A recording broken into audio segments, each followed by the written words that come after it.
Woo! Yeah. What a week, Turf. It's only been 3 days. What a week. 3 But days. Professor T, I see you wearing your OG Jiu-Jitsu gear there. What's the hat? sir. What's the hat today?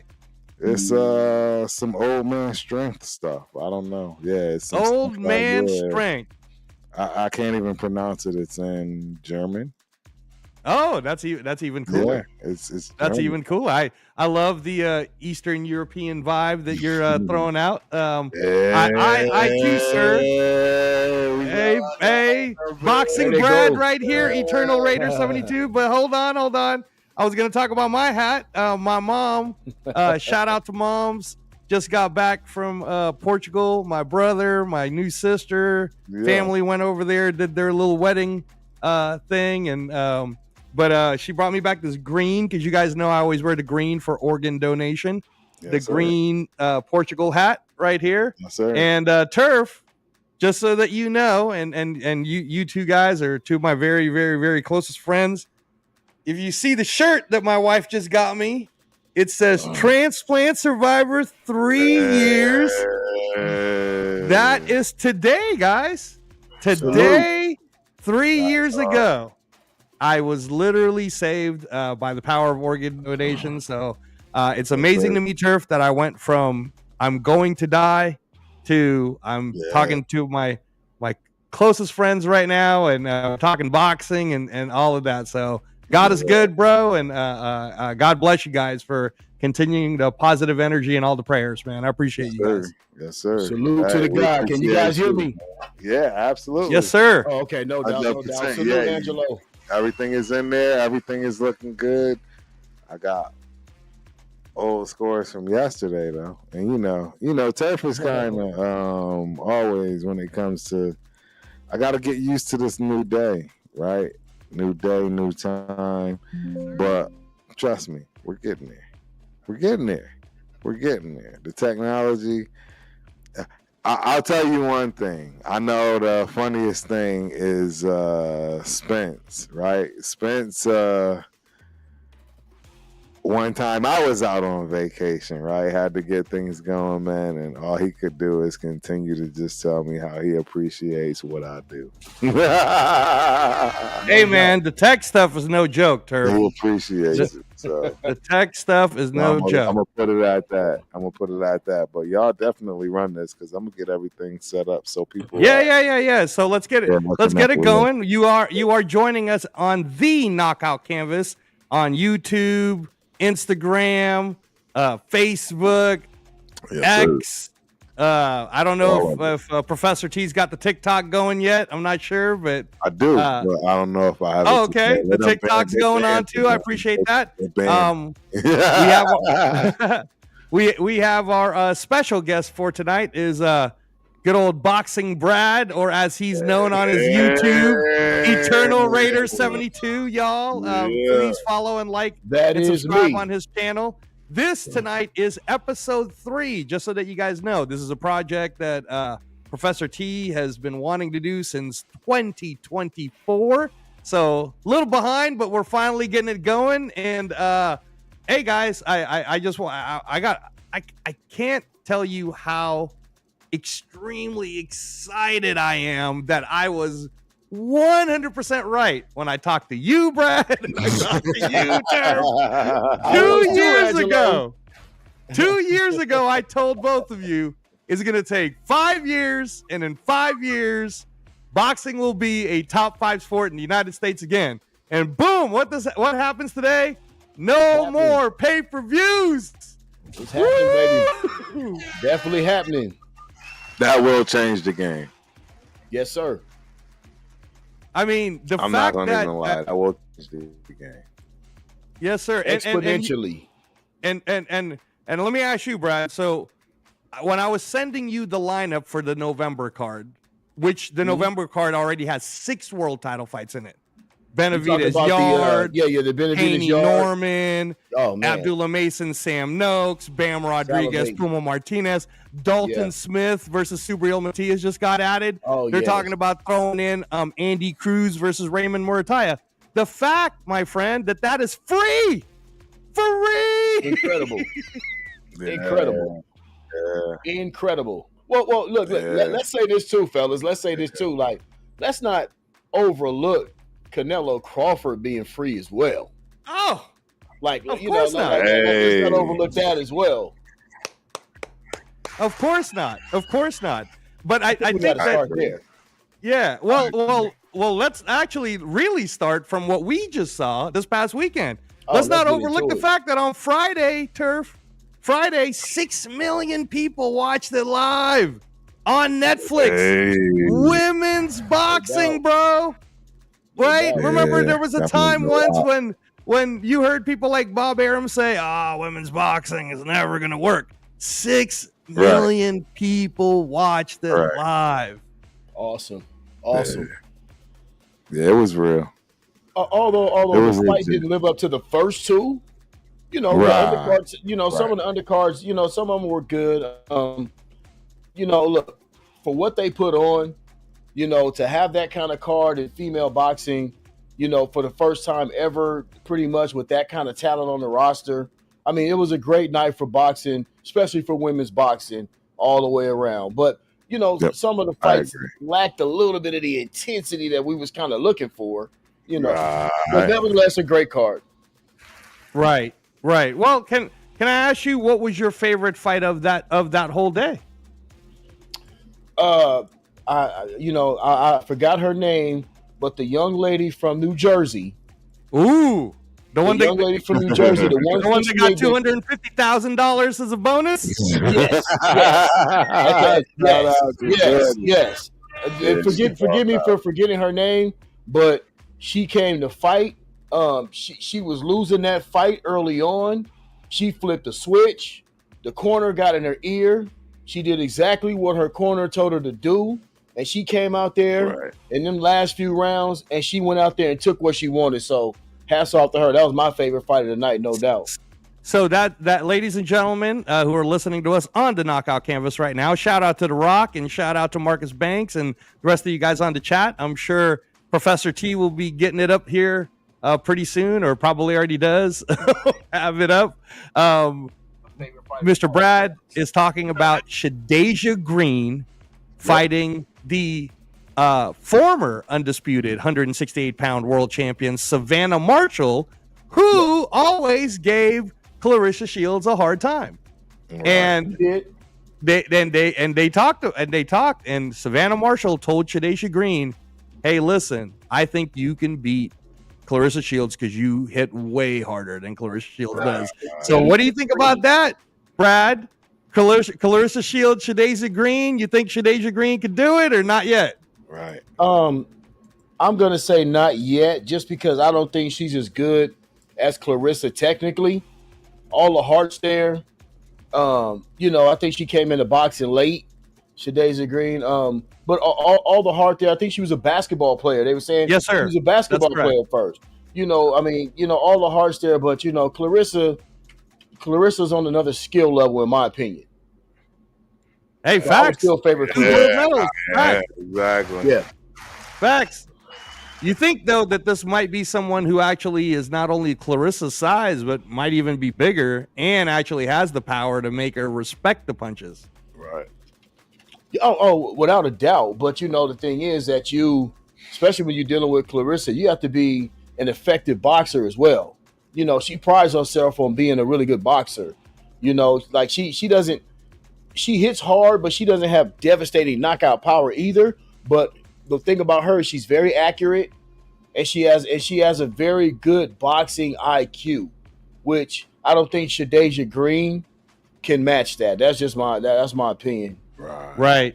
No, that's facts, man. That's facts. That's yeah, facts. I definitely can agree with that sentiment. Yeah, no, 100%. And then, yeah, the Amanda Serrano. So from what I understood, Katie Taylor got anywhere between 7 to 10 million for that fight, and Amanda Serrano definitely got anywhere from 5 million on above. So the fact that, I mean, women's boxing is making more money than WNBA, if I'm not mistaken, is that correct, Brad? Word man, without a doubt. Without a doubt. $250,000 performance bonus. That's just the bonus for Shadeja Green. Isn't that like a paycheck for a WNBA player? Look, that's funny. My wife asked me because I was so excited about the card, right? And I'm telling her, oh man, it's gonna be the best boxing card for women. It's gonna be on Netflix. It's gonna be free. These two have fought twice already. They've been epic wars. And she goes, do they make more than the WNBA players? I said, exponentially more. This fight right here, I said, this fight right here, trust me. I said, the women in the WNBA are jealous right now about what's going on, with this Netflix card. So, yeah, without a doubt. Yep. It's going to be. Now, Turf, full disclosure, I know you're super busy. Yeah. How many of those fights on Friday did you get to see? Friday was not. Those were the girls. I didn't get to see many of the girls. That's all good. It's all good. You're a busy man. You're busy with the Raider content and the tech stuff and the kids. Right. Those damn kids, Turf. No, I'm just kidding. Tell me about. Yeah, no. It's all good. So, on Saturday, on Friday, the Guinness Book of World Records were there. They said that most valuable promotions, that's Jake Paul and Nikita Badarian, they got the most record for the most world title fights done in any boxing events. It was 17 world titles. 17, yeah. There were, I believe it was 3 undisputed championships were given on that night. And yeah, like I forgot to mention 2.3 million gate, which was the largest for Madison Square Garden, most money. Also, 19,300 people, Brad, for that. So again, man, boxing is boxing. Women, men. Look, we've discussed this, you and I ad nauseum. You know what I mean about where the sport is, where it's going, where it should be, where it came from. Right? We've discussed all these things. And just like you said, to see boxing start coming to the things that we talked about come to fruition, it's amazing. You know what? I'll give you guys a little quick anecdote, right? Because this is, we're all Raider fans. We all do our Raider thing. You know that. And right now, it's been a lull in football season, right? This is the slow time. Right. No news, no nothing, right? And usually that's kind of like torture. You know what I mean? Like, man, I'm ready. The NBA finals are over with. I'm like, man, I'm ready for this to get going now. But you know what I told my guys? I told my crew, I said, look, we are in for epic weekends of boxing. Right. I'm going to supplement my NFL starvation right now. I want that training camp preseason buzz to get going. I can supplement that now with all of these great fights, and you got a whole week to look forward to these great fight cards that are coming up, right? And so, like, that's what boxing is actually finally done. It's finally giving you something to talk about every week, and for them to, excuse me, guys, and for them to start putting on these mega fights, I won't say mega fights, mega cards. For them to start putting on these mega cards like that, and you're making them for free pretty much. Right. Now you're going to start going back to the early 80s and the late 70s, early 80 days, Wild World of Sports, in fights on NBC, fights on CBS on a Saturday afternoon. And you talking about looking at guys like Sugar Ray Leonard, Marvin Hagler, Roberto Duran, Mike Tyson, all of these guys that fought on these cards, and you saw them for free. Right. And that's what built the sport of boxing from back then. I mean, boxing's always been a mainstay, but those stars were in the forefront, and we never had to pay for anything. Right? We got a chance to see these guys. We didn't pay for none of that. So now, guess what, guys? Now we're going to start building new stars because more people are going to tune in because they're going to say, guess what? I don't have to pay $89.99 for this. You know what I mean? Man, yeah. Of course we're gonna check. I mean, I'm gonna call my boys over. Yeah, we watching this. Yep. So boxing is in great hands. Turkey out of shake. I'm with you.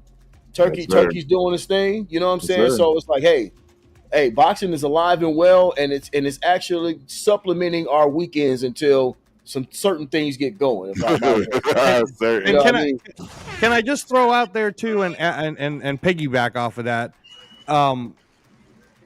Breaking news. I don't know if you guys knew this because I don't think either one of you guys are season ticket holders for Allegiant Stadium Raider games.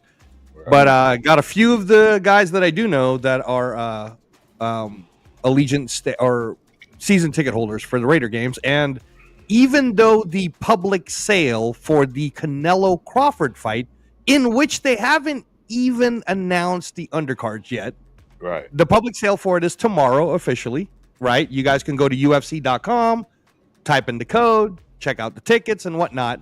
But the season ticket holders all got to buy it today. Yeah, absolutely. Oh, wow. Yeah, a few of the guys called me up and said, "Hey, Angelo, if you know anyone that wants to go to this, instead of me giving it to the secondary market before it turns into a $20,000 seat or a $15,000 seat or whatever."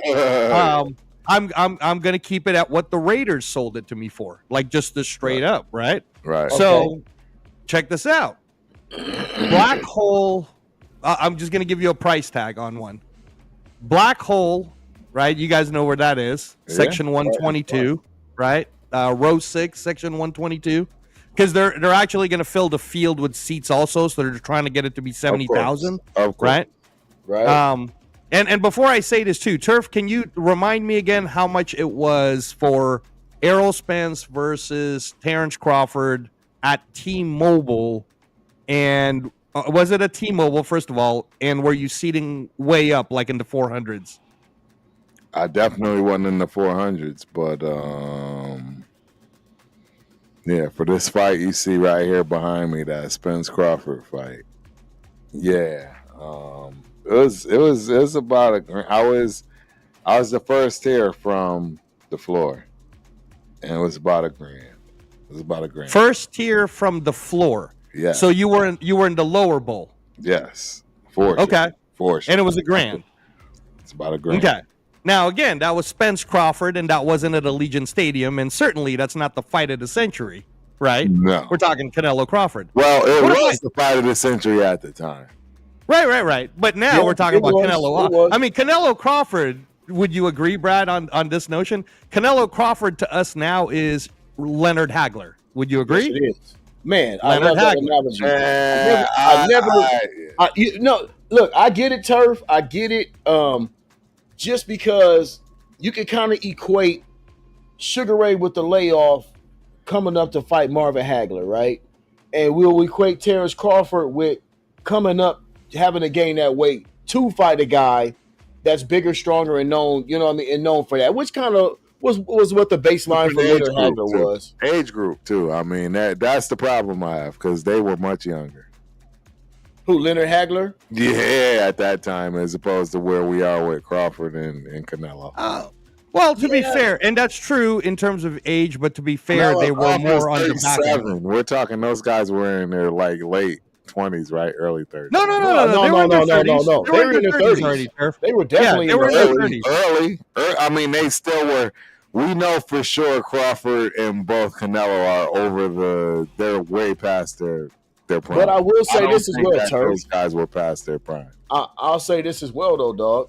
Yeah.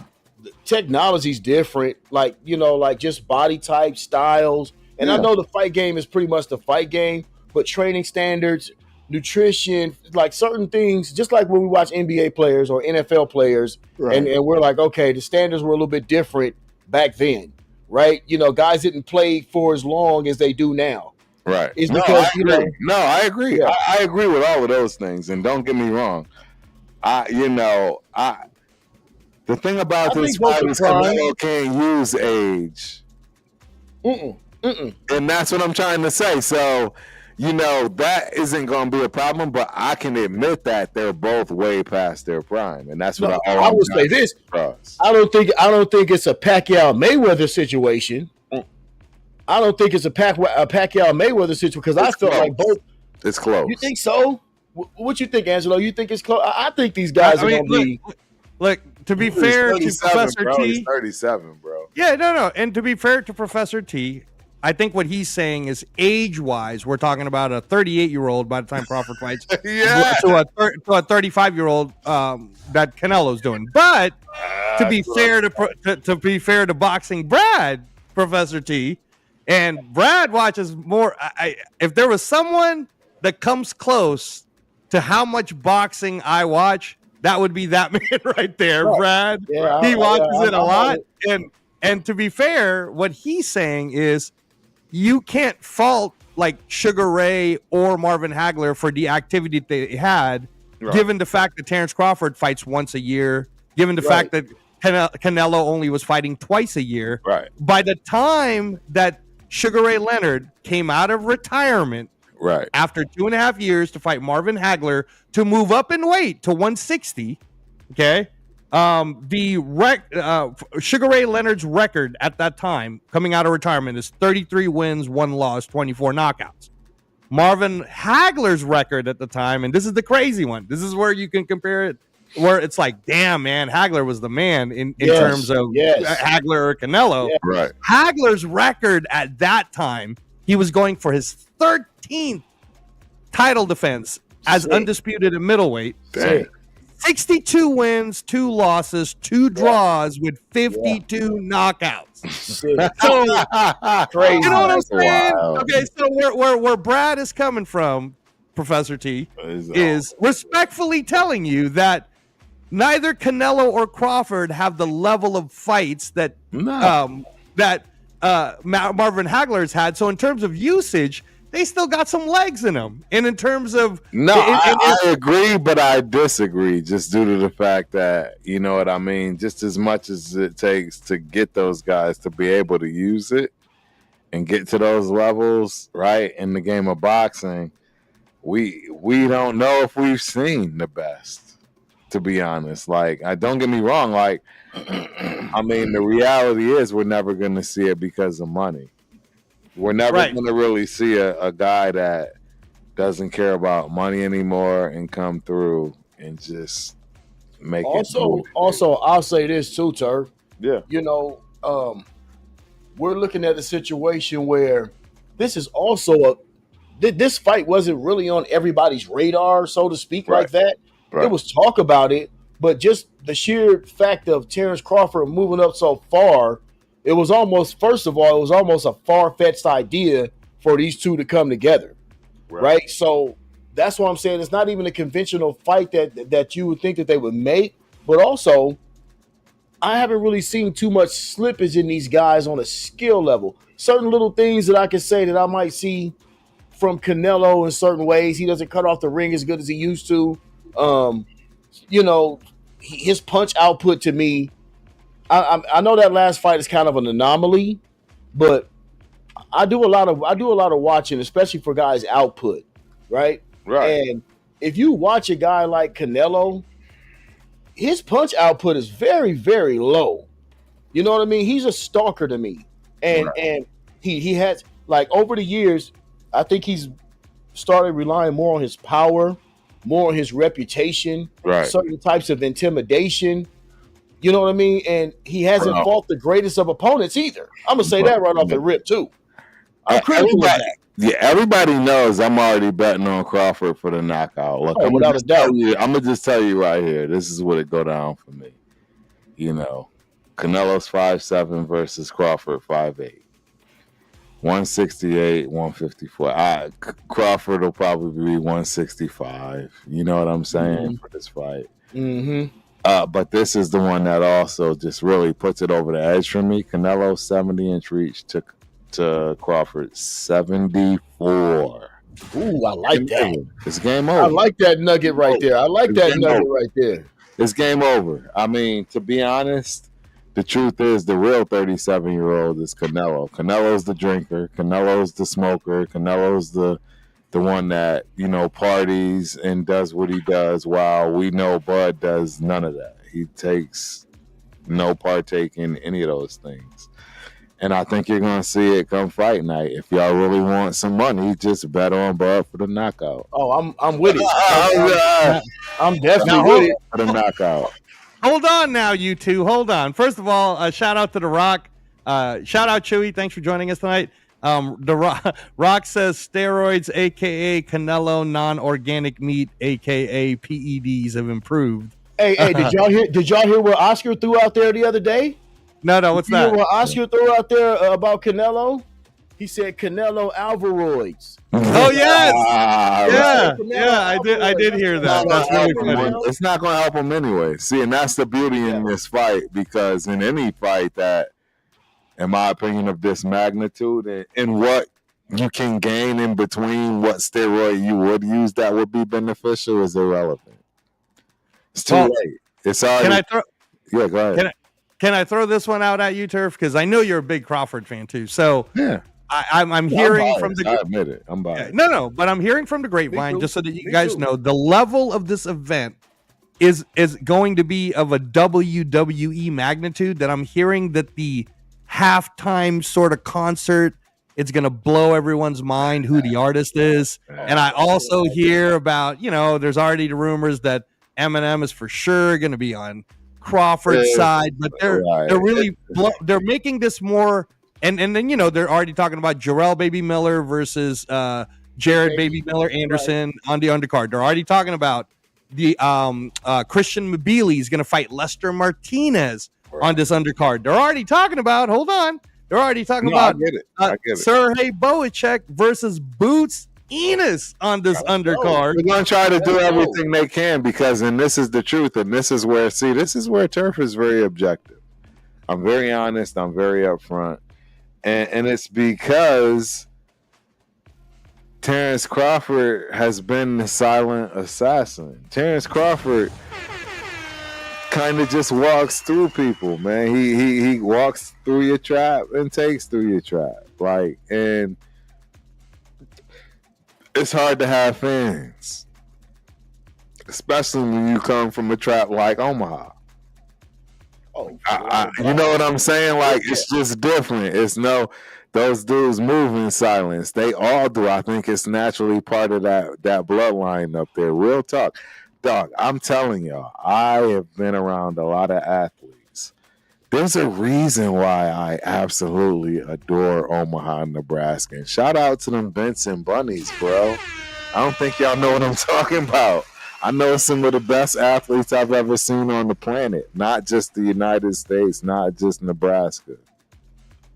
I'm telling you, I saw dudes bench press 450 pounds close grip as a freshman, because that's just all they knew.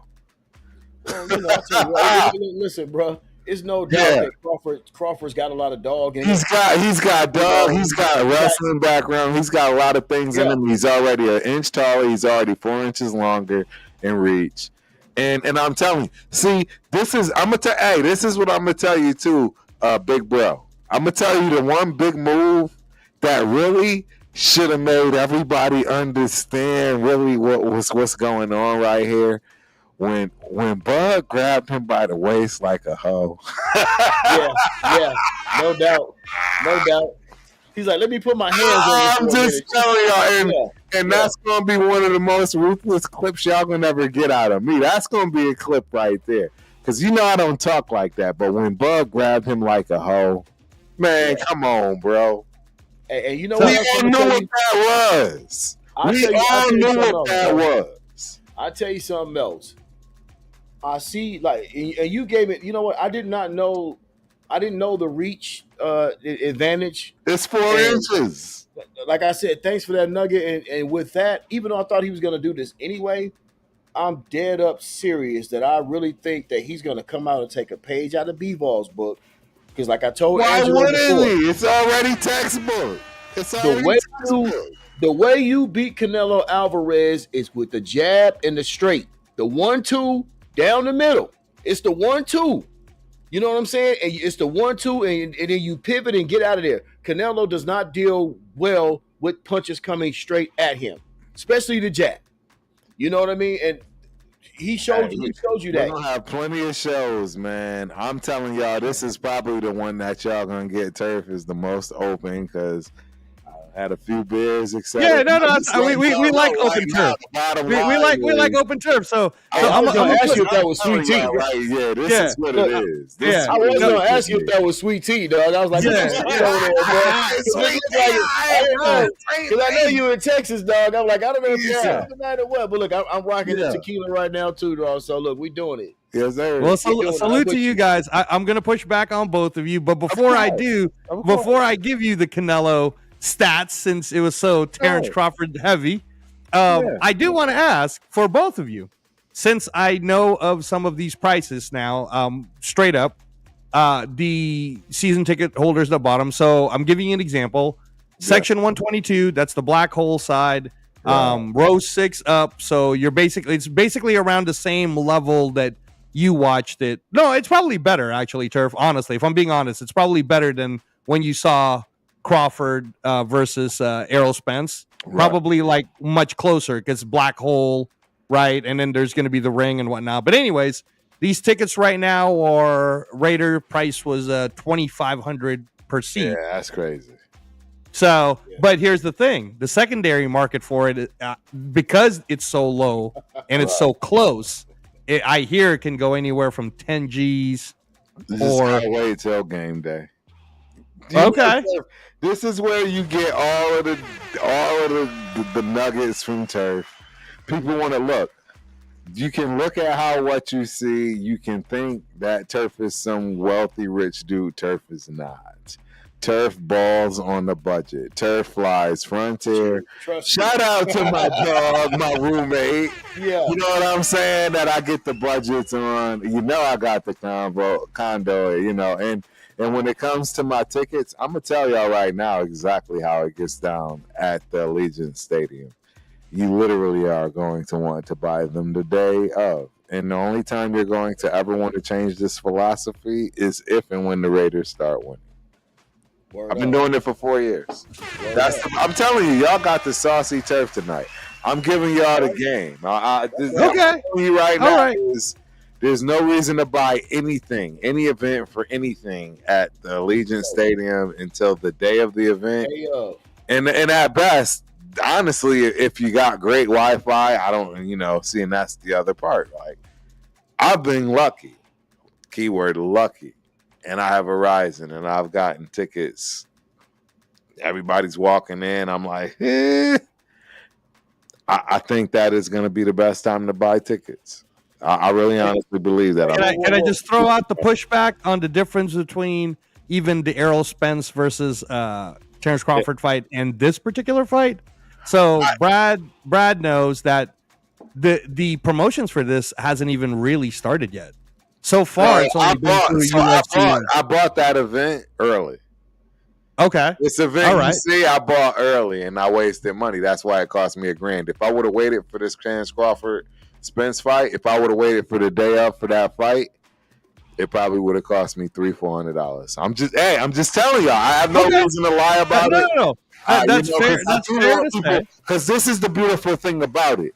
Telling people the truth and then being able to go last minute will get people to have that place sold out. Okay, that's fair to say. If everybody thinks that it's going to cost $2,500. All right, but hold on. But let me just throw out there: people pay easily that much money for a Raider ticket to go to the Steelers. For sure. But a Raider-Steelers game isn't a fight of the century. People easily pay that money to go to a Browns game. But a Browns game against the Raiders is not a fight of the century. This is a once-in-a-lifetime. If you never got to see Sugar Ray Leonard versus Marvin Hagler, this is your chance to do it before you die, bro. Before you die in Las Vegas. Because a lot of these fights, let me finish. Let me cook. All right? No, I didn't say anything. All right? I'm trying to tell you that a lot of these fights are being scheduled at Riyadh now. Your ass ain't getting on a cheap plane to go to Riyadh. I know that for a damn fact. So while you're still alive in this lifetime, you're telling me you have a chance to go to Raider Stadium as Ultimate Raider Fan 32 and go be with your man, Terrence Crawford, and be there for him. I'm going to be there anyways. I'm going to be there. All right, everyone knows that I'm going to be there. What I'm saying is when you purchase for that ticket, I already have, I will be there. all I'm saying is I'm talking real true boxing fans that don't have a whole lot of money. I don't have a whole lot of money to spend thousands. That's true. I bought that Crawford Spence fight the way that you're talking about it. I literally bought it ahead of time. I felt this was my Muhammad Ali Frazier. This was what I thought that fight was. Right. And with everything, I didn't care that I spent more than I needed to. And all I'm explaining is, Be right back. Yeah. Yep. You're going to be able to go to this fight no matter what. And even if worst case scenario, you flew all the way to Vegas and you got stuck watching it at the Mandalay Bay, it's still going to be even better. But I can assure you, it's the Raiders Stadium. They're going to get you in. And that's my point. Because the other thing, you're going to watch this on the screen even if you're on the floor. You see what I'm saying? The seats that I watch this at, as far as the Raider games, I still catch myself watching the screen instead of watching the actual real live people in field. Now check this out. So yeah. Okay. I want this to know you're going to be me. able to get to this game, this fight, no matter what. This what Turf just said, it brings me to the point that I was getting ready to make, right? And that point is this. For a fight of this magnitude, my wife asked me the other day, "Do you think you want to go?" I said, "You know what? Honestly, I need to be right here in front of this 87-inch, watching this bad boy right here on Netflix in all its glory and splendor, because I'm a type of fight fan that when I have a fight like this, my whole man cave is full. I got a man cave. I got a man cave full of boxing guys that's been waiting on fights like this. Yeah. Right? So for me, you know what I mean? Like Turf said, you guys gonna be, you're gonna be watching the screen. You're gonna be watching the screen even in there. So why am I gonna spend that bread, especially when Netflix is telling me that they're gonna give it to me for free? And it's certain things that I like to do in between fights. I like to hear the commentary. You know what I mean? Is Jim Lampley doing this one? Yes, Jim Lampley and Max Kellerman. I need that. I need that. You know what I mean?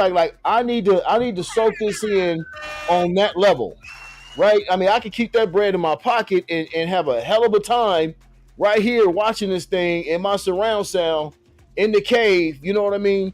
And so for me as a fight fan, I don't want to have to fight through no crowds. I don't want to have to deal with no weekend Vegas. I don't want to deal with the weekend Vegas. I done got too old for that. I'll be straight up with you. I done got too old for it. But you know what I'm saying? So it's I like to be in my own environment. I like to be able to, hey man, rewind that. You know what I mean? It's just certain things that you can do when you're here, or when you're in your own element that it kind of takes out of your hands. Right. Other than saying that you was there. You know what I mean? No, that's fair. That's very fair. And I've been to a lot of fights, you know what I mean? But it's the ones of these magnitudes right here, for me, I just need to be in that zone. You know what I mean? Right. And my zone is right here in my cave. So that's how I look at it. Look, no, and to be fair, there's nothing wrong with that, man. Because nothing wrong with that at all. I have those same variances and different levels depending on the fights themselves as well. Right. Some fights, there's no way you would catch me in public. There's no way. There's just no way. This is one of them. I'll tell you this. I'm gonna be honest.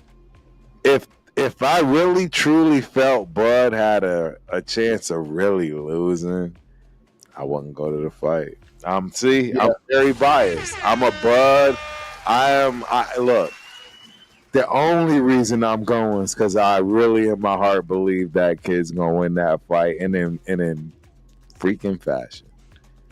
If I didn't think he could win it, I wouldn't be going.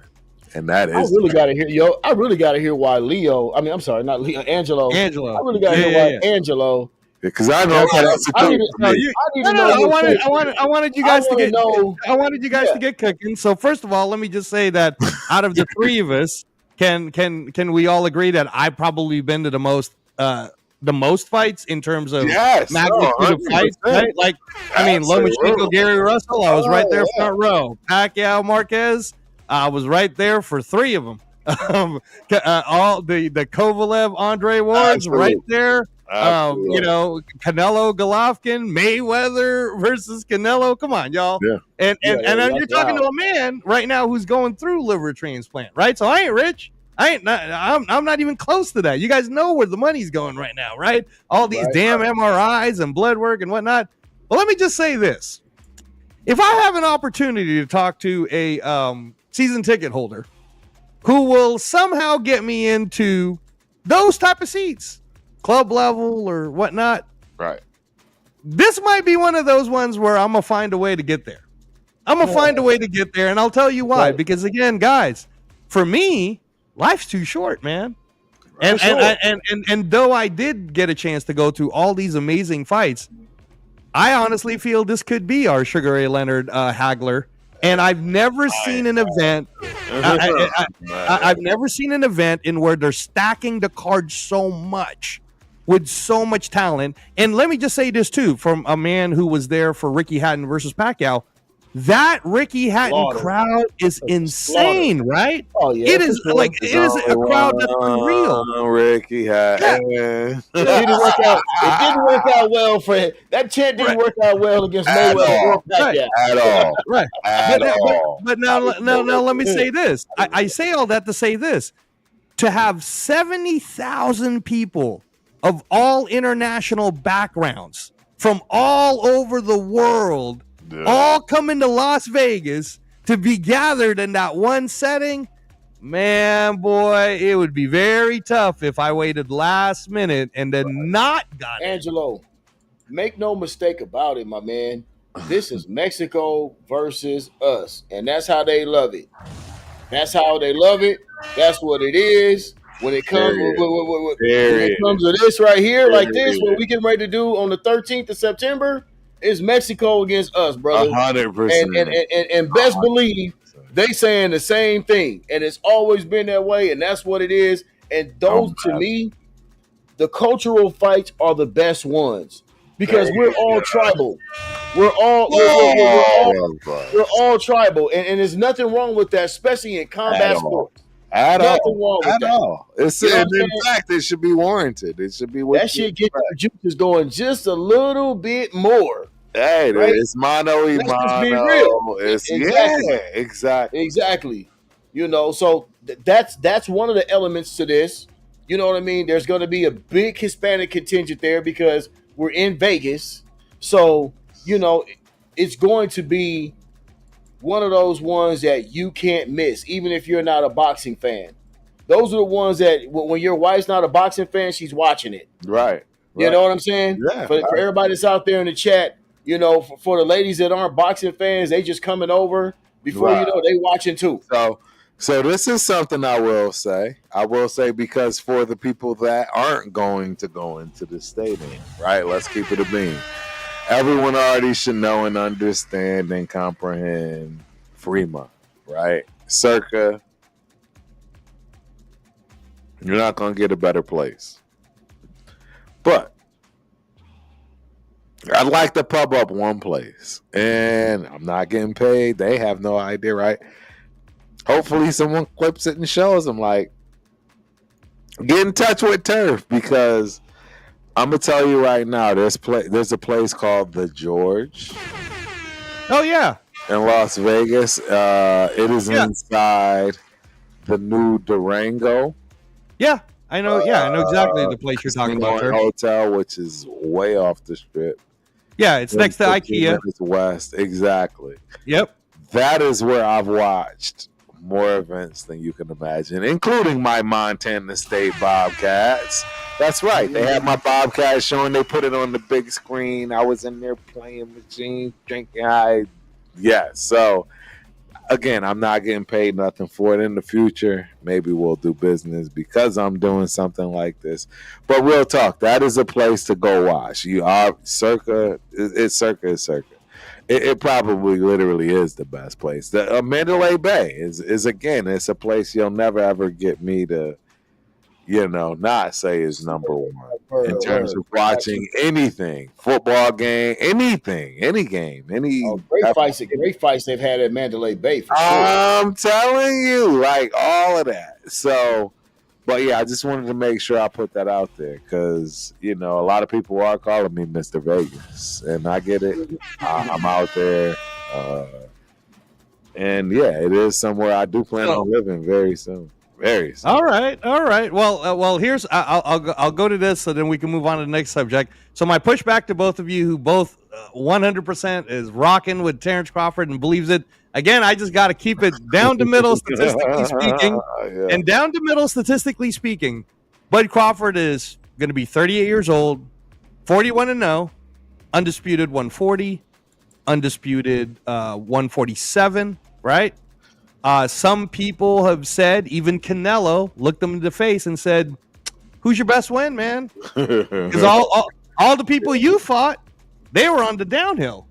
Sean Porter wasn't Sean Porter anymore when you fought him. Errol Spence wasn't Errol Spence anymore when you fought him. In fact, even Terrence Crawford, when he was asked that question to his face, guys, when they asked him to his face, Canelo said, "Who's your best? Who was your best win?" That guy said Ricky Burns, y'all. Ricky Burns, because Terrence Crawford even knows when he fought all them dudes that he killed. I would have said other names, but he wanted to say Ricky Burns. Well, my point is this. My point is to hold on, Turf. I'll let you go on with your turn. It was Victor Postal, but yeah. Oh, I'm sorry, Victor Postal. My bad. I'm sorry. Apologies, Professor G. So, anyways, and I would have said someone different, by the way. But with that said, there is this question: is Canelo going to be the hardest fight Terrence Crawford's ever had? And if so, it's going to be at his oldest that he's ever been. Correct. That's the first one. Okay. Right. Here's the second one too, right? Great big man always does beat a great little man. And if you look at history, I'm just talking history, man. Nopolis in 1977 was the undisputed 147-pound fighter in the world. Everybody thought he had a chance against Carlos Monzon. He was popping Monzon for about 4 rounds. Then he got knocked out in the 6th. Right. Just keeping it real. Right. All right. Right. So Sugar Ray is the only one where we could sort of kind of compare it. The only other closer comparison I can give Crawford would be when Roberto Duran tried again to win the 160-pound WBC. He was already 37 years old. He had lost to Hagler in a great fight. Sure was. Iran Barkley was 28 years old, and Iran Barkley just knocked out Tommy Hearns, so that's how he got the belt.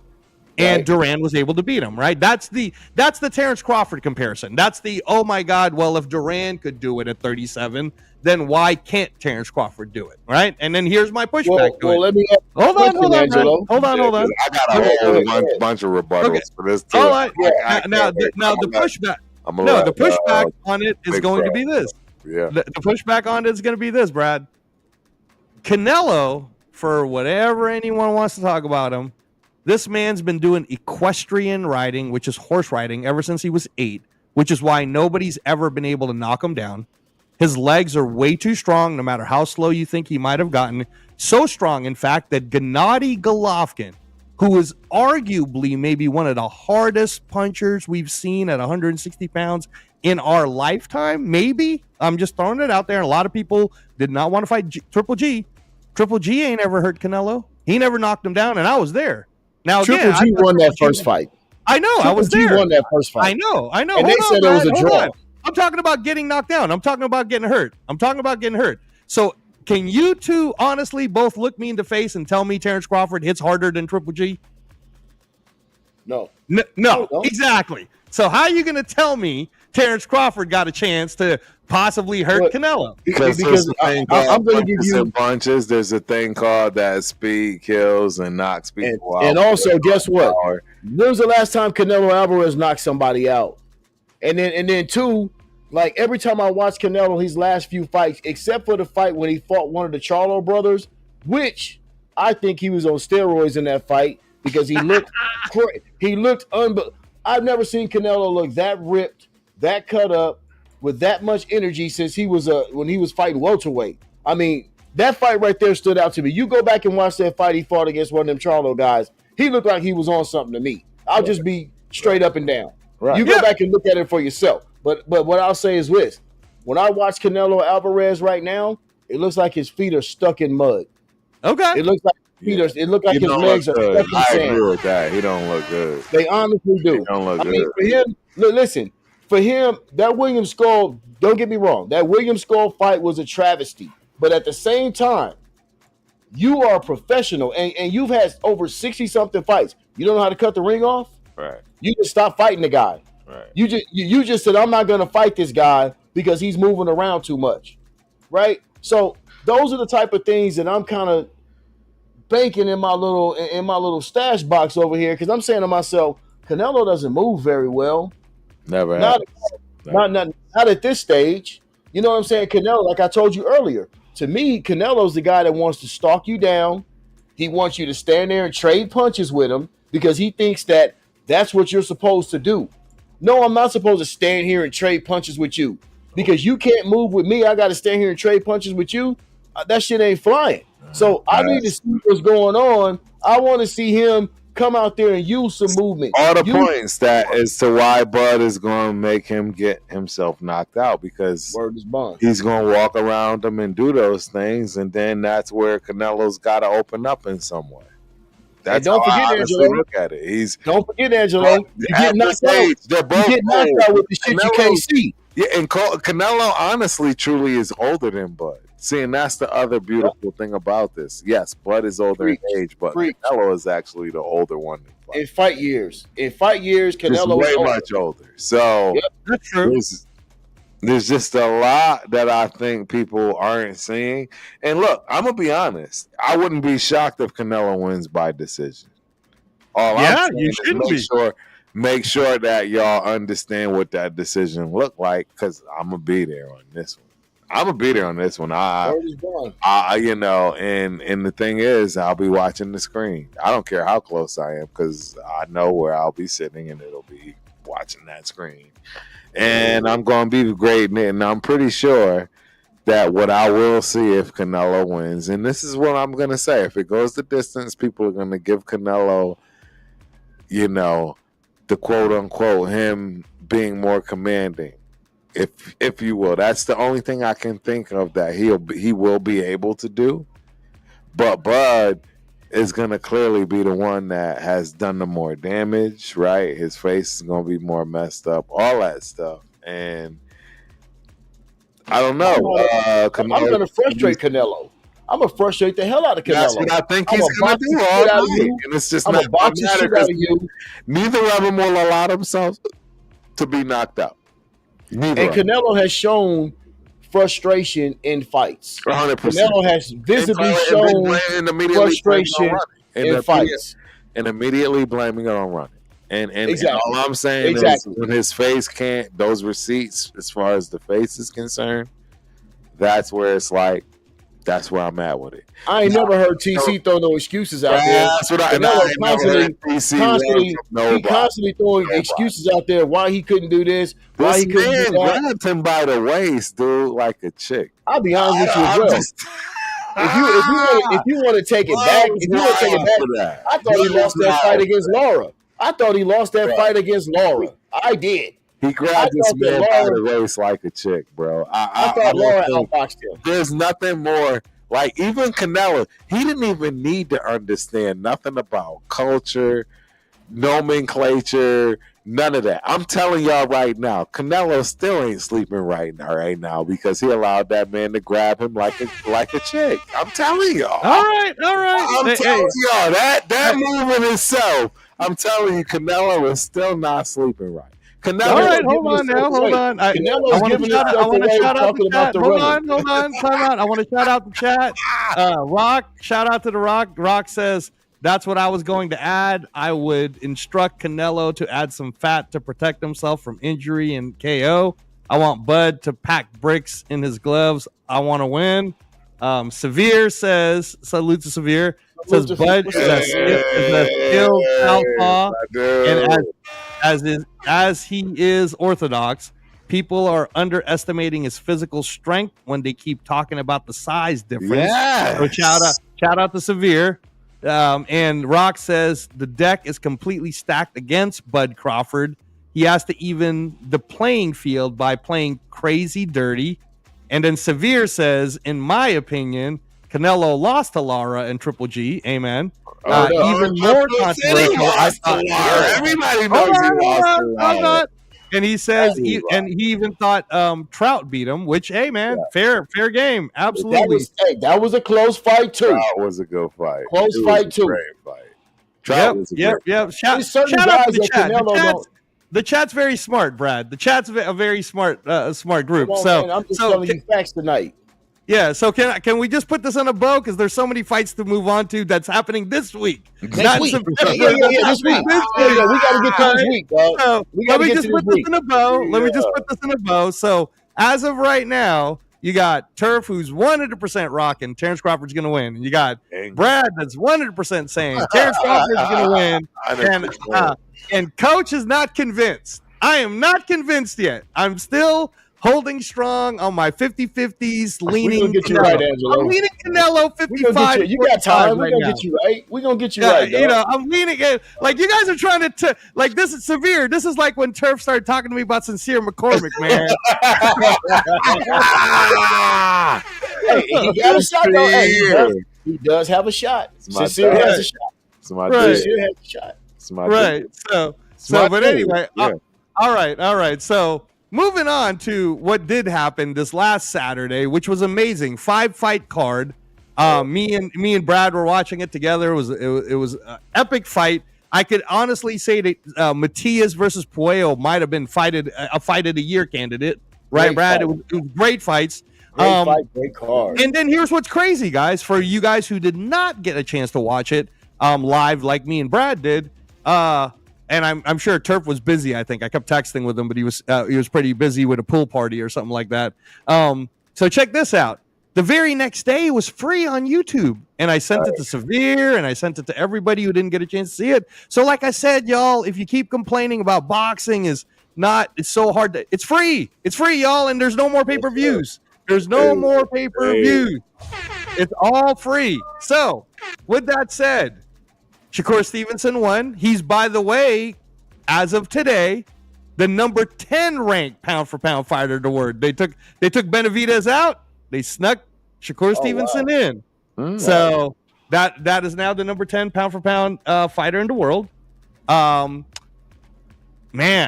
Hamza Shiraz. What'd I tell you, Turf? I tell you, Turf? Me and Angelo did agree on that. I did agree on that. Turf on episode 2 picked Berlanga, and I was like, let me tell you about the Tommy Hearns of the UK, Turf. Right. I was just trying to rock with my hometown hero. Hey, I ain't gonna lie though, Turf. I'm not gonna lie. I was kind of rock. Listen, I was kind of rocking with Berlanga, but then when fight week came, and when I saw this man, the buffoonery. When I started looking at the buffoonery and the disrespect, and I said, man. Wow. Shiraz is sitting up here like a gentleman, a straight statesman, and this man is over here acting like I can't do the buffoonery. Right. And Antonio Tarver said something that was really, really profound. He said, "I don't know." Antonio Tarver said, "I don't know." It's a lot of bravado going on here. It's a lot of braggadocio going on here, and I don't know if that's a cover. He said, but we're going to find out. Because what he was trying to do is, he was like, you know what? This guy's from the UK. We getting ready to buff him. I'm going to buff him up top first. And when he walk into the ring at my stadium, he going to be shook. And you know what I told my brother? I sat here and watched that fight with my brother. You know what I said to him? I said, he's got Andy Lee in his corner. I said, Shiraz has Andy Lee in his corner. Disciple of Manny Stewart. I said, look out, dog. I said, And he gonna come in there. He gonna use that stick. He gonna fight behind that stick because you can hear your boy Manny saying that. Right. You can hear him telling Lennox Lewis, pump that motherfucking jab. Put that motherfucking jab in his face like he was telling him against Tyson. Like, come on, man. So That I is knew. Emmanuel Stewart. I knew man. He had that Manny style. Andy Lee is a hell of a trainer. Andy Lee was a hell of a fighter. I agree, 100%. Amen. He had a stick. He had a stick. Yes, sir. He had a stick that ain't nobody want to have to chat on. For sure. Hey, shout out to the chat real quick. I want to address him. So Severe, our guy, who he knows his boxing too. We're trying to get him caught up. Severe, man, I want you to be caught up so that when we talk about this Saturday, you'll be with us live. Severe says, based solely on that performance, Shakur should be top 10. But his body of work, I don't think he has earned it yet. But that was a masterful fight. Now that, sir, is a very good take, because there are people who are like, should that one performance really have gotten Shakur to top 10 and taken out Benavidez, right? Like, there's a lot of like fringe people that should be in that top 10, right? But definitely he snuck into 10. So what's your take on that, Brad? You think that Shakur should be pound for pound number 10 and they kick Benavidez out? Or should he still be kind of on the outside looking in? Well, I don't agree with them kicking Benavidez out, first of all, just because Benavidez hasn't done anything to deserve to be kicked out. People avoid Benavidez, right? Benavidez is looking for fights and motherfuckers don't want to fight him, right? So I can't take that away from Benavidez, but I will say this about Shakur Stevenson, and what he showed is he showed prodigious talent.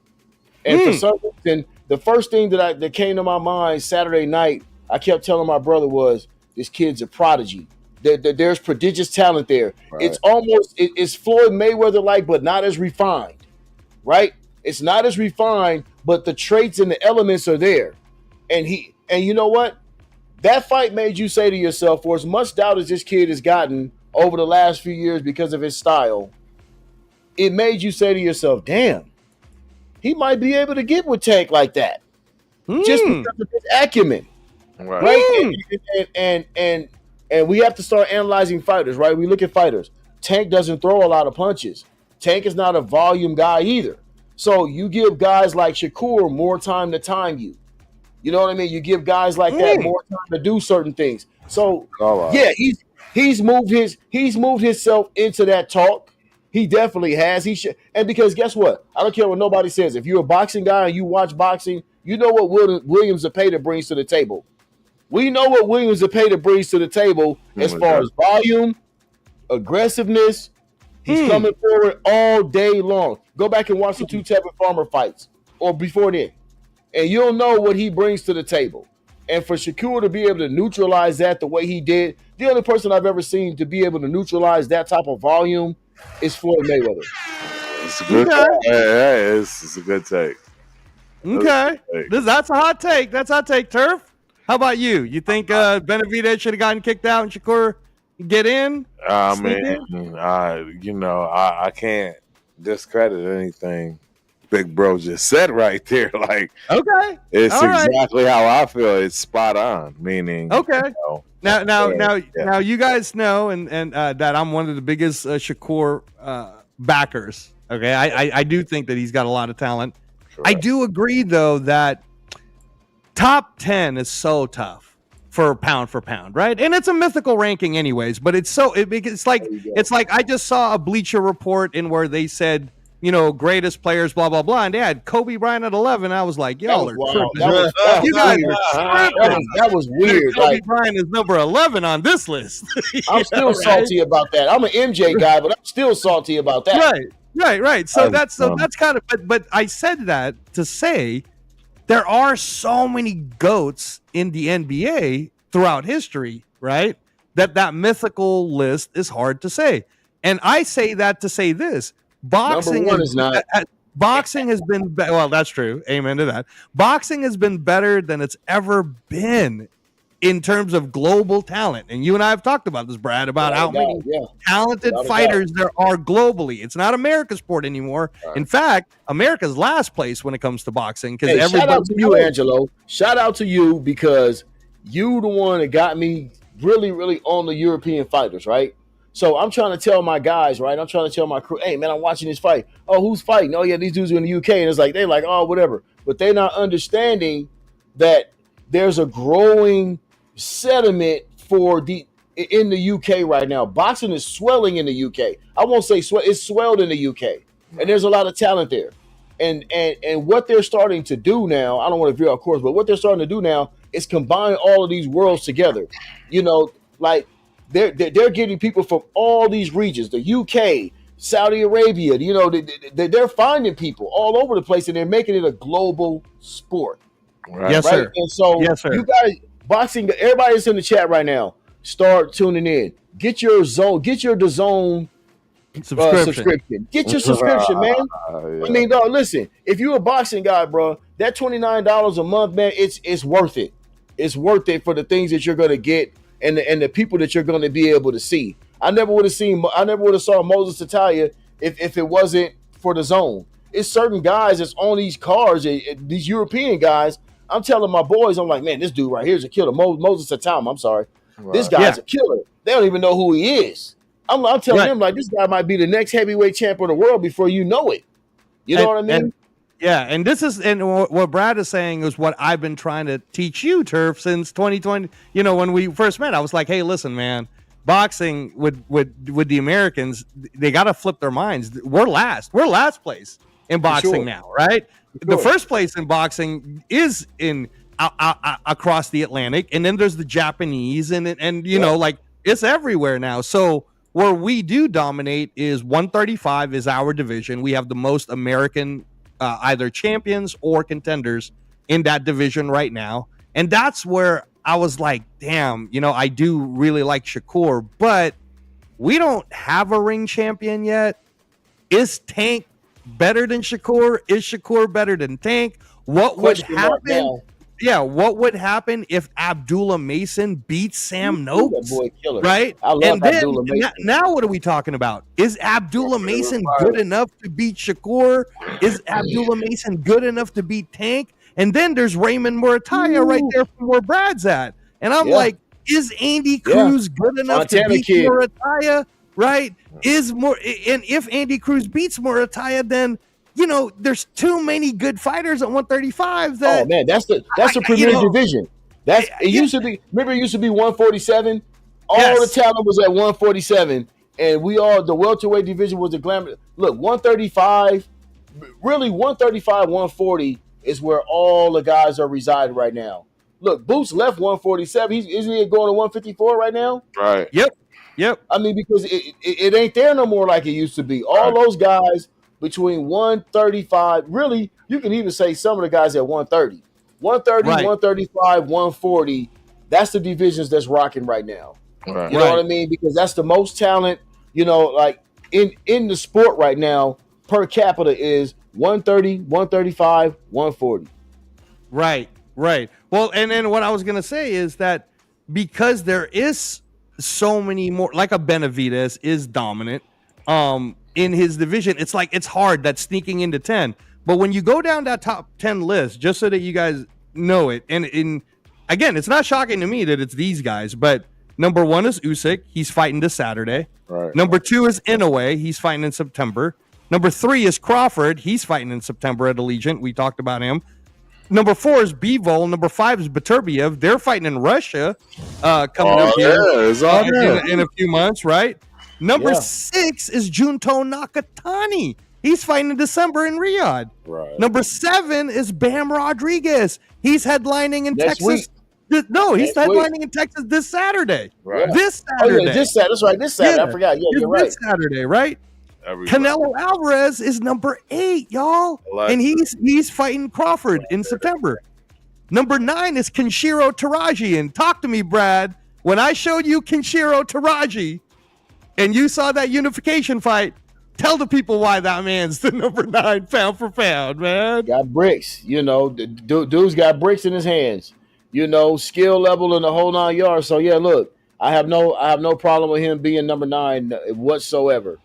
So now when you're talking number 10, you know, Shakur, Benavidez, there's some other ones, you know, that some people feel like, they're right there. So that number 10 spot. I will say this, though, Angelo. I still feel like the United States, our very best, I think it's still better than anybody else's best. I do. Okay. I really do. Except for in the heavyweight division. I will not say that in the heavyweight division. And probably even cruiserweight and heavyweight, no. You know, I think Benavidez doesn't hold his own with anybody at 175, light heavyweight. But, you know, Jai Apataya, yeah, ain't nobody fucking with him at cruiserweight. And, you know, I'll be honest with you, you know, I'll be honest with you. I like Dubois. I really like Dubois. Amen. Go with it, Brad. Go with it. I like that kid at heavyweight, man. You know that right now. I feel like he getting ready to wreck Usyk. I feel like he coming in there to wreck Usyk on Saturday. Let me tell you guys something right now. If you have DraftKings, you might want to get on DraftKings because I heard that the DraftKings odds to bet on Dubois right now is plus 350, which to me is insane. No. How is he a 3-1, almost 4-1 underdog? Double up for the 700. Oh my God. Oh my gosh. Come on. Look, I need to do more. I need to do more of that. I don't really have, you know, I don't have the DraftKings and all that stuff. I wish I was somewhere where they had a real sports book.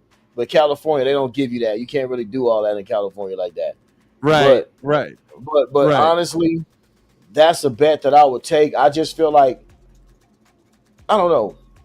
I can't wait for this fight on Saturday. And by the way, I'm going to Lancaster, like 2.5 hours from where I live. We're gonna have a boxing day sleepover. Yeah, me, brother, and a couple of my guys. We going to Lancaster to one of my boys' house, and we stay in the night because the fight starts so early, right? So we watching fights from the time pretty much we get up all the way until 10 o'clock at night. Finishing with the Pacquiao Barrios card. Right.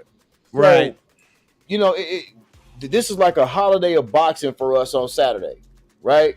And so I'm excited for that fight because I think Dubois understands that it's his time.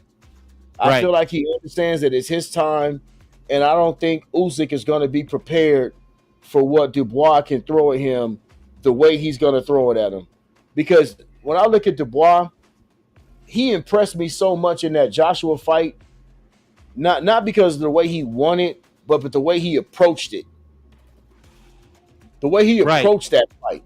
You know what I mean? Like, something clicked in that kid. I feel like something clicked in that kid to where he knows what he's capable of. I think Usyk's in for I think he's in for a knockout. I really do. Hey, so shout out to the chat. Shout out to the chat real quick. Rock says, my guy Dubois may be the last Tyson-like draw, and this Crawford fight may be last all-out brawl throughout. Severe saying that Dubois already beat him in a lot of people's opinions at Cruiser. Mine too. Okay. And then I don't know. So Severe, you're gonna have to tell me. I don't know if the spelling was off. Haney versus who is it that you're asking? I'm not sure. But shout out to the shout out to Frank Weber. Appreciate it. Pro Grace. Thank you. Okay. So Severe's question. Getting slapped against Brian Norman. I'm gonna tell you that now. Haney's gonna get slapped against Brian Norman. I dare anybody to be different. I dare anybody to be different. Brad, one question at a time, and then we'll address that. But Severe is asking everybody, which was the better performance in your opinion, Shakur versus Zepeda or Haney versus Prograis? Man, come on, man. That Haney versus Prograis, I get it, but come on, dog. Shakur is in it. No, Shakur put on a prodigious exhibition of boxing last Saturday night. That was prodigious. Listen, I'm down on your boy Haney anyway. I'm down on him. After I saw that shit in New York, that bullshit that they put on in New York with them fools pulling up in cabs and shit, that was one of the worst fight cards of the year. And he was one of the main ones. Like, that kid was gun shy. To me, he's a puppet of his father. Like, his father talks all the shit, and then he kind of thinks he's backing it up, but he don't really have the confidence like that. Brian Norman Jr. is going to slap that kid. I'm telling you now. Anybody want to debate me on it, bro? We can debate me, but Brian Norman Jr. is gonna pop that ass, dog. That's just my opinion when it comes to Devin Haney. All right, Turf, would you like to give us your Haney versus Prograis or Shakur versus Shakur? It's gonna be interesting, man. I'm not gonna lie. I won't count out Haney, but I'm also big bro. You hit it on the head. All right. This is drunk Turf, y'all. So you're getting the truth. I love it. I love it. But we just warmed up for football season. Progress, and that's the thing. If Progress comes correct, he wins the fight. So since we got drunk Turf, how do you feel about Haney overall as a fighter? Do you feel he should have been in the pound for pound list? No. Stop down.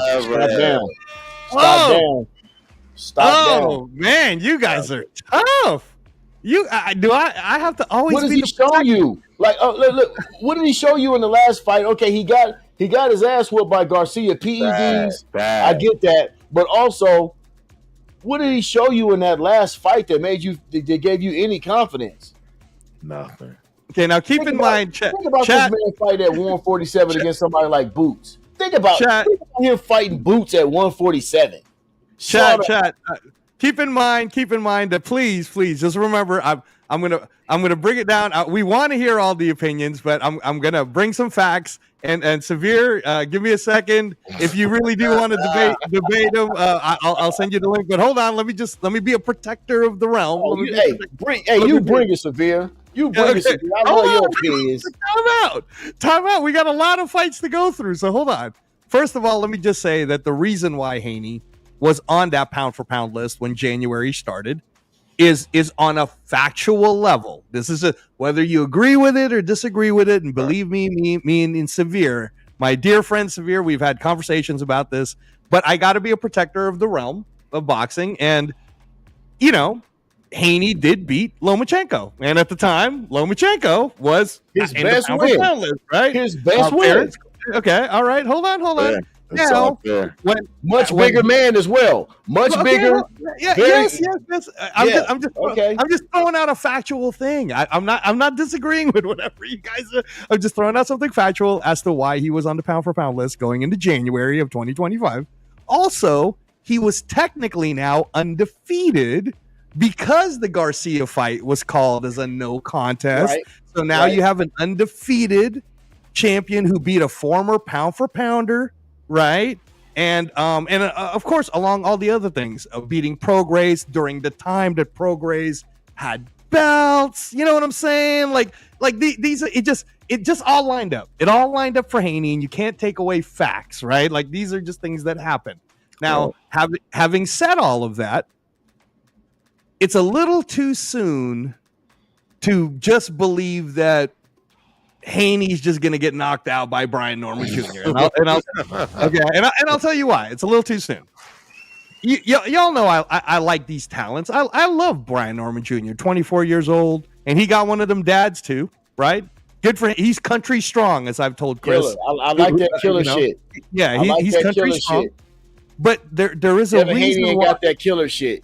All right, hold on. There's a reason why Boots Enos didn't get a chance to fight Brian Norman Jr., and it isn't because of Boots Enos. It's because of Brian Norman Jr.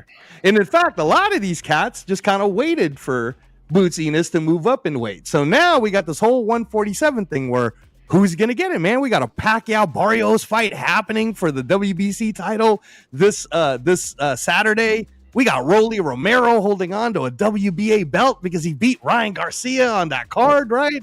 We got, this is crazy. The IBF right now is going to be fought by Lewis Crocker and Paddy Donovan. And I know you know who those guys are, Brad, because you watch the European fights, the Irish cats. They're about to get an IBF belt, right? Those cats are pretty tough. I like Paddy Donovan. Yes, sir. Hey, that's a good guy to rock with. And then you got this WBO with Brian Norman and Haney. And the only thing I'm thinking is, why would Haney? I'm not talking about the dad. I'm talking about Haney, because he's still a man. We can't just look at this man and act like he's not undefeated. We can't look at him and act like didn't win the fights that he won, right? Whether you agree with it or not, I'm just saying we can't act like this guy doesn't train hard. We can't act like this guy isn't in shape. He's none of those things. And let me just say this too: Ryan Garcia did knock him down several times, but the man got up. We can't say he doesn't have heart. Okay, so let me tell you this: when I juxtapose watching Devin Haney crumble like an aluminum can when he's getting punched in the body by Ryan Garcia, PEDs excluded, and then I start looking at the way Brian Norman punches and the intent and the anger, and I don't see that aggressiveness from Haney. I don't see, like, my eyes are going to tell me everything.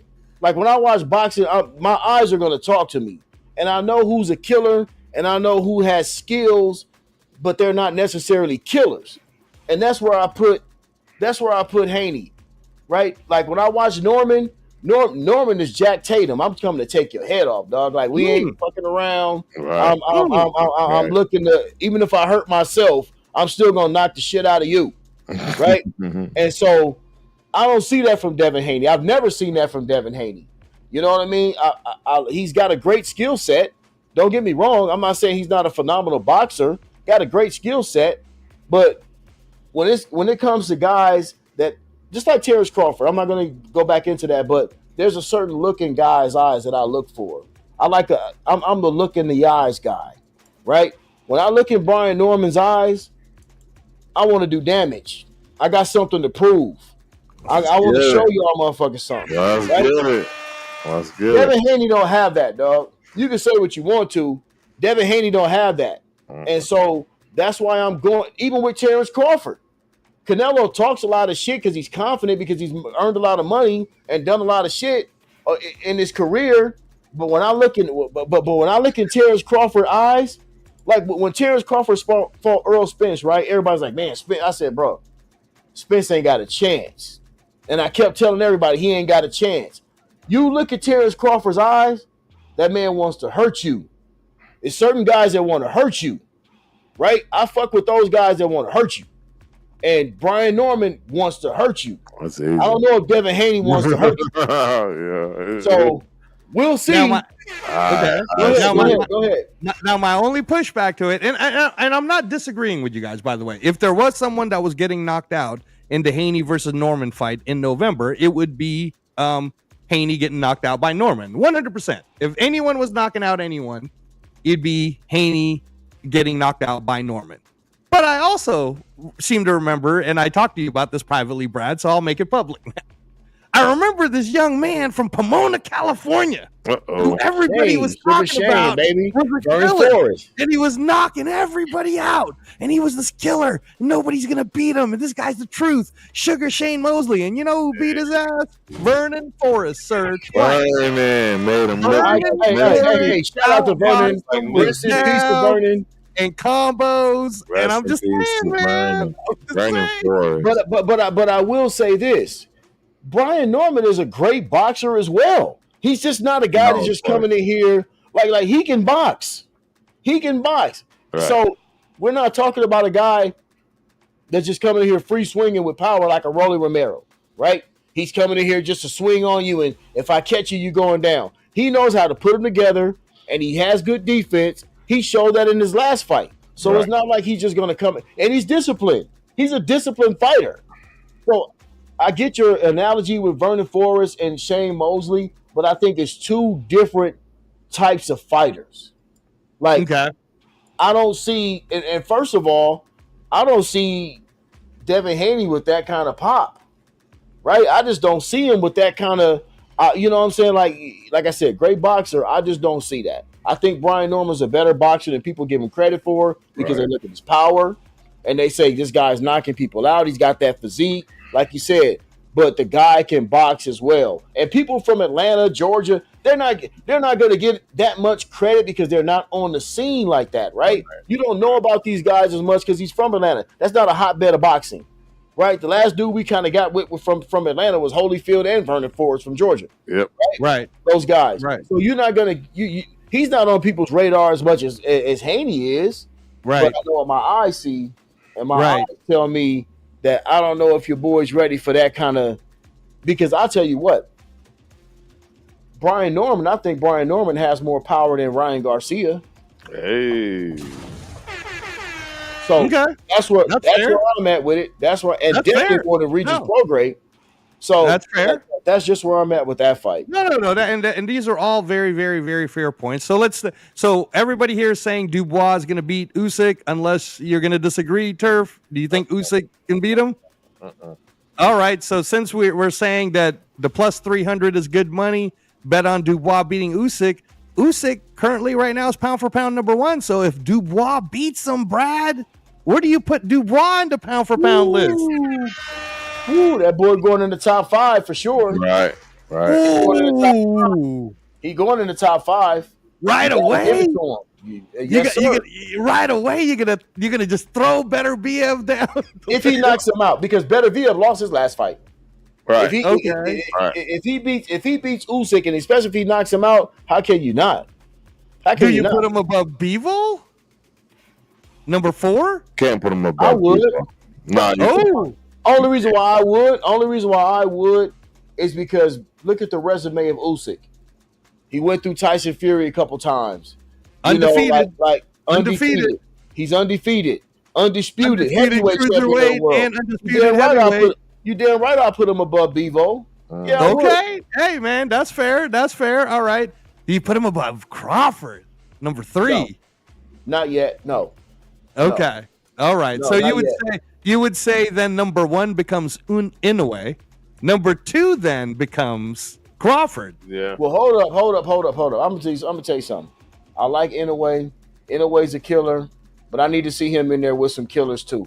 Hey. I need to see Inoue in there with some killers. I'm just telling you the pound for pound list, and again, I'm not. I don't want to go too on the pound for pound list. He's currently number 2 behind Usyk. He's pretty, but I mean, look what he did to Stephen Fulton. To me, I think that was his best win, to be honest, because he walked through Stephen Fulton. I didn't see that coming. I'll give you. But other than that, dog, it's time for you to get on this soil over here or get over there in Riyadh and let's get to it. I don't need no more fights in Japan, dog, where I got to get up at 1 a.m. to watch this shit. I need to see you. I need to see you in Vegas. I need to see you in Riyadh crack it against these dudes that we all know in the mainstream. Let's do it. If you got to move up a little bit or whatever, it's time for you to do that. But I'm just not going to hand him. I'm not going to hand him the number 1 pound for pound because he looks good. I'm not doing that. No. I need to see substance fights. Well, after this Saturday, that pound for pound list is going to look very different because if Usyk does win, you can't just all of a sudden take. I mean, if Dubois wins, you can't just all of a sudden take Usyk out of the pound for pound list. So he would still be in there, right? Now you know that Stevenson would then probably get kicked out now, right? Okay, but let me throw this one out at you.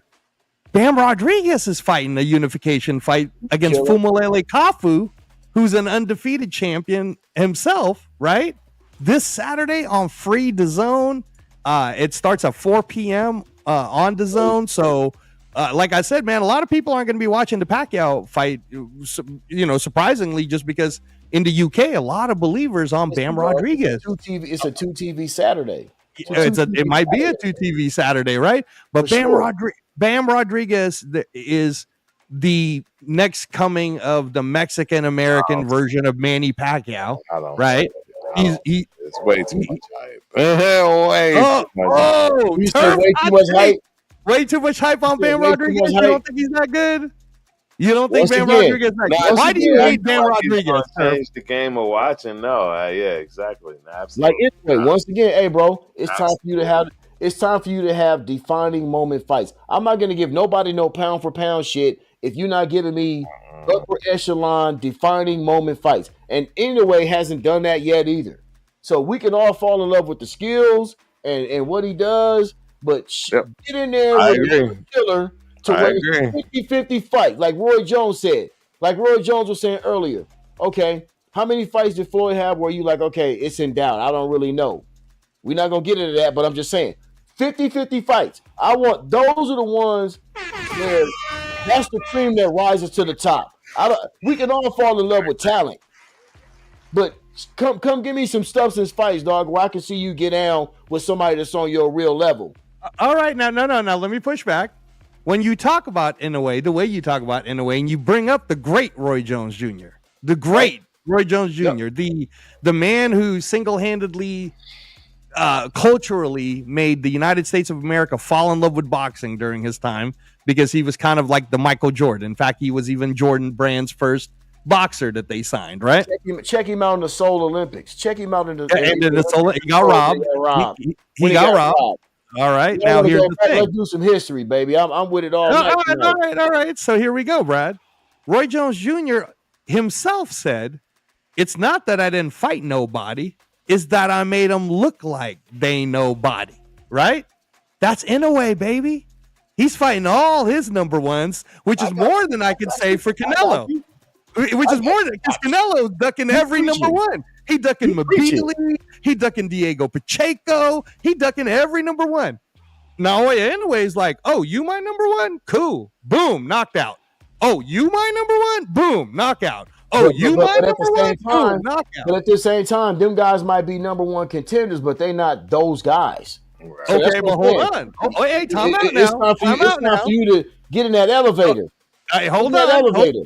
Time out. The reason why Inoue is undisputed, two-time turf, two-time undisputed at 118 pounds, and at 122 pounds is twice he won the Muhammad Ali tournament. And the Muhammad Ali tournament is where they took the best of the bantamweights and the best of the super bantamweight, and they had them all fight each other. Yes, so you're trying to tell me that a man who knocked out Nonito Donaire, you're trying to tell me that a man. There he is. I knew you was waiting for that here. Everybody, hold on. Hold on, Severe. I'm just trying to let Brad know that if you're going to start talking about how Inoue ain't fighting nobody, maybe it's because he makes them look like they nobody. That's all I'm trying to say, Brad. That's all. Go ahead, Severe. Look. Shout out Severe, dog. You got your Raider head on, dog. Look. You in the building. You was with my son earlier today, dog. Yes, sir. No Can you hear me? Yes, sir. Yeah. Okay, for sure. Yeah. Nah, man. Nonito Donaire kind of old, man. He ain't been the same since the Axeman put hands on him. Okay. Who? Yeah, he's talking about Walter, Nicholas Walters. Yeah. He ain't been the same since Nicholas Walter took Lomachenko old. No, Lomachenko beat up on Nicholas Walter, but Nicholas Walter beat up on Donaire. Yeah, Nicholas Walter beat up on Donaire. Yeah, Donaire done. Yeah. All right. Hey, Donaire's best fight to me, real quick. Donaire's best fight to me is when he beat Vic Darchinyan. Yes. Vic Darchinyan. Yeah. Vic Darchinyan is cold too. Yeah, one of my favorite. Vic Darchinyan was cold. That made everybody watch it. So the question right now to the panel is: if Dubois beats Usyk this Saturday. And Severe, I know you're big on looking at them lists too, the Ring Magazine Pound for Pound list. Where do you then put Dubois if Usyk is currently number one? And then who are you kicking out?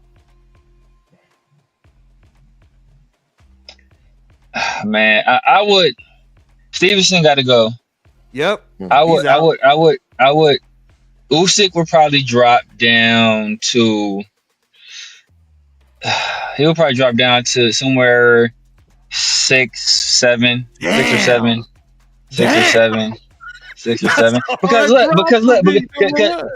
if you think about it, a lot of people think he has like a few losses under his belt already. So if he stay in line, like I said, a lot of people already think he lost that initial fight to Dubois. So if he comes back and loses to Dubois now at heavy, it kind of puts a little taint on that previous victory. Because people are already kind of questioning it, so I think that will kind of taint it a little bit in people's eyes. Obviously, Dubois will catapult into the top 5. Inoue will probably be number 1. He would have that until Crawford wins in September, and then Crawford would obviously go to number 1. And if Crawford beats Canelo probably dropping out. That's what I'm saying. Why wouldn't Canelo be dropped out? Canelo's dropping out. Because Stevenson, in my opinion, Stevenson doesn't deserve to be there. And like I said, true. Haney's fight versus Prograis was way more impressive than Shakur's fight versus Zepeda. You don't like Haney right now. But Haney went to a higher weight class against a feared opponent I don't think Prograis had a loss at that time. Right. I don't think he had a loss at that time. And he had just beat, I think, Josh Taylor. So not only did he not have a loss, he beat the other feared guy in that division and blanked him. 12-round skunk. Don't you see? So, Devin Haney, listen. Devin Haney is a naturally bigger guy. He should be where he's supposed to be right now. So him over there fighting that kid from Australia who he's way bigger than. He's way bigger than Lomachenko.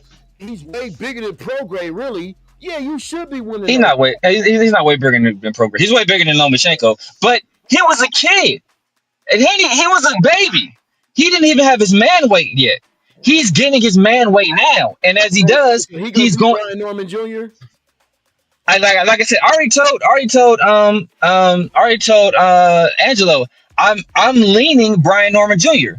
But what this shows me is that all these fools was Duncan Haney. Haney been calling all these dudes out for years. Then none of them want no smoke, it's all kind of obfuscation, saying, "Oh, it's this and that." And so what did Haney do? He moved up in weight class, jumped right into a guy that just came off an extremely impressive victory, taking a very dangerous fight against a guy with power and athleticism in a new weight class. So that's a very dangerous fight. So this shows me that he wasn't scared to challenge himself. It was Shakur and Tank ducking, because he ain't ducking no smoke against nobody. He ain't turned down a squab against a single person. He's taking a fight against he's not. Look, he's taking This is low risk. This is low reward, high risk, because nobody really knows Brian Norman. Right. Devin Haney, even though his name is not the greatest, because off that Ryan Garcia fight, people know who he is. People know who he is. So if he beats Brian Norman, nobody's gonna really give him any credit. Nobody on the outside, no casual fans. Yeah, the hardcore boxing fans will, but that's not going to generate a lot of money. You know, the casual fans need to give you credit for your victories, for it to mean something for your career. He's already opened as a favorite, I think. I wouldn't have him as a favorite. I already told Angelo, if this is a 50-50 fight, I'm putting my money on Brian Norman Jr. Right. Straight up. And the fact that Brian Norman is an underdog, I'm definitely putting my money on Brian Norman Jr. I'm rooting for Haney, but I'm not going to bet my money on it. Now check this. First of all, let me shout out Severe, man. That's a hot take. He brought out a lot of facts, Brad. He brought out a lot of facts, bro. And again, Haney brings out this, I don't like them that much, or people do like them, but facts are facts. Severe threw out a lot of facts, man. He threw out a lot of facts. So you do kind of gotta give Haney his props when Severe's talking like that. But what was the counter, Brad? What was the counter? Like I said, I think when you start looking at Devin Haney has, like you said, he's grown into his body. He's always been pretty much bigger than everybody else that he's fought in these big fights. He was much bigger than Lomachenko. He was much bigger than why do I keep forgetting the guy's name from Australia? That he Kambosos? No, Kambosos. George Kambosos. Yeah. Much bigger, much skilled than those guys. I won't say more skilled than Lomachenko, but he was bigger and he was able to use that. And then he kind of faded in that fight too. Once Lomachenko started kind of he came on stronger. He came on. He won the champion. That was the difference. That was the difference, because I had Lomachenko was winning the fight. I had Lomachenko winning the fight going into round 10, I want to say. And I want to say Devin, in my opinion, Devin swept though. 10, 11, and 12, Devin swept because Lomachenko faded. And in my opinion. I'll be honest with you too, Severe. Here's one of the, I can't get the taste of what happened with Ryan Garcia out of my mouth. And I wanted to a couple of months ago when they fought in New York and he fought Jose Ramirez. Ramirez, yeah. Taste out of my mouth, and I didn't get anything that I was looking for out of Devin Haney. And so right now, that's why the stock is down for me. Because I was that's understandable too. You know what I'm saying? That's understandable. Now he come out here and fight Brian Norman Jr. and do his thing, and he's back to being that kind of Devin Haney. I'm all with it. But for right now, just for me, based on Garcia and Ramirez, the stock is down a little bit. I don't see a lot of confidence there. And when you fighting a guy like Brian Norman Jr., He got that. I'm gonna get you out of here. I'm going to get you out of here. So that's where I'm at with that. So I will say this: in the Ryan Garcia fight, except the first round, which is debatable, in my opinion, Devin Haney won every single round up until the 7th round, and he was winning the 7th round until he got caught. He really caught his groove. Round 2 through like 6, he was really in his bag. He was controlling that fight, and then he got caught, and then that was all she wrote. But Ryan Garcia, not only he has a great left hook, he has possibly the fastest hands in all the boxing. Yeah, that's debatable, but possibly the fastest hands in all the boxing. So he was. So he was, but he was, in my opinion, like I said, first round was debatable. If somebody wants to call it a draw, if somebody wants to give it to Ryan Garcia, I'm cool with that. Rounds 2 through 6 and 7 until he got caught, he was winning those rounds. And we saw a completely different Ryan Garcia when he wasn't on that stuff when he fought Raleigh. So that lets me know that you don't got that better in your back. You're a different kind of person. Now with the Rodriguez fight. No, how true this is, I don't know, because it could just be some revisionist history and Bill trying to spin the narrative. But Bill was interviewed and asked about that fight, and he said that was the plan. And Haney wanted to turn up and do more, and Bill said, no, stick to the plan, keep doing what you're doing. So, and Bill is his trainer, and obviously his father too. So, like they're Muslim, so they show a certain level of deference to their fathers. So he's not going to go against what his father says. So while we look at it as his father is controlling him, in the Muslim religion, they show a high level of deference to their father. So that's part of the reason.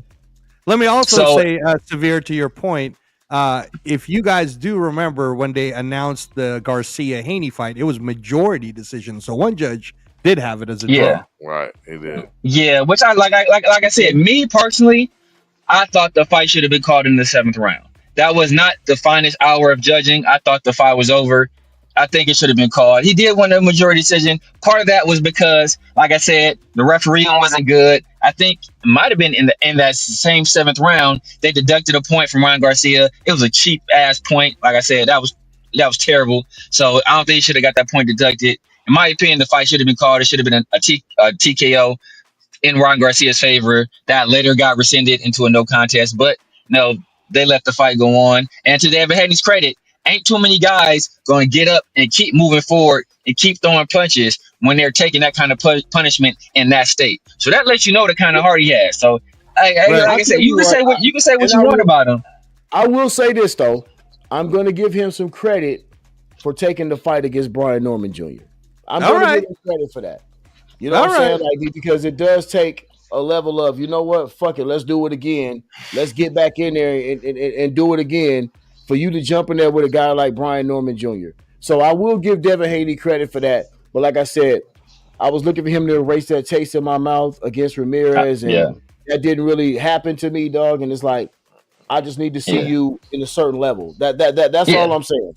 No, I agree. That was a terrible performance. Terrible performance. Everybody, that whole card, outside of it, and even Teo, people want to give Teofimo Lopez credit for his performance. He had the best performance of all those guys, but he wasn't great. And then he signed, and then he signed a deal to fight Devin Haney. And then what happened? He been ducking Haney since he unified. Haney been calling this dude out since Teo unified, and he ain't want to smoke then. I'm waiting for Timofeo Lopez to get Berlangered. I'm waiting for him to get Berlangered. I'm telling you now. Okay. I'm ready for Timofeo Lopez to get knocked the fuck out too. I'm tired of Timofeo Lopez.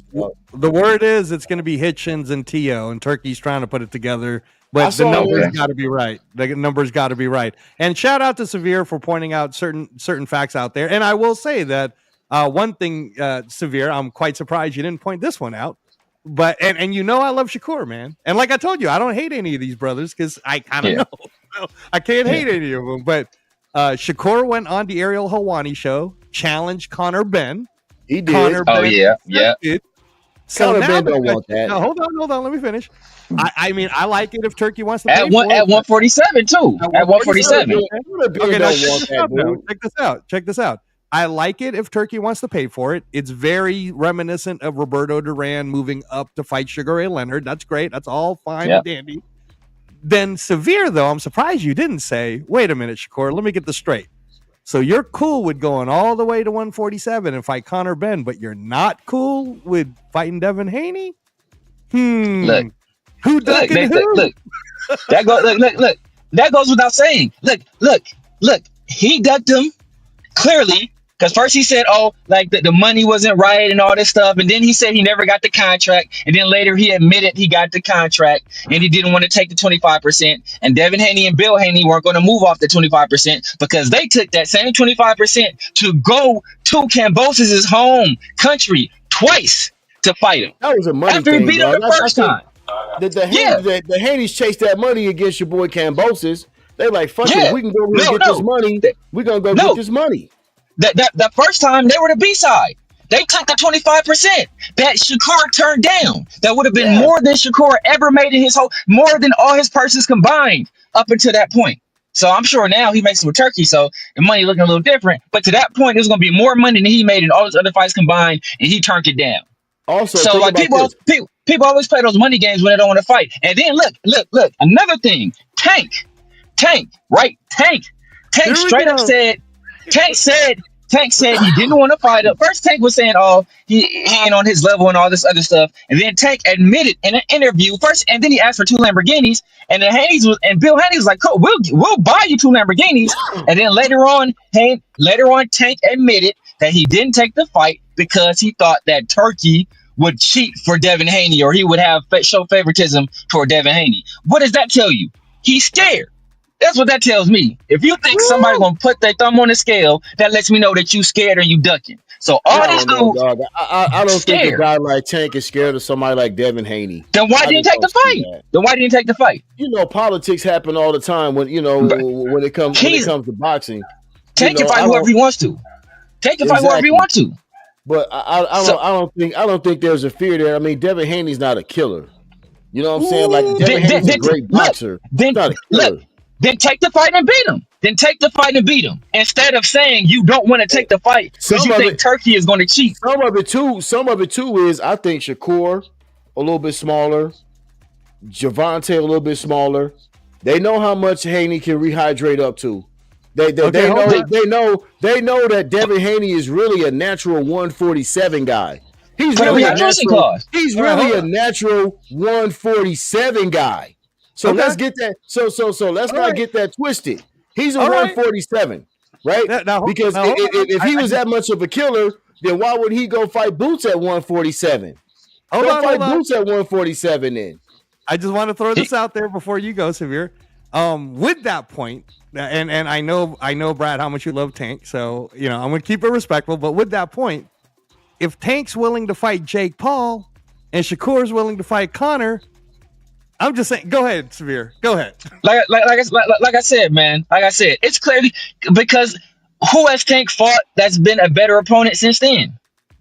Who has he fought that would generate more buzz in the boxing community? He hasn't fought Shakur or Devin. He fought either one of those guys. Those would be 2 of the biggest fights in all of boxing. Devin been calling this dude out for years. And Tank out of his own mouth said he didn't take the fight because he thought Turkey would cheat for him.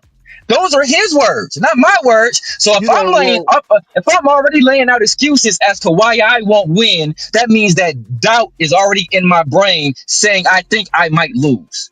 And that means you ducking. I'll say this too, Killer. I think a lot of the guys in PBC have been done wrong. They haven't been able to get out there and really mingle and dance with all these other people. The Matchroom, Top Rank, the Al Heyman effect is real. You know what I'm saying? Like they don't let their stables really get out there and get down like they should. Yeah. You know what I'm saying? Yeah. So I think that has a little bit of something to do with it as well. Because remember, that comes from that Mayweather tree where they protecting that O. They protecting that 0. Right? So I think some of that is in the play right now, dog, and some of that's getting erased. A lot of that's getting washed out now. Tank's going to have to come to the table. Tank going to have to get erased. And listen, Tank is on the clock with me because I'm a realist. Tank's on the clock with me, dog, because you know what? What you showed me against Lamont Roach, That wasn't up to par. That wasn't He satisfactory. lost, bro. He lost. Yeah. He on lost. Lamont Yeah, Road. yeah. He lost on my road. Lamont Roach outboxed you. He outboxed lost. you. Yeah, you And lost. and And the word he was I'm gonna lose. hearing He right was gonna now. lose again. Well, the word I'm hearing right now, gentlemen, is the fight's not happening. That's what I'm hearing. I heard the fight is off because he got in trouble. He got that DV on him. So Yeah. like I said, Yeah. like a Haney Tank fight is way bigger than the Lamont Roach Tank one. Like nobody was checking for Lamont Roach Tank that first time. The second fight that would have been huge. No But doubt. you know, but and again, no disrespect to any of these fighters. There's no disrespect to any of them. But to both of y'all point, nowadays, when fighters used to say 2 years ago, and by the way, Severe, you're on this list of mine too. 2 years ago, brother, I told you boxing was going to be a top 5 sport in the United States, and you got to give it 5 years. No more pay-per-view, bro. No more. So that November it's moving in the right direction. That November card with 6 world title fights is free. It's free, bro. Yeah, it's free. Yeah, that's crazy. Yeah, that's crazy, right? That's crazy. So anyway, money's Turkey's doing his thing, man. Turkey's doing his thing, and these fighters, and to Papa Rundown's point, we need to get away from this O thing. This O thing has to go. The greatest boxers of all time all have losses. Come on, all of them have losses, right? Get it, and because they were fighting the best fighters and challenging themselves, and that's why they're held in such reverence. You feel me? All those guys, fought each other. Hagler, Hearns, Leonard, Durant, all those guys fought each other. Oh, man. We ain't got a tank. We ain't got a tank. Haney, a tank, Shakur. Like, why? Right. Yeah. It don't make no sense. And let me say this too, and I'm trying to, and believe me, Papa Rundown, Severe is very busy. He's younger than both you and I, so he got these kids that he's raising up and everything too. But I've been trying to get Severe to watch boxing the way I got you to start watching it. Watch it in Europe, watch all the UK fights, because I was on a couple of boxing shows the last couple of days, and they were like, damn, Angelo, that's a really good point. And I was saying that, I'm sorry, guys, in America, if you're not educated about global boxing, then you're just arrogant. Because the truth of the matter is, the reason why Shiraz beat the brakes off Berlanga is because if you watch Shiraz, and I turned Brad on. You've been telling me about Shiraz for a minute too. When they bring up UK fighters, they set them up to lose because they want to see how tough they are. When they set up American fighters, you got 15 first-round knockouts off of cab drivers. So now you fight a real killer and you get knocked out. And that's just how it is. So that's why the game's changed to the point where if you say, oh man, the money's not big enough, Turkey, guys, is paying guaranteed to Usyk this Saturday $130 million. No, he's not. Yes, he is. He's not. It's recorded. Yes, he is. It's recorded. It already went out. $130 million. He is paying. He's paying Daniel Dubois. Canelo is 80, right? $70 million. Damn. Canelo got $80 million to fight Skull, y'all. No. Yes, he did. It's all public. It's all public. That's right. I wonder what he getting. What he's getting for Bud. He got to get like 100 at least for Bud. No, he's getting he's not only getting the 80 guaranteed, but from what I hear, he's getting a lot of back ends. So if the back ends all work, he can clear 120. And I know that Bud went on Akbarak and said he's only making 10. Bro, let me just he ain't just making 10, bro. He's making 10 times 10. 10 times 10. He's making a lot. He's making a lot. But he's probably like 40, 50. Yeah, he's making a lot with endorsements and everything. But that's what I'm saying is, so when Severe says, hey, Haney's not ducking no smoke, and proving the fact he's fighting Norman, right? And Shakur is now going, hey, I'll fight Conor Benn. Tio don't got no more excuses because money's no longer the issue. And there is really no more excuses for any fighters now in this era because money's no longer the issue. Money is Turkey. You know what? Turkey said, look, I don't care if you lose. I just want you to get in there and put on a hell of a fight. Yes. See, once you tell a fighter that, he ain't got to worry about, you know what, your reputation is soiled because you lost a close fight and you were undefeated. Right? Yeah. Once you get over that stigmatism and you start telling people, look here, we want to put on the best fights against the best fighters. That's what we're here for. Somebody's got to win. Somebody's got to lose. but come out and fight with honor, right? And I think this fight card that we saw last weekend was a perfect example of that. Yeah. That was a perfect example of everybody coming out there saying, "Guess what, man? The money's already." I don't like using this term because I'm not that. I'm older, but the money's in the bag. Right. The money's already in the bag. We're gonna go out here and do what we got to do, right? And so the new precedent for boxing is being set to where, guess what? Y'all come out here and fight your ass off because you're gonna get paid. If you run, that's where you.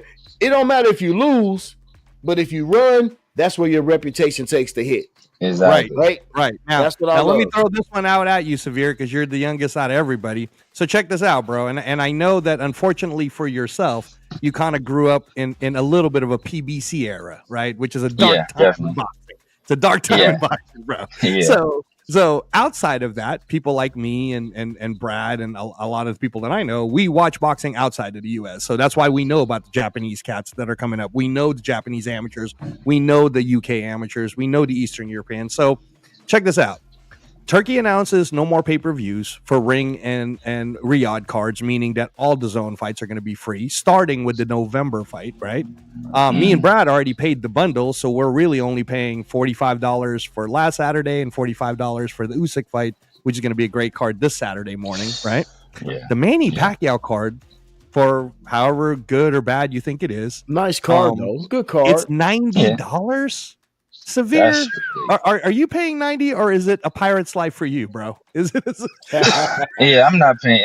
I'm not paying 90 for that. And look, I understand because Manny Pacquiao is such a force and he's such an icon and such a legend that you may even be able to get away with it because he's Manny Pacquiao, but if it's anybody else, you can't do that. You can't do that, especially not when you have a quality card for free. Well, I was going to tell you that the zone card that's going head to head against the Manny Pacquiao card is free. That's in Frisco, Texas, at the Ford Center. It's Bam Rodriguez versus Kafu, and a lot of UK people, brother. I'm telling you, man. I go on these boxing podcasts. A lot of UK people love Bam Rodriguez. Yes. And then there's the killer that I've been telling Brad about for a while. Diego Pacheco, bro. I've seen Pacheco can crack. 24 years old, for sure, 6'4", 168. I'm telling you, man, Canelo don't want that smoke from a young man. He don't want that smoke. But I will say this. This is the most complete card that PBC has had in a while because they know. Look, listen. You got some good fights. Fundora Zoo again, right? Fundora Zoo again. Fierro, you got Cruz. Fierro and Cruz again, and Brandon Figueroa and Joet Gonzalez. Yeah. I mean, those are credible fights. So those are your five right there, Brad. You're telling me you're going to pay $90 for Brandon Figueroa, Joet Gonzalez, Isaac Cruz versus Fierro rematch, Fundora versus Zoo rematch, and Pacquiao versus Barrios. That's $90 to you, bro. That's $90. $90 is kind of steep. Yeah. Amen. You're paying $5 for all those fights and $70 for Pacquiao, basically. At 46. You know what I mean? So, you know what I mean? Like, so yeah, dog. I mean, it's a hard watch. You know what I mean?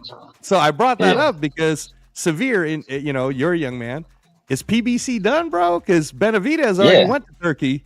And the only guy left is Tank. And Tank, we don't know what's going on. So, hey, a couple of days ago, I saw Calvin Ford talking to Turkey Al-Shea. Did you see that? Sir. Oh, Calvin Ford was conversating with Turkey kind of heavy. Yeah. Turkey's talking. Here's what Turkey's going to do. In fact, I know the info on this. Turkey was talking to Calvin Ford because what he would like to do for Calvin Ford, for all the things that he's doing to help the youth that he brings up in that very dangerous area where they're at, is he's going to bring those kids up to Riyadh, the amateurs that Calvin Ford wants, so that they could fight in a nice little tournament, so that they can get some experience that way. And he's going to be working closely with Calvin Ford. So what do you think that means, guys? That means Turkey's about to take over that little DMV area. Oh yeah. There's some hella fighters coming out of there. Yeah, man. Look, we got to give shout out to Turkey, man. Like, really. This man is revolutionizing boxing in a good way. And I'll be honest with you, I don't want to get off too far on another tangent, man. But it's like I was really getting dismayed by all of the MMA is taking over combat sports. That's total bullshit. There's never going to be anything like boxing. I don't care. I don't want to hear about. I mean, yeah, y'all. To me, John Jones ain't getting paid $130 million. That's a niche. You can say what you want to. I don't care if Trump shows up over there. That's a niche sport. That's a niche sport. There's nothing like when you say to yourself, September 13th, Canelo and Crawford's getting ready to bang out. There's not an MMA card on this planet. There's not an MMA card on this planet that's going to do anything close to what they're going to do. So I'm glad Turkey is coming. I'm glad Turkey is doing boxing the way he's doing it. Let me say this too about Turkey, and he got a little heat for it in the UK when he said it in some ways. I didn't really understand why, because I understood what Turkey was saying. But Turkey was saying that, I think this was in the New York card in the Times Square. He said on public, and he said it to Pat McAfee, that boxing is better when you have a black American heavyweight as the champion. And then a lot of people started giving me heat for it.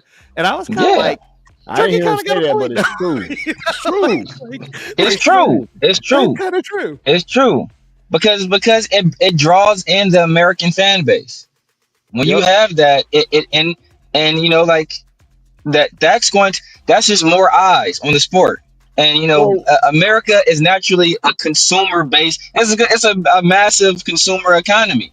We spend a whole bunch of money, so if we're going to be throwing some money toward that's only better for the sport of boxing, and it's only going to allow us to do more and pay fighters more, which is going to build the pipeline like as Turkey is doing, which is amazing what he's doing with Kevin Ford, because that's what you do. You invest in the younger generations now, because that's going to be your future superstars. So right now, all these kids want to play basketball and football, but if you start showing them, man, like, look, you can make a lot of money boxing.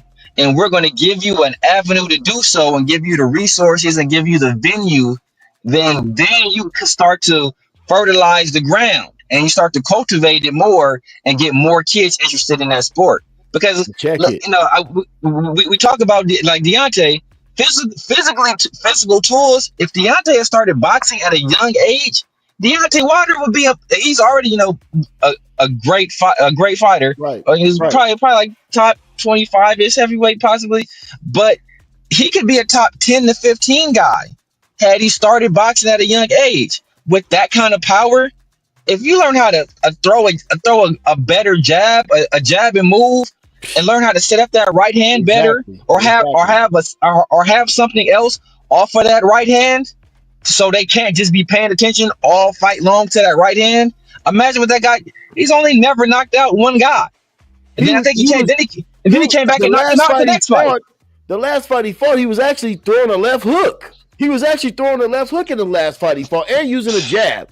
But I'll say this, two things, Severe and Angelo. I'll say this.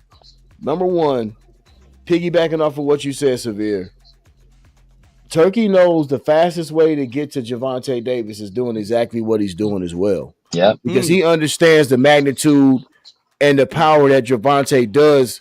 He knows what Gervonta Davis does bring to the table as far as eyeballs to TV sets. He knows. That's fact. Yeah, that's right. He's definitely doing that because he knows I got to get to this guy. That's a cash cow there. Bigger than Shakur, bigger than Devin Haney. A lot of these guys that's in the stable already. Yeah. If you get Tank, dog, that's it. You already got Crawford. Yeah. But if you get Tank, now we rolling.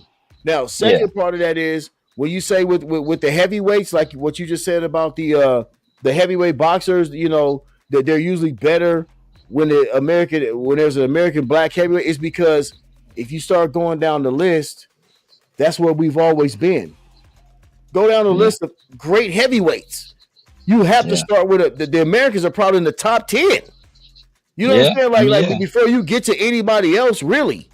You know what I'm saying? He understands that that's the cachet of the heavyweight division. Now, I will say this.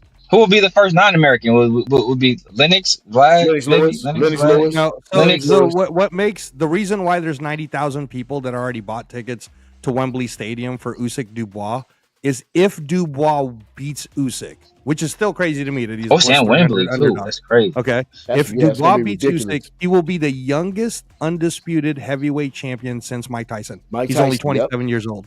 Yep, that's crazy. He's only 27 years old. So a 27-year-old UK star that beat Anthony Joshua in front of 96,000 people. That's kind of like the handing of the torch to who the European UK guys heavyweight champion is. He beats Usyk. Now he is the world heavyweight champion. Who's the American that's going to come challenge him, man? There is none right now. Getting his ass kicked by Bakole.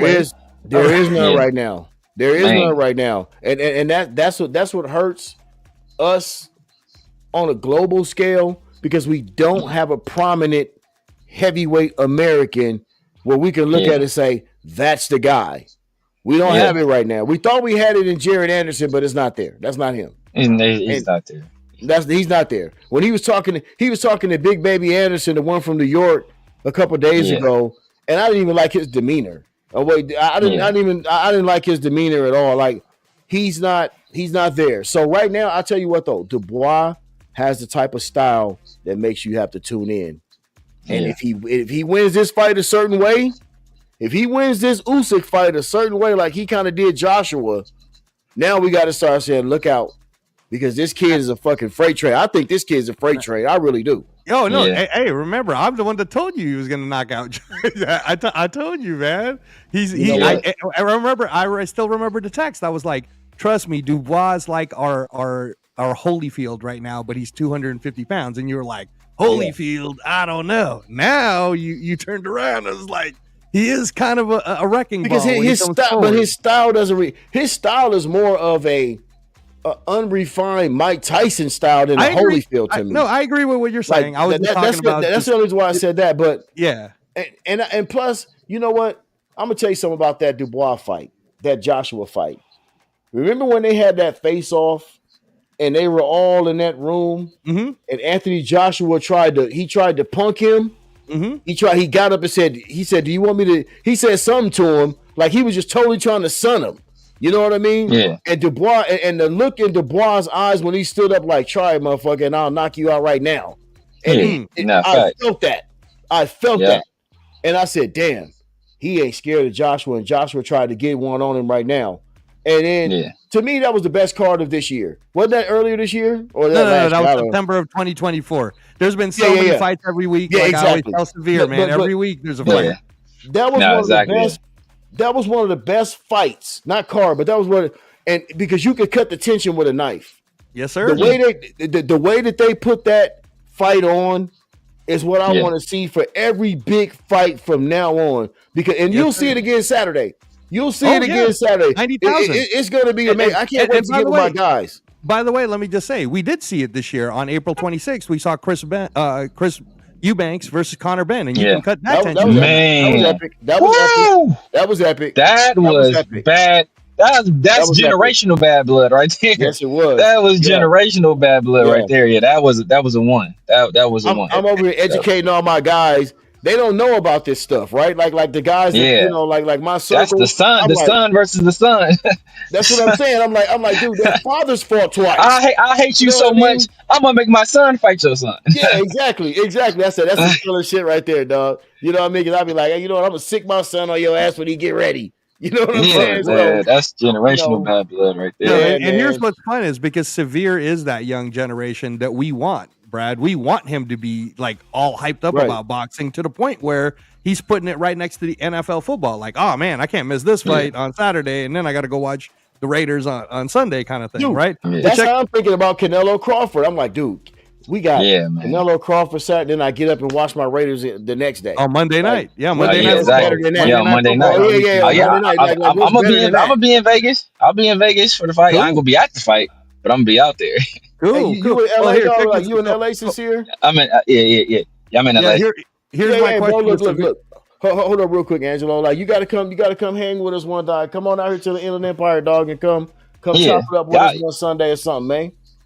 Yeah, I come out there. I come out there. Actually, Severe, you should go watch a fight night with Papa Rundown since you're around the same area. Because you'd have a lot of fun watching him fight night. Man cave in effect, dog. Whatever you need, I got for you, bro. Man cave is in effect. Trust me. For sure. Yeah. No, we So I definitely was got going to to set ask that you, up. Severe. I was going to ask you this question. So let's say Dubois wins, right? And he's already gotten a lot of fans for the type of the way he's been fighting, and also honestly the way he's come back from getting controversially knocked out by Dubois during that first fight, right? But you, as a young Black American, you see this guy win. Are you gonna rock with him? Is this the type of guy who it's like, I don't care that he's from the UK, but that's my dude for the because 27 years old, we're talking about a 5-year reign possibly. Man, look, I like people that are down to squad. I don't care where you from. If you down to scrap, I told you, Joe Joyce was my guy. Joe Joyce was my guy. I like Joe Joyce. Jilly Jane put them paws on them twice, but Joe Joyce was my guy. Like because he was out there, he's out there to scrap. He ain't out there to be a friend. He ain't out there to dance. He out there to scrap. He trying to knock your head off, and that's why I respected Deontay Wilder so much. The fight's it's ended in one of two ways. He gonna knock you out, or you gonna knock him out. That's the only way the fight go in. And that, so like I respect guys that are out there to win it. So I rock with Dubois. Like what he did to Joshua, like, and that's why I never liked Joshua. That's why I never really respected Joshua, because Joshua, even my guy, David Hay, I have more respect for David Hay, the Haymaker, than I have for Joshua, because David Hay was still out there trying to scrap. Joshua has the feel of he's a manufactured guy. He's manufactured. Yes. You know what I mean? Like he's had some good wins. Listen, his best win to me was over Klitschko. Period. Yeah, to me, Joshua is Vlad before Vlad got Emmanuel. Ooh. That's how I look at Joshua. Yep. You got this size, you got this power. You should be the most dominant force in all the boxing, but you really ain't got the game plan, and you really don't got the heart. Ooh, man, that's for real. Ooh, Severe got them hot takes. Tonight on boxing. All right. Okay, cool. So then let me ask you this, Severe. I know you're busy on Saturdays, but are you going to be able to watch that UK fight in the morning to the afternoon, or you got to go do some games with your son? I should be able to watch that fight. I should be able to watch that at least in the nighttime. I'm supposed to be going to dinner for my birthday, but I should be able to catch. Oh, bro, your birthday Saturday? And my birthday is the 30th, but I'm celebrating earlier, so I'm supposed to be going out with some friends, having dinner. Cool, so man. Cool. Well, no, I'll remember that. How old you gonna be, Happy early birthday, bro. Happy early birthday. Man, I am a young 39. Damn, you're so young, bro. I'm old, man. Don't tell my kids that. Tell my kids that. My kids think I was hanging with Martin Luther King and stuff. Let them have it. I'll take 39 right now, dog. No, this is a great segue, actually, Brad, because this young 39-year-old young man, he kind of grew up in the Pacquiao Mayweather era, if you ask me. I did. A little bit. Like he old enough to have watched the rise of Cotto and Pacquiao and Mayweather. So Manny Pacquiao, great era. 46 years old, coming back this Saturday in Vegas against Barrios. Severe, do you think he can do it, man? I'm not putting anything past Manny. After I saw what he did to one time, I'm not putting anything past Manny. And one time was undefeated at that time, and he was putting the paws on just about everybody they put in front of him. So the performance that and one time he kind of turned it up later on. Pacquiao he was older. He kind of started to fade a little bit. He didn't have the same stamina that he did as a younger man. But like I said, I'm not putting anything past Pacquiao. I'm not. That guy was born right now, bro. Plus 250. That guy was born to box. Like he was born to box. Pacquiao's plus 250. Plus 250 on Pacquiao right now. Well, the knockout's even higher. The knockout is like plus 1,000 or something for Pacquiao to knock out Barrios. Here's the only thing that I would say, right? When you talk about a fight like this, it's a wait and see fight for me, because you just can't. You don't know what a guy has at 46 years old. You just don't. It's crazy. You know what I'm saying? Like, it could come in there and be a Larry Holmes, Muhammad Ali type joint where they like, stop this shit. You know what I'm saying? Yeah. Or it could come in there and be a George Foreman, Michael Moore. Or Michael Moore. You know Yeah. what I mean? That's the You same just thing. don't Yeah. know. I don't know, because the last time I saw Pacquiao against Ugas, that's a lasting memory. Now, Yeah. I don't know what you're gonna do against Bart. You know, that's what I'm saying. Like these type of fights right here, when you got a guy that's older, I don't know, because I haven't seen And he's enough that old. of you. Yeah. Exactly. Like your man's 4 years from 50, dog. Yeah. 4 years man. from the 5-0. George Foreman came back. How old was George Foreman? 45. He was that old. He was 45. He's He's 45. Michael Moore. Yep. You know. Hey, Brad. Tell Severe. Severe what you call me. Tell Severe what you call me. I'm the boxing what?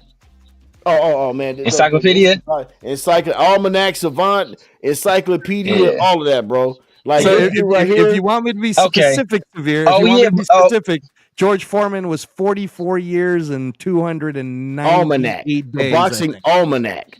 He's an almanac. Okay, that's what he is, so because Bernard, when Bernard fought, he broke the record twice. He broke the record twice. So people always think about how Bernard beat Jean Pasquale, but he also went up again and he beat Chad Dawson.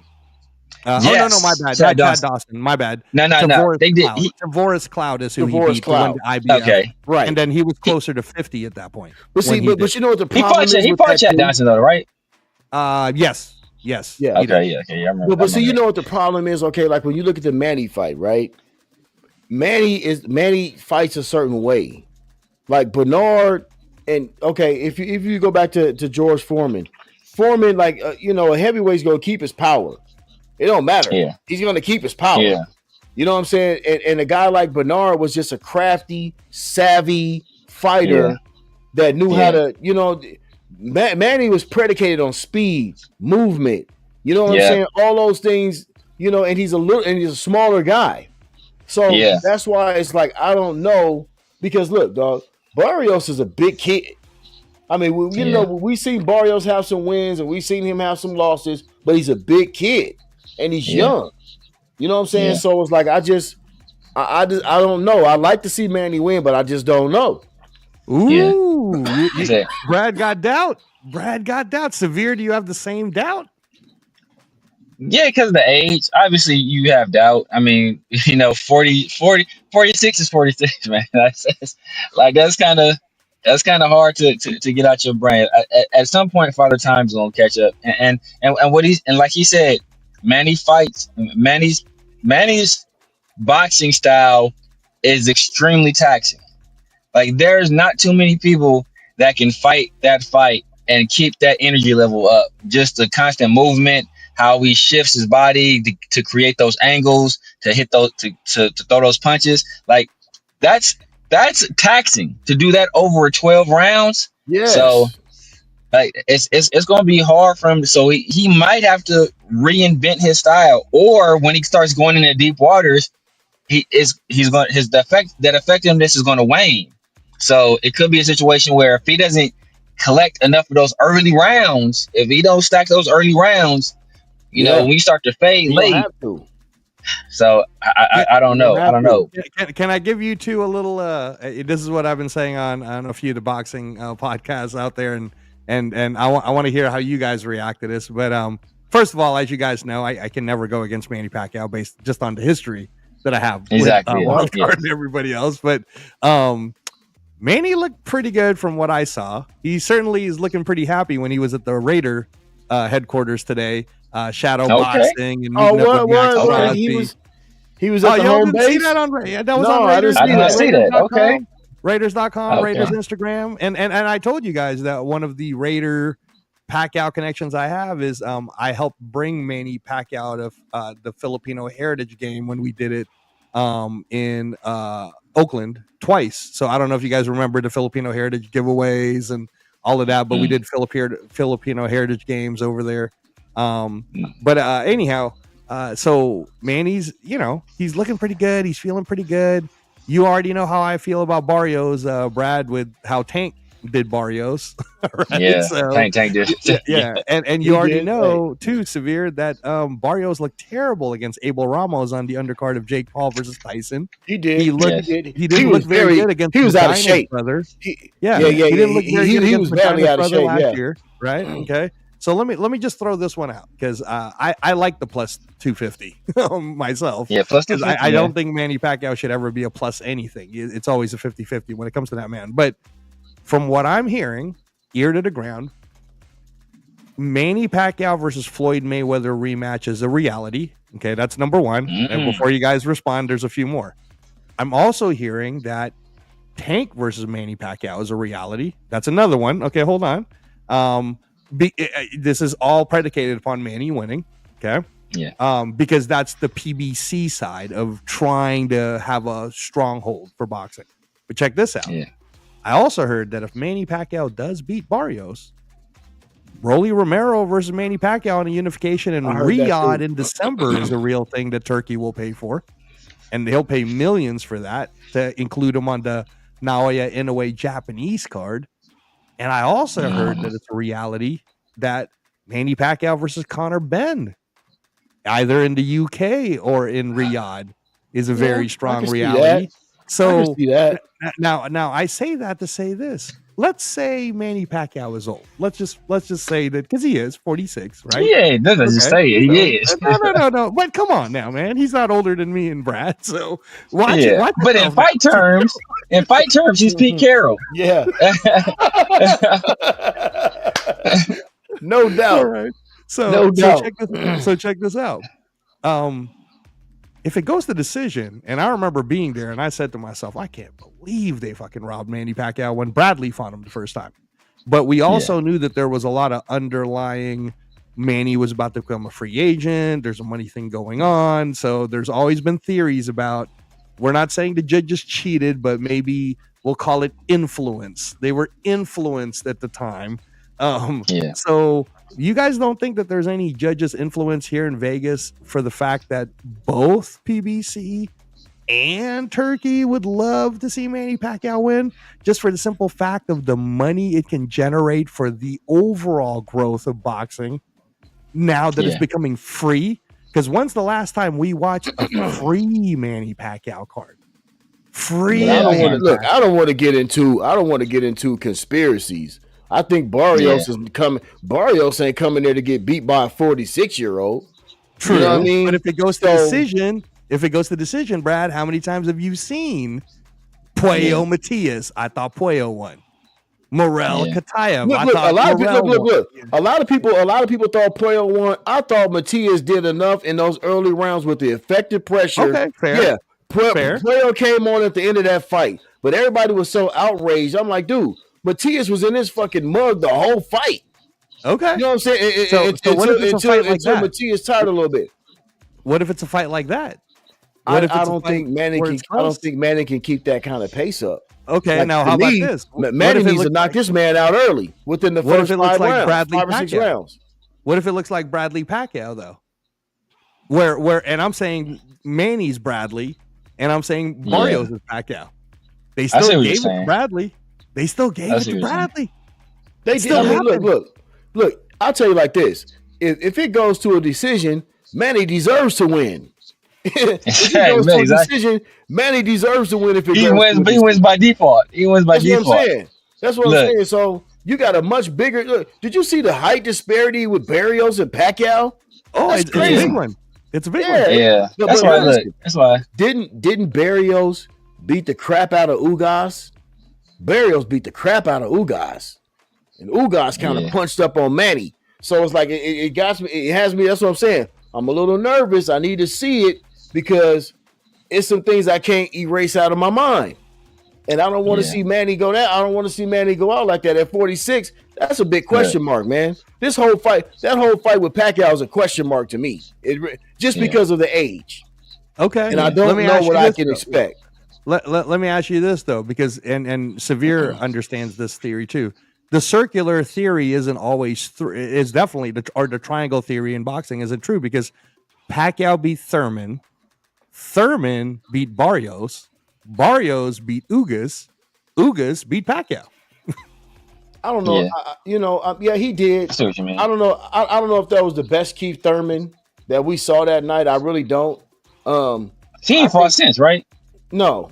And I think Keith Thurman's a bit of a head case. You know what I mean? Like I think Keith Thurman could probably come here and beat some guys now if he was really focused. I really He been do. talking about it. He been He talking about has. it. He been talking about He it coming has. back. Because one thing about him, dog, if he hits your ass, you gonna feel it. You know They what I called him mean? one time. So They called one time for a yeah, reason. for sure, for sure. I don't think that was the best of Thurman that night. But you can't take a win from Manny at the same Yeah, he time. did his But thing. Yeah, like he said, he ain't lost since. You know what I mean? But I don't know. Like I said, man, 46 is big, especially when you're yeah, a heavyweight. To me, is a little different because he can carry that power. He can. It's always if I touch you, I don't give a damn. I'm 52. If I can touch you, I'm still gonna be able yeah, to get you out of there. You know what I'm yeah. saying? So I don't know if that's the same thing with Manny fighting a naturally bigger guy at 46. We're gonna have to wait and see with that one. Okay. That's just how I look at it. I'm not But going you're not against Manny. buying I into love the Manny. theory. There's a lot more riding on this for the sake of boxing than No, Mario Barrios winning. no, because like, listen, Yeah. bro, we talk about dog, we're not deeming a 46-year-old Manny Pacquiao to carry the sport of boxing. That's just not. He's not. But He's he not. sure would open a lot of It would be eyes a for nice free story. boxing. Yeah, Look, he's a listen. name. He's a name.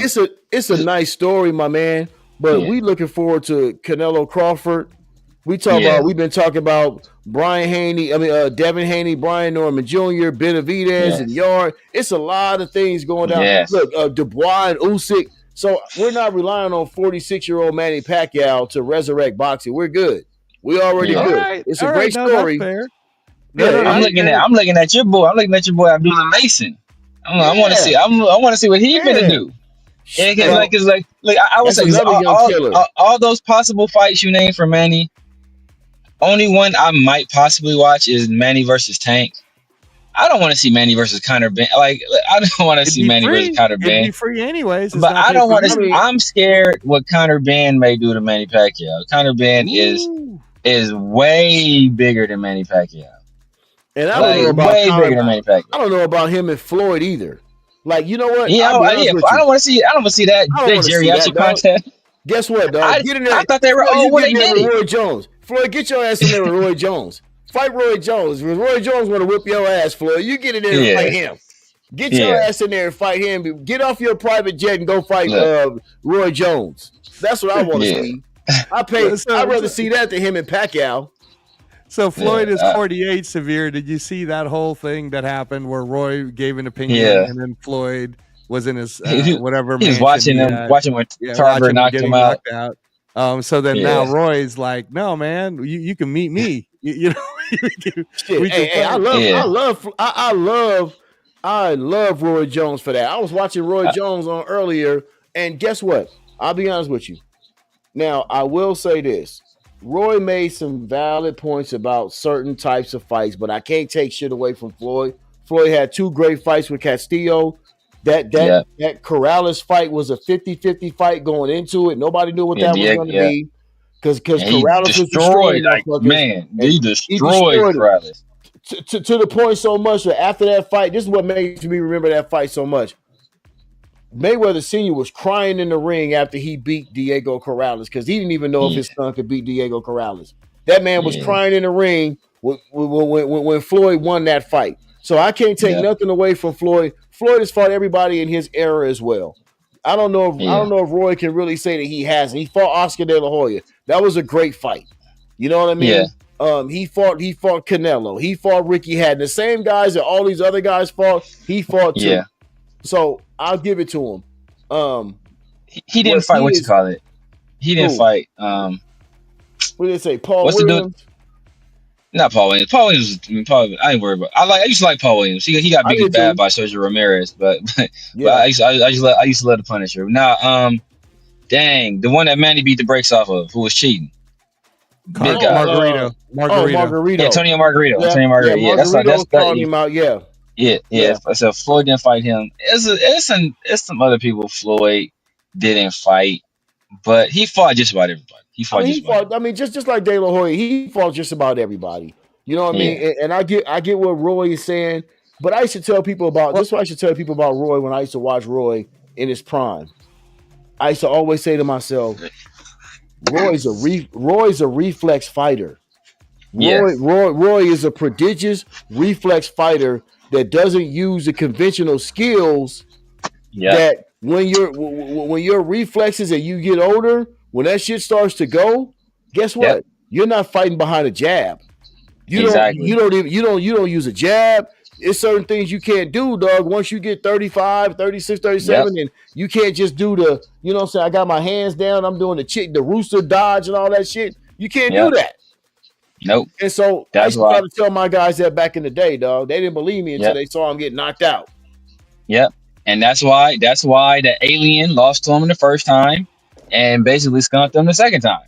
Because he was all about skill. He was all about skill, understanding distance, understanding timing, high ring IQ, good ring generalship. Like, that's all stuff Bernard was honing. And Roy was just pure athleticism. Yeah. I'm going to beat you on my and when, don't get me wrong, when he was on, it was nobody prettier. Nobody. Like everybody wanted to be Roy Jones, dog. At one point, like damn. And then what also hurt Roy was, I think, going up to heavyweight and then trying to come back down, especially at that age. That's never a good idea trying to do that. So I think that messed him up too. So Severe, here's a couple of hot button topics for you, and it might get Brad here going. But what Roy Jones Jr. had said to Andre Ward was, there's no way that Floyd Mayweather Jr. would beat Sugar Ray Leonard at 147 pounds because Sugar Ray Leonard was mean, and Floyd wasn't about that. He wasn't mean. That's my hope. Right? Trust me. And that's not kind true. of like what made Floyd get hot. This what we're gonna get into it. Look, that's not true. No. Hold on. Let me ask the question. No, I'm gonna let Severe go first. Severe, because you grew up in that Floyd Mayweather generation. That's because you're 39, man. You're pretty young. So I'll be right back. But Floyd in your eyes? Is Floyd in your eyes when you're talking about the history of boxing? Is he TBE, man? Is he? I mean, do you buy into that? Where do you kind of put Floyd in this whole thing? Floyd is the greatest businessman boxing has ever seen. In terms of the actual fighters, he is not the best. I mean, Muhammad Ali is the best ever. Sugar Ray Robinson is over him. Those are guys for sure. Joe Louis, I'll probably put over him. There's some other people I will put over him. But he's in the conversation. Like, I can understand why he's in the conversation. He broke the record. He broke the record. He made a lot of money. I think he brought a lot of eyes to the sport. But I think he also damaged the sport, damn near irreparably with the whole zero. And the thing about it was that because that was his marketing, is that when he made that switch from being Pretty Boy, we saw it happen. It happened during a promo for the De La Hoya fight, where when he was the villain, he was the villain, and that's when he went from being Pretty Boy Floyd to Money Mayweather, and then people started to want to tune in to see him lose, and that's why at that point keeping that O became so important, because that was how he was marketing fights, essentially, because people were watching to watch him lose. And now in terms of go ahead. No. But you have something else? I was gonna get into the sugar right now. My question to you, because I wanted to hear it, is when you say, he's kind of up there, but are you saying, kind of like when that Bleacher Report his list came out, and I was like, Kobe at 11, y'all are tripping, man. This is a terrible list. It's hard, I understand, because of all the GOATs, but you can't put Kobe Bryant at 11. That's ridiculous. So it's the same thing where when you say, Floyd is up there, up where? Like, is he really in the top 10 in your eyes of greatest? Man, this are so many great fighters. But I don't see how you... in terms of great, I don't see how you can't. You don't put him in the top 10. I think you almost have to put him in the top 10. I think you almost have to put him in the top 10. And if you look at, because my favorite fighter coming up was Juan Manuel Marquez. And Okay. you watched we saw what was one of my favorite. We saw what Floyd did to Juan Manuel Marquez. True. And Juan Manuel Marquez is, he's a great fighter, a legendary fighter. I think one of the highest ring IQ guys, one of the best like boxers, and he just holds Floyd in such high reverence. And when you talk to the guys that are like boxers, even Zab, Zab, they had their thing. Zab gives Floyd his props for his skills and ability. So I think it's hard to not put him in that top 10. And when people say he's not mean, people need to watch that Gotti fight. Watch that Arturo Gotti fight. You don't think Floyd's mean? Watch that Gotti fight. Watch the Zab Judah fight. Watch the Chop Corley fight. Like, you don't think Floyd? He was just got done talking about how he punished Diego Corrales. Like Floyd, before he had those hand issues, Floyd was a mean dude, and I think he had like a 70-something% KO ratio. It wasn't until he had those hand issues and he had to change up his raps and change up his fighting style that at that point he couldn't do what he was doing early in his career. But when he was Pretty Boy Floyd, you couldn't touch him and he was knocking dudes out. So people remember the older Floyd. Money Mayweather, Pretty Boy was putting paws on people, and now, he was a mean dude. Now I want you to keep going, Severe, because here's my follow up to it, because I want to get your thoughts on this. So we're still talking about, man. So you're gonna squeeze him into top 10. So the first thing is, was he mean enough to even contend with Sugar Ray Leonard? Because that's the debate, right? Hey, man, Floyd fought all these greats at 147. They were all champions. And Roy Jones flat out said, man, Sugar Ray Leonard destroy Floyd Mayweather at 147, right? Now, hold on. I'm talking to the 39-year-old for a second, Brad.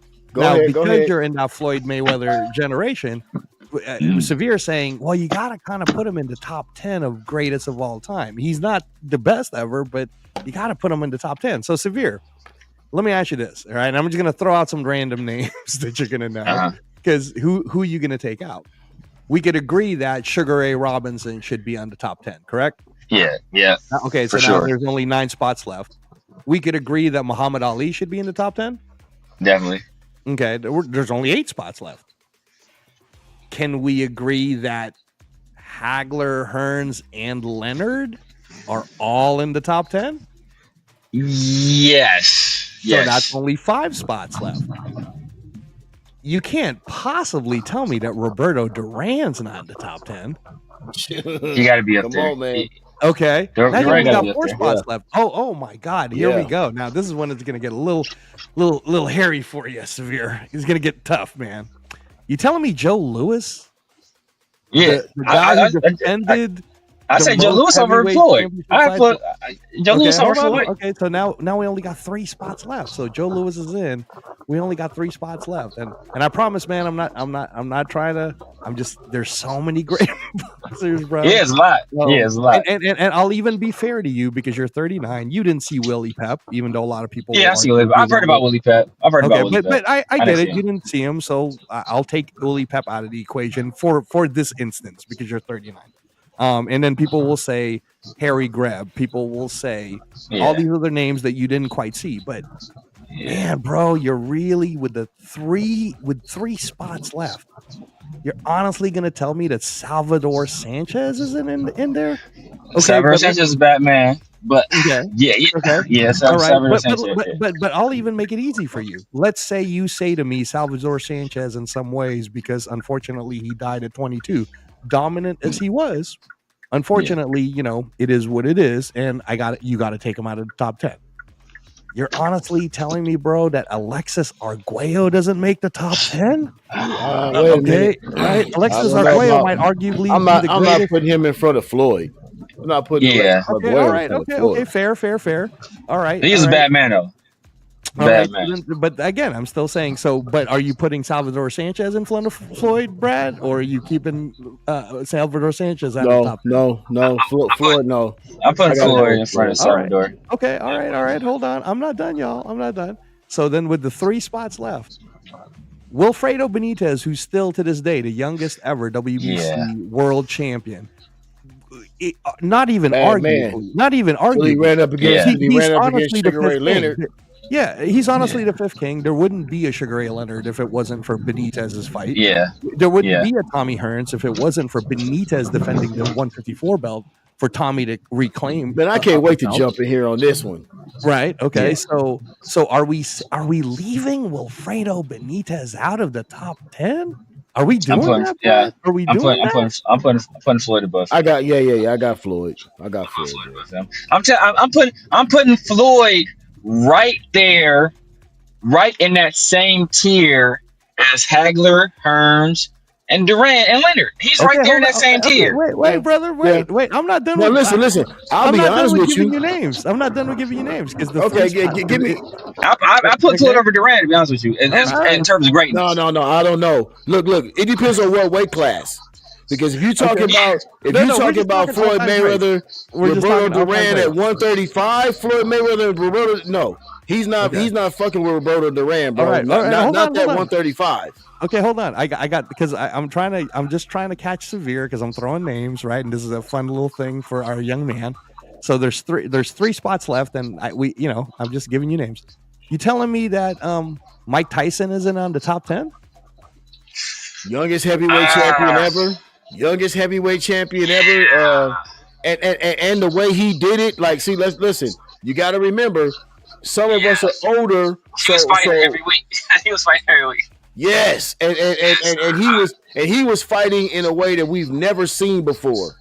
He he was George Foreman on 10. You know what I'm saying? So it's it's an argument for Mike to be in there because of what he's done. Okay, it's an argument. See, but thing about Mike is that he was, in terms of ability, Mike was there. But Mike also, that peekaboo style, that style doesn't age well. We saw it with my guy who lost to Andre Ward. No, that's true. That's true, Severe. But again, Arthur Abrams. Something was but you know, Severe.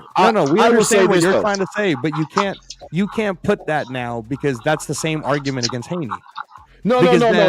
Let's go even deeper, Angelo. Listen. Okay, go ahead. It's not because of the peekaboo style of Mike Tyson. It's because of the lifestyle. It's the lifestyle. It's the Customano passing away. It's the structure. Like if Mike had a Manny Stewart or somebody like that in his corner the whole time, it's a whole different ball game. Right. So, right. Nah, I agree. I agree. Yeah. But but like I said,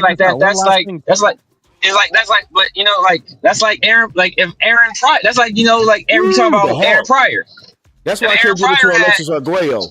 The Hawk was, I can't give it to Alexis Arguello in the top 10 because you guys are talking about Aaron Pryor. So we're because I just want to make sure Severe understands too that if you make the Haney argument that he did what he did, he beat Lomachenko, he did this. Mike Tyson did what he did, no matter what you think of what happened in the later years. That's the youngest undisputed heavyweight ever. That's the youngest heavyweight ever. He completely changed the game. So to not include him in the top 10 is a little harsh, man. So let's say he takes that 7th spot. I only got that two left now, man. I only got 2 spots left, right? That's 7 that that's 8 we've already named. So there's only 2 because I was saying, okay, 3 left, now 2 left. So 2 left, and I still haven't put Floyd yet. So where are you going to put Roy Jones, bro? Where are you putting Roy Jones Jr. on that top 10 list? But you know, I mean, because it's like man, dang, see that makes it tough because I got to start thinking about Lennox, I got to think about Roy, I got to think about Bernard. You know, like, you know what's gonna kill you, bro, is with 2 spots left. I didn't even say Oscar De La Hoya yet. Yeah, but I didn't even say Oscar. He beat Oscar though. He beat Oscar. Okay, all right. But I also didn't say Pernell Whitaker, Brad. I didn't say Pernell Whitaker. Pernell Whitaker got robbed. Hey, don't, because then you say Pernell Whitaker, now I'm pissed off because he beat De La Hoya and Chavez. He beat De La Hoya and Chavez. I don't give a fuck what nobody says. He beat both of them dudes. Okay, and then, so with two spots left, Severe, and I haven't even put Floyd in You yet. could put I Julio didn't say Cesar Cesar Chavez in Chavez there. either. I didn't say You Cesar Chavez you could put Cesar Chavez up there too. But I think Floyd beats Julio Cesar Chavez though. he beats Cesar Chavez. Him and Pernell Whitaker, that's an interesting fight. So I think he's more offensive. A younger Floyd, I think he's more offensively blessed than Pernell. But Pernell, you can't touch him. you damn near can't touch All that Pernell. MC Hammer shit, dog. All right. Hey, now check this out, because again, the space is running out, and this is why it's tough to say, man, Floyd, because now you got Floyd on the bottom too. When I'm talking like this, right? How about Michael Spanks, man? Because the only loss he had is Mike Tyson. Hey, listen, dog. Pound for pound he didn't beat Larry Holmes in the first fight. Michael Spinks didn't beat Larry Holmes in the first fight, dog. They robbed Larry Holmes. They robbed Larry Holmes in that fight, dude. Papa Rundown been holding that in for 30 years. He's still Every time they talk about Michael Spinks, I'm like, dog, they robbed him, dog. Larry Holmes beat that man, bro. Like, I don't understand how they gave Michael Spinks that fight. The results are the results, and you can't take away the fact that Michael Spinks moved straight up from 175 to fight Larry Holmes, who at the time was the baddest man on the planet as a heavyweight. Yeah, I give him that. Can't take it away. But listen. Take it away. Listen, because it's getting late. Let me get into this real quick, man. I'm gonna tell you like this. We talk about Floyd. Floyd doesn't beat Roberto Duran at 140 or 135. Questionable at 147 at welterweight. He don't beat Roberto Duran at those lower weights. I'm gonna tell you like this. He don't beat Tommy Hearns at 147, and he don't beat Sugar Ray Leonard at 147. I'm sorry. We can all, he don't listen, Severe. I watched that fight at 9 years old, my guy. I was 9 years old that was my first fight, dog, watching Sugar Ray Leonard, Tommy Hearns. Oh. No, Sugar Ray Leonard, Tommy Hearns won. Sugar Ray Leonard, Tommy Hearns won in 1981. September 9th, 1981. Or some shit. September 9th or 4th, one of those. And that was one of the greatest performances I've ever seen. And I was 9 years old when I watched it, bro. And this is why I tell people all the time, Sugar Ray Leonard will beat. I'm not saying he's going to destroy Floyd, because Floyd's uber talented. Nobody's going to destroy Floyd. But just like Roy Jones said, and this is my analogy, Sugar Ray Leonard was a fighter. Floyd Mayweather was a boxer. And there's a difference to me. That's a difference. Because I saw Sugar Ray Leonard beat a guy that was an undefeated killer in Tommy Hearns with a detached retina in the 14th round, and came back and knocked this man out to win that fight that he was losing with a detached retina, and never fought again for 5 years after that. I don't see Floyd Mayweather doing that against anybody. And to me, that's a level of dog that only the certain few can take themselves there. And Sugar Ray Leonard, that's my all-time favorite fighter of all time. Angelo will tell you that. But there's no one, I've seen no welterweight take it there like I've ever seen Sugar Ray Leonard take it there. And to fight Roberto Duran, a killer like Roberto Duran, what was that, 3 months later? Didn't they fight 3 months later after the first fight? They fought 3 months after the first fight, and Sugar Ray came back and knocked this man out. One of the greatest fighters of all time, Roberto Duran. So made him quit. I love Floyd. I love Floyd Mayweather, but he doesn't possess that to me, right? He doesn't have that to me. I've never seen him have to dig deep like that, right? And I don't see him even beating Tommy Hearns at 147. Not prime Tommy Hearns at that level. I don't see that. I just don't see it. You know what I mean? I don't think he throws enough. You can't be as defensive as he is against a guy with a jab like Tommy Hearns. You got to have some killer, because if you don't, Tommy Hearns is going to touch that chin. Trust me. A prime 147 Tommy Hearns is going to touch that chin with that jab and that right hand behind it, bro. And Floyd, all that shoulder roll and leaning back and all that, bro, you're going to get clipped. I've seen it in my own eyes. Just like I tell people with LeBron and Jordan, I've seen them both. Some people ain't really seen them both. But so this is where I want to pull it back to Severe, because he did grow up in that Floyd Mayweather era. Yeah. So are you saying, Brad, that Floyd Mayweather, the way he fought all the people you watched them fight, man, you saw him put down Corrales. You saw, but even let's go up to the higher weights, right? He beat Pacquiao. That's just facts. He beat Pacquiao. He beat Cotto. He beat Canelo when Canelo was 23, man. And in the pocket. It was in the pocket. Like, look, Floyd don't never stay in the pocket with nobody, especially in the early rounds. Sugar Ray Leonard beats Canelo Alvarez when Canelo Alvarez was 23 too. He was immediately in that pocket. He was immediately in the pocket with him. That's what I'm saying. Like, look, I've always said this: a master boxer, is going to be a fighter most of the time, because skills pay the bills. So whatever plan you have as a fighter, I'm going to neutralize that. And Floyd is going to take away your best weapon from you, and then he's going to figure out a plan of attack to touch you. But what is he taking away from Sugar Ray Leonard? Like, I can see you taking away something from Canelo Alvarez because he's not all that gifted physically. But what you taking away from Sugar Ray Leonard? Are you taking away his speed? You taking away his footwork? You taking away his power? What you taking away from Sugar Ray Leonard?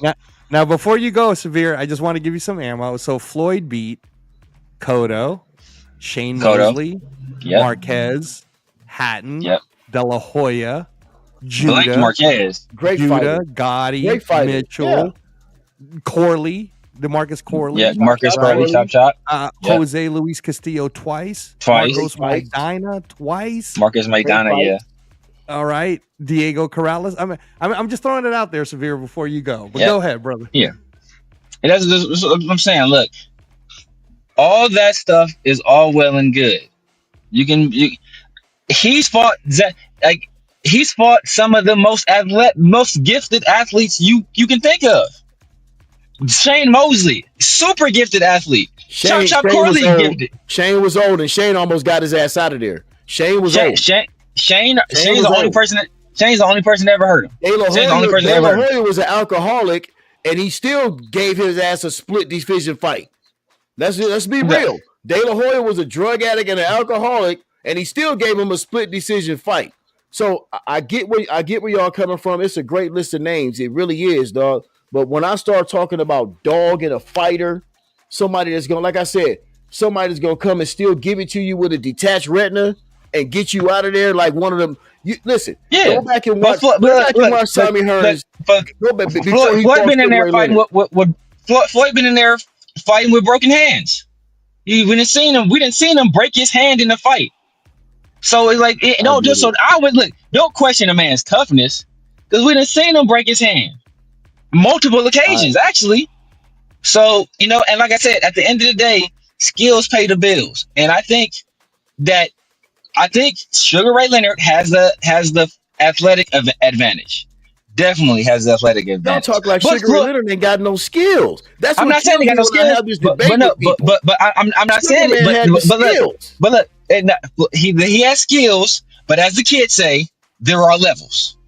And that skill, Floyd is more skilled than Sugar Ray. That's just fact. That's just fact. Floyd is more skilled than Sugar Ray. Sugar Ray has skills. Floyd is more skilled than Sugar Ray. Here's another one of my things, especially when you talk about Money Mayweather. See, Money Mayweather didn't throw in no combinations, bro. You're not gonna be able to just throw a lead right and hit Sugar Ray Leonard with a lead right on that like you did De La Hoya. See, I remember all this shit. Yeah. Like, you ain't gonna be able to just sit there and throw a lead right and occasionally throw a jab out there and a stabbing jab to the stomach and then shoulder roll and move. No, bro. Sugar Ray Leonard's gonna throw combinations at that ass, and you're gonna have to fire back, bro. It ain't gonna be none of that cute shit like I can do with the Mexicans. You're not gonna do that with Sugar Ray Leonard, bro. You can do that with the Mexicans, dog. You're not doing that with Sugar Ray. But look, he did it. He did it to Juan Manuel Marquez. Look, he did it to Ricky Hatton, bro. He did it to Ricky Hatton is an all pressure fighter. That's all Ricky Hatton does is pressure. No. Same thing with Maidana. Same thing with Maidana. These are pressure fighters. These are pressure fighters. We just talked about Yeah. levels, Oh yeah, there's bro. levels. You But can't I'm saying when we talk about levels. We can't no. do But that. I'm just saying there pressure. He can deal with pressure fighters. We've seen him formulate plans to deal with guys who are pressure fighters. But that's what And I'm what he saying. want Sugar Ray and Leonard's not a look, pressure fighter. but you're saying He wasn't a but pressure fighter like that. what you're saying is that or what you're insinuating is that he's going to overwhelm Floyd with volume. That's not going to work because Floyd is a counterpuncher. He wants you to throw. He wants you to throw. So if you're trying to Now, come which in one there, of them guys? Which one of them guys that you just mentioned to me got the speed and skill that Sugar Ray Leonard Zab got when Judah, we talk Zab, about throwing? Zab, Now here we Zab, go. Come on, dog. Zab. You saying Zab don't got the speed? Hold on. Zab might not have the pop, but if you don't tell me you don't think Zab got the speed. Hold on, Brad. Hold on. And So Zab hung with him for a little while. Zab hung with him for a little while, but for a little while, he ain't for a in little no while. Sugar Ray Leonard class. No, hold on. In terms of speed, don't tell me you don't think Zab is as fast or faster than Sugar Ray. Now, I don't think he got the pop. I don't think he has the pop. He don't got the pop that Sugar Ray got. But in terms of hand speed, dog, you need to go back and watch some Sugar Ray Leonard. No. Let's not do that. Let's not do that. You telling me Zab Judah is on the same speed level as Sugar Ray Leonard? yes. Yes. Oh my God. Hold on, Brad. Hold on. All right. it. So let me just point this out. I just want to make sure I point this out because again, I'm the protector of the realm. I'm just in the middle here, right? But let me just say that to Severe's point, Zab Judah at one time was the next great American star, undefeated, on the cover of ESPN, and I was there front row ringside when I saw Zoo knock him out, which kind of in some ways derailed his career, but it never derailed his athleticism. In fact, it never derailed his athleticism to the point where he re-won world titles. And then when he did fight Floyd, everybody kind of thought that it's like, this is really at this point now who the best welterweight is at the time. So to Severe's point, we can't just all pretend like Zab Judah wasn't that guy. He was him in the same breath as Sugar Ray Leonard. Okay, but hold on. No, like as a fighter, no. But that's what we're saying. We're just looking at physical attributes. You telling me he ain't never fought nobody as fast as Sugar Ray, and I'm saying Zab Judah's hand speed is as fast, possibly faster than Sugar Ray. Like I said, he don't got the pop, so that does change. That changes things. The footwork or the IQ. He don't have the pop, the footwork, or the IQ of Sugar Ray Leonard. If you want to give him some speed, but he ain't got none of the intangibles that Sugar Ray Leonard has. Furthermore, who has he ever fought anybody like Tommy Hearns? Now you tell me, Angelo, has he ever fought anybody like Tommy Hearns? You're talking about has Floyd ever fought anyone like that? Has he ever fought a killer like Tommy Hearns? Now you go back and watch. Don't tell me Diego Corrales, because Tommy Hearns would knock Diego Corrales the fuck out. That would be the closest I would say, body type. Yeah, the closest body type. Well, that would be Diego. Just that long, lanky, wiry, strong. But he ain't got that Mack truck for a right hand like Tommy did. You know what I'm saying? And it's like, and the jab, trained by Emmanuel Stewart. You know what I'm saying? Like these are the type of things, dog. I'm telling you. I remember watching that fight when he fought Tommy Hearns. It looked like Tommy Hearns was a giant. And you go back and watch that first fight, bro. Tommy Hearns was sticking that jab, bro, and landing that right hand. You like, damn. I don't even know how this man could get in there. You know what I'm saying? It's like those are certain things that are in my memory that because I have a real big memory bank when it comes to sports. I see indelible moments, and I just saw. That's why I tell people like when I talk about LeBron and Jordan, I love LeBron, but he don't have the moments that MJ does. You gotta be there. Now here's the thing, Brad. Be there. It's like Sugar. You gotta be there to see it. No, I understand, Brad. I understand, but it's subjective. It's subjective. It's subjective. Well, but to be fair to Severe, this is what I want to point out to you, Brad. Is in Severe's age level, his Sugar Ray Leonard is Floyd Mayweather, and he did see Floyd Mayweather beat Zab Judah, Ricky Hatton, Miguel Cotto, Manny Pacquiao. So he could say the same thing to a youngster years later when somebody's saying, "Oh, Shakur Stevenson's the greatest," as he should, right? As you should, as you should. So here's where I will say, Brad. Just again, facts are facts, and I understand obviously your pure love for Sugar Ray Leonard. And Sugar hey, Ray. bro, man, I love Sugar Ray too. Yeah. Everybody loves Sugar Ray. So here's the thing, though. So with Floyd, he retired undefeated. He fought a lot of people on his resume. Hard to argue that, right? So here's the thing with Sugar Ray. When Sugar Ray Leonard was moving up, he gets to his 26th fight. He finally fights for the world title. I understand it's a different time, but he beat Wilfredo Benitez in the 15th round and knocked him out, right? Hell of a fight. They ain't even fighting 15 rounders anymore. That's another thing. Right. They don't even fight 15 rounders no more. Now now you knocking guys out in the 14th and 15th round. Knocking guys out in 14th and 15th. Let me help you out here, Brad. Let me help you out here for a second. So he then beats Wilfredo Benitez. Then he beats Davey Boy Green, who later ends up losing to Roberto Duran also to defend the title. That was a hell of a fight, though. Okay, now here we go. Here's where it gets a little hairy for you, Brad. He lost to Roberto Duran, man, and he did. He lost to Roberto Duran. Did. Of course he never lost to nobody. But like I said, and look, my man takes the fight 3 months later. 3 months later. Peep this, Angelo. He lost. He lost to Marvin Hagler too. Not officially. Not officially. He lost to Marvin Hagler too. He lost to Marvin Hagler. Guess what? You know what, Marvin? Hey, guess what, Marvin? I'm coming up. Marvin should have did more. Do more, Marvin. And I love Marvin Hagler. Don't get me wrong. He's one of my favorite fighters. People used to call me Marvin Hagler. Look, I love Marvin, but Marvin needed to do more, bro. And he got out.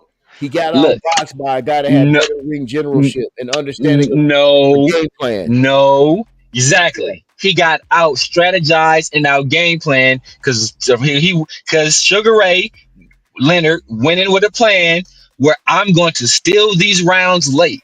I'm going to hit them with these flurries late, and that's going to leave a lasting impact. So the last thing they're going to see is me throwing these flurries. So as they're judging these rounds, that's going to be the last thing in their mind. So he out strategized them. 4 years, and I'm moving up in weight, and I haven't fought in 4 years, and I'm moving up to fight a killer. Yeah, I have a strategy. Look, I'm not mad at it. I'm not mad at what he's doing, but I'm just saying that's how he won. It was strategy. Oh, no doubt, no doubt. Now here's the other thing too, Brad. And again, I just got to throw out facts, man. And you guys, look, go and talk about it the way you want to talk about it. So yes, you're absolutely correct. He does fight Roberto Duran a few months later, but if we're this is not my words. This is Turkey Ali Sheikh's word. Severe, would you say that when Turkey Ali Sheikh talks about Tom and Jerry, that it's possible that the Sugar Ray Leonard Roberto Duran rematch fight was a Tom and Jerry fight? Don't do that. Don't do that, bro. That it was a Tom and Jerry. I'm just asking Severe. So I would say that. Listen, go ahead, Severe.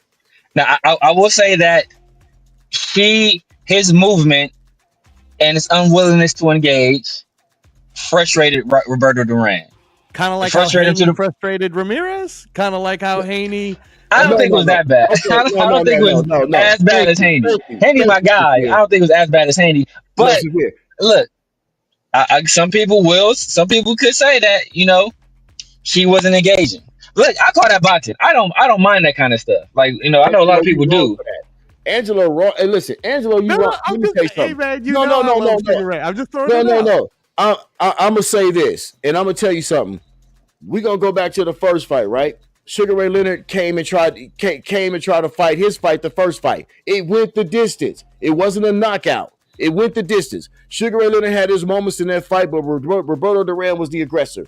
And don't get me wrong. My wife is from Panama. I got a Panamanian flag I'm looking at right now. My wife, I've been to Roberto Duran's hometown. I've been there. So, Cologne, Panama, I've been there. So, I love Roberto Duran. But to get a guy who does that, when have you ever heard a guy 3 months later said, you know what, the biggest fight of the year, we're going to do it again in 3 months. Florida never do no shit like that. We're going to do it again in 3 months. And this time, guess what? You're going to fight my fight. I fought your fight. Now, guess what? I'm not going to come in here and do the same shit I did before. And guess what? I'm dope enough to make you quit. You fight my fight, you'll quit. So we can look at it several different ways. Hold on. Let me counter. You said Floyd had never done something like that. maybe the name wasn't as big at the time, but when he fought Jose Luis Castillo the first time, That was and a everybody fight. said, "Oh, I don't know, that's kind of close." Floyd fought his ass again, and guess what Floyd did to him? Beat his ass the second time. Beat his ass. Bad. So that would be the comparison. He of didn't Roberto quit though, Duran. did he? He didn't quit. Nah, He didn't quit. Nah, but and guess what? But Roberto all right. Duran, you just told me Roberto Duran was a top 10 fighter of all time. He didn't quit. Castillo didn't quit. Sugar Ray Leonard made a top 10 fighter of all time say, I can't fuck with this right here. No, but I'm just throwing out that you can't. It's very, and again, this is where when we're just talking facts about facts, Floyd did do rematches because he did it with Medina. He did it. Yeah. With Castillo. A year later. A year later. And it was within. No, it was within months. It was within months. If you look up the records, it was within months. And then here's the other thing too. And again, I love like 6 months later. It was 6 months later. So here's the thing about after he loses to Roberto Duran, then he beats Roberto Duran, and then he moves all the way up to the Tommy Hearns fight, which I know that's one of the greatest fights we will ever see. It is the pinnacle of 147. It was Tommy Hitman Hearns undefeated at the time, right? It was amazing. And you know, he came across, Sugar Ray Leonard does it. It becomes historic. After that, though, and this is where and again, he had to retire for 5 years. He had to retire. Okay. No, hold on. Well, I'm gonna tell it to you. So after that, even though he had to kind of the whole thing with the retina, he knocks out Bruce Finch in 82, then leaves, comes back in 84, gets away with knocking out Kevin Howard, then retires, then doesn't come back till 87. Yep. Very controversial Hagler fight, severe, very controversial Hagler fight. I'm just saying, it made Hagler. It was so controversial, it made Hagler quit. I'm just saying. All right, but whatever. Let's give that to Sugar Ray Leonard. Arguably top 10 guys that he made quit. Okay. And then second of all, he's the only one that of the 4 kings that's beat all of them. And all of these guys, we could just say, arguably, are in the top 10. You just said they were top 10 in boxing. Yes, he's absolutely. No. I'm giving you all of that, Brad. I'm giving it to you all, right? Severe. We're not taking it away from you at all. Yeah. So, and then after the Hagler fight, he fights Donnie Lalonde. Donnie Lalonde at what, middleweight? Lalonde. Okay. And then after that, he really lost to Tommy Hearns, bro. Let's keep it. Oh, he lost it. He lost that second fight to Tommy Hearns. He did. Okay. So hold on. And then after that, obviously, the Duran Leonard fight 3 is a little long in the tooth. That was Manny and Floyd, And then his final 2 fights, loses to Hector Camacho Norris and Terry Norris. To Terry Norris, then loses to Hector Camacho. So your guy, which is again top 10, he has lost 3 times, one during his peak era, twice at the end. Right. I just want to point out the fact that, to Severe's point, not only has Floyd never lost, but on the back end, he beat Canelo. He beat Pacquiao. Listen, my brother. Yeah. It's only 2 guys out there. It's only 2 guys out there that you could talk about with zeros on their resumes: Rocky Marciano and Floyd Mayweather. And Calzaghe. Let me tell you something. Also. Joe Calzaghe. But I'm gonna say this: Muhammad Ali's lost. That's all that needs to be said. Period. Yeah, exactly. Yeah. And Sugar Ray Robinson's lost. Joe Louis is lost. I don't worry about a guy with an undefeated record, because that's not what's moving me when I'm thinking about these 2 guys fighting in their prime, right? I don't really look at who lost. You know what I'm saying? Like, I get it if the guy's got 7, 8 losses, then that's something different. But yeah, you lose a couple on the back end of your career because you're 38 years old or whatever the case is. That ain't the same as when you knocking motherfuckers out, or you in your prime at 24, 23, 22. So I don't look at it that way. I get it, but I don't look at it that way. You know what I'm saying? Like, it's not, that has no bearing on what I think they would do if they were in their prime with each other. Yeah. Well, I want to throw out, one of the chat is saying, Rock says, well, Floyd ducked people, right? And Matt's saying, no, Floyd didn't duck anyone, right? No, he didn't duck nobody. I won't say he ducked people. Right. So Severe's young enough to be in the Floyd era. So let me just say this. when you guys are saying duck on the chat, and I appreciate the chat very much, Matt, shout out to you. I can argue that Sugar Ray Leonard actually ducked Marvin Hagler and waited for him to get old. But where was Marvin fighting at all? Wasn't Marvin always in higher weight classes than him? No, he was always in a higher weight class. No. Here's the thing, Brad. So let's not forget that one of the greatest things that Sugar Ray Leonard did is he held both the 154 belt and the 147 belt at the same time. So technically speaking, he would only move up one weight class to fight Marvin Hagler during the time that they were hyping it up. Remember, they're hyping it up.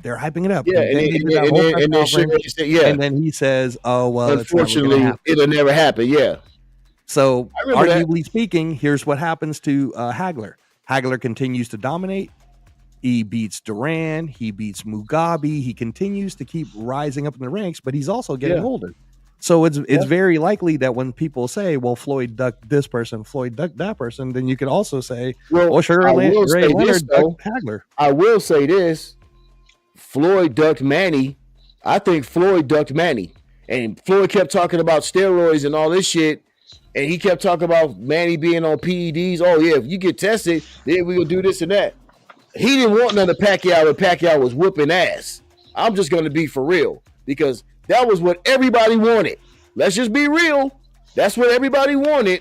And we didn't get that fight until it was past his prime. So I will say he did duck Floyd. Nobody else. But he ducked Manny. He didn't duck nobody else, but I think he ducked Manny till he felt like the time was right. Because prime Manny Pacquiao was something different. I don't think he ducked Manny. I think that was our boy over at Top Rank that was causing more issues than there had to be. Because at one point Manny had agreed, and then Bob Arum. I don't think Bob Arum wanted that fight to happen. Bob Arum had a disdain for Floyd Mayweather. For Floyd, yeah. Because I think because initially Manny had agreed to it. And then Manny said he didn't want to do the test because he was scared of needles. There's all these other. So I don't think that was Manny. I think Bob Arum was purposely creating obstacles to keep that fight from happening. First of all, because he hated Floyd Mayweather. He knew there was a chance that he left Top Rank. He knew there was a chance that his best fighter and his most popular fighter could lose to Floyd Mayweather. And just that possibility being there was something he couldn't deal with. So I think he created obstacles because then the drug testing, and then it was the venue, and then Bob Arum didn't want to agree to the venue because he thought for a fight this big they wanted to get a special venue built. It's always this other nonsense. Man, it seemed that Manny and Floyd wanted to fight. Only stipulation that Floyd had was, I want drug testing. It seemed that Manny was okay with it until he talked to some people. Then all of a sudden he wasn't. So like I said, I don't think it was the fighters. I think it was the promoters. But and then like I said, you can make an argument for Margarito. You can say he avoided Margarito. He would beat Margarito though. I think he would beat Margarito. But people make the case that he avoided Margarito. No, I'll tell you the person that doesn't get a lot of credit, but he's one of my all-time favorite fighters is Oscar De La Hoya. De La Hoya, Oscar's like I'm scrapping with anybody. Where's the contract? Yeah. And that's why I always love Oscar De La Hoya because I didn't root for him in every fight that he fought. But now when you look back, it's just like I go back and forth between the NBA, whatever, football. But I look at like Larry Bird. I never appreciated Larry Bird until I got older. Until I said, that motherfucker was really a killer. Because back in my day, I'm a youngster, a teenager watching him, and everybody's like, fuck Larry Bird and yada yada and the Bird and the Celtics. But when you get older and start realizing what greatness really is, that guy was great like that. Just like De La Hoya. De La Hoya is an all-time great because he never ducked nobody. Like if you can let De La Hoya, check this out, Papa Rundown. Like Canelo. Check this out, Papa Rundown. I don't think he's gonna go down as being this great of a fighter, but that's exactly the same thing you're gonna say about Devin Haney. He ain't ducked the smoke with nobody. True. He ain't ducked the smoke with nobody. And you can't say that about Shakur. You can't say that about Tank. You can't say that about Teofimo. You can't say that about none of those guys that were supposed to be the four kings.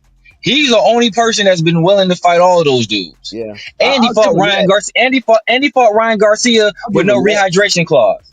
Fought I'll give Ryan him Garcia with no rehydration clause. When Tank fought him, he dragged him down to a catchweight, and he had a rehydration clause. Devin Haney didn't put none of that in there. Now So he's remember the this. only person. Now, let's remember this though. I keep telling you guys, Devin Haney is a natural 147 and probably a little bit beyond that. A natural. Now you're talking about a guy like Tank is not a natural 147. I don't even know if Shakur is really a natural 147 at the end of it. Every time you see David Haney fight certain guys, he's bigger than all of these guys. And so you got to remember, Tank gonna put a rehydration clause in there because he's fighting Ryan Garcia, who's a natural 147 and probably a little bit bigger than that. You know what I'm saying? So certain stipulations do need to be put in certain fights because there's just a natural size difference there. You got these guys killing themselves to pull themselves down to 135, 140 when they really should be fighting at 150, 147 or whatever the case may be. So that's why some of those things come about. And I get it, but Devin Haney is right where he needs to be right now. Now I want to see you fight at 147 right now. Now you can still come back and fight Boots. You got Brian Norman Jr. in front of you. It's some guys that guess what, bro? I'm gonna give you the ultimate bow down, respect in the whole nine, dog. You go up in there, you get busy with Brian Norman Jr. because Brian Norman Jr. is coming to fight. It ain't gonna be coming to box you. And he thinks he can. He has one hit KO power. He has one shot KO power. Brian, you push you right to sleep. Now here's the only pushback to it. He's the only pushback to that, Papa Rundown. And you're an old school guy, so you will appreciate this statement. And by the way, this isn't me. I didn't say this. Actually, I was on Claiborne Rain's podcast, and it was a UK person who's a historian that said this. But the whole weight bully narrative that everybody gets mad about with Devin Haney, which I understand severe. Like I told you, man, I don't hate nobody. I just try to bring out some facts, right?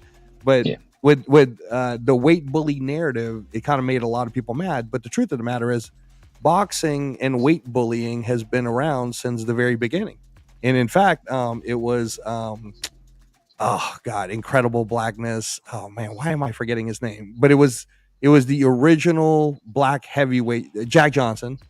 When he fought Sam Langford, put him in it. He was a monster. You can put him up there too. Yeah. But when he fought Sam Langford was like 165, and you want to talk about weight bullying, and like that was a heavyweight fighting a middleweight, right? And then you can go on and on throughout the year. Sugar Ray Robinson's fought in different weights. Bob Foster, you could say, was a weight bully, but I get it. But even to this day, are you getting mad at someone who can actually make the weight?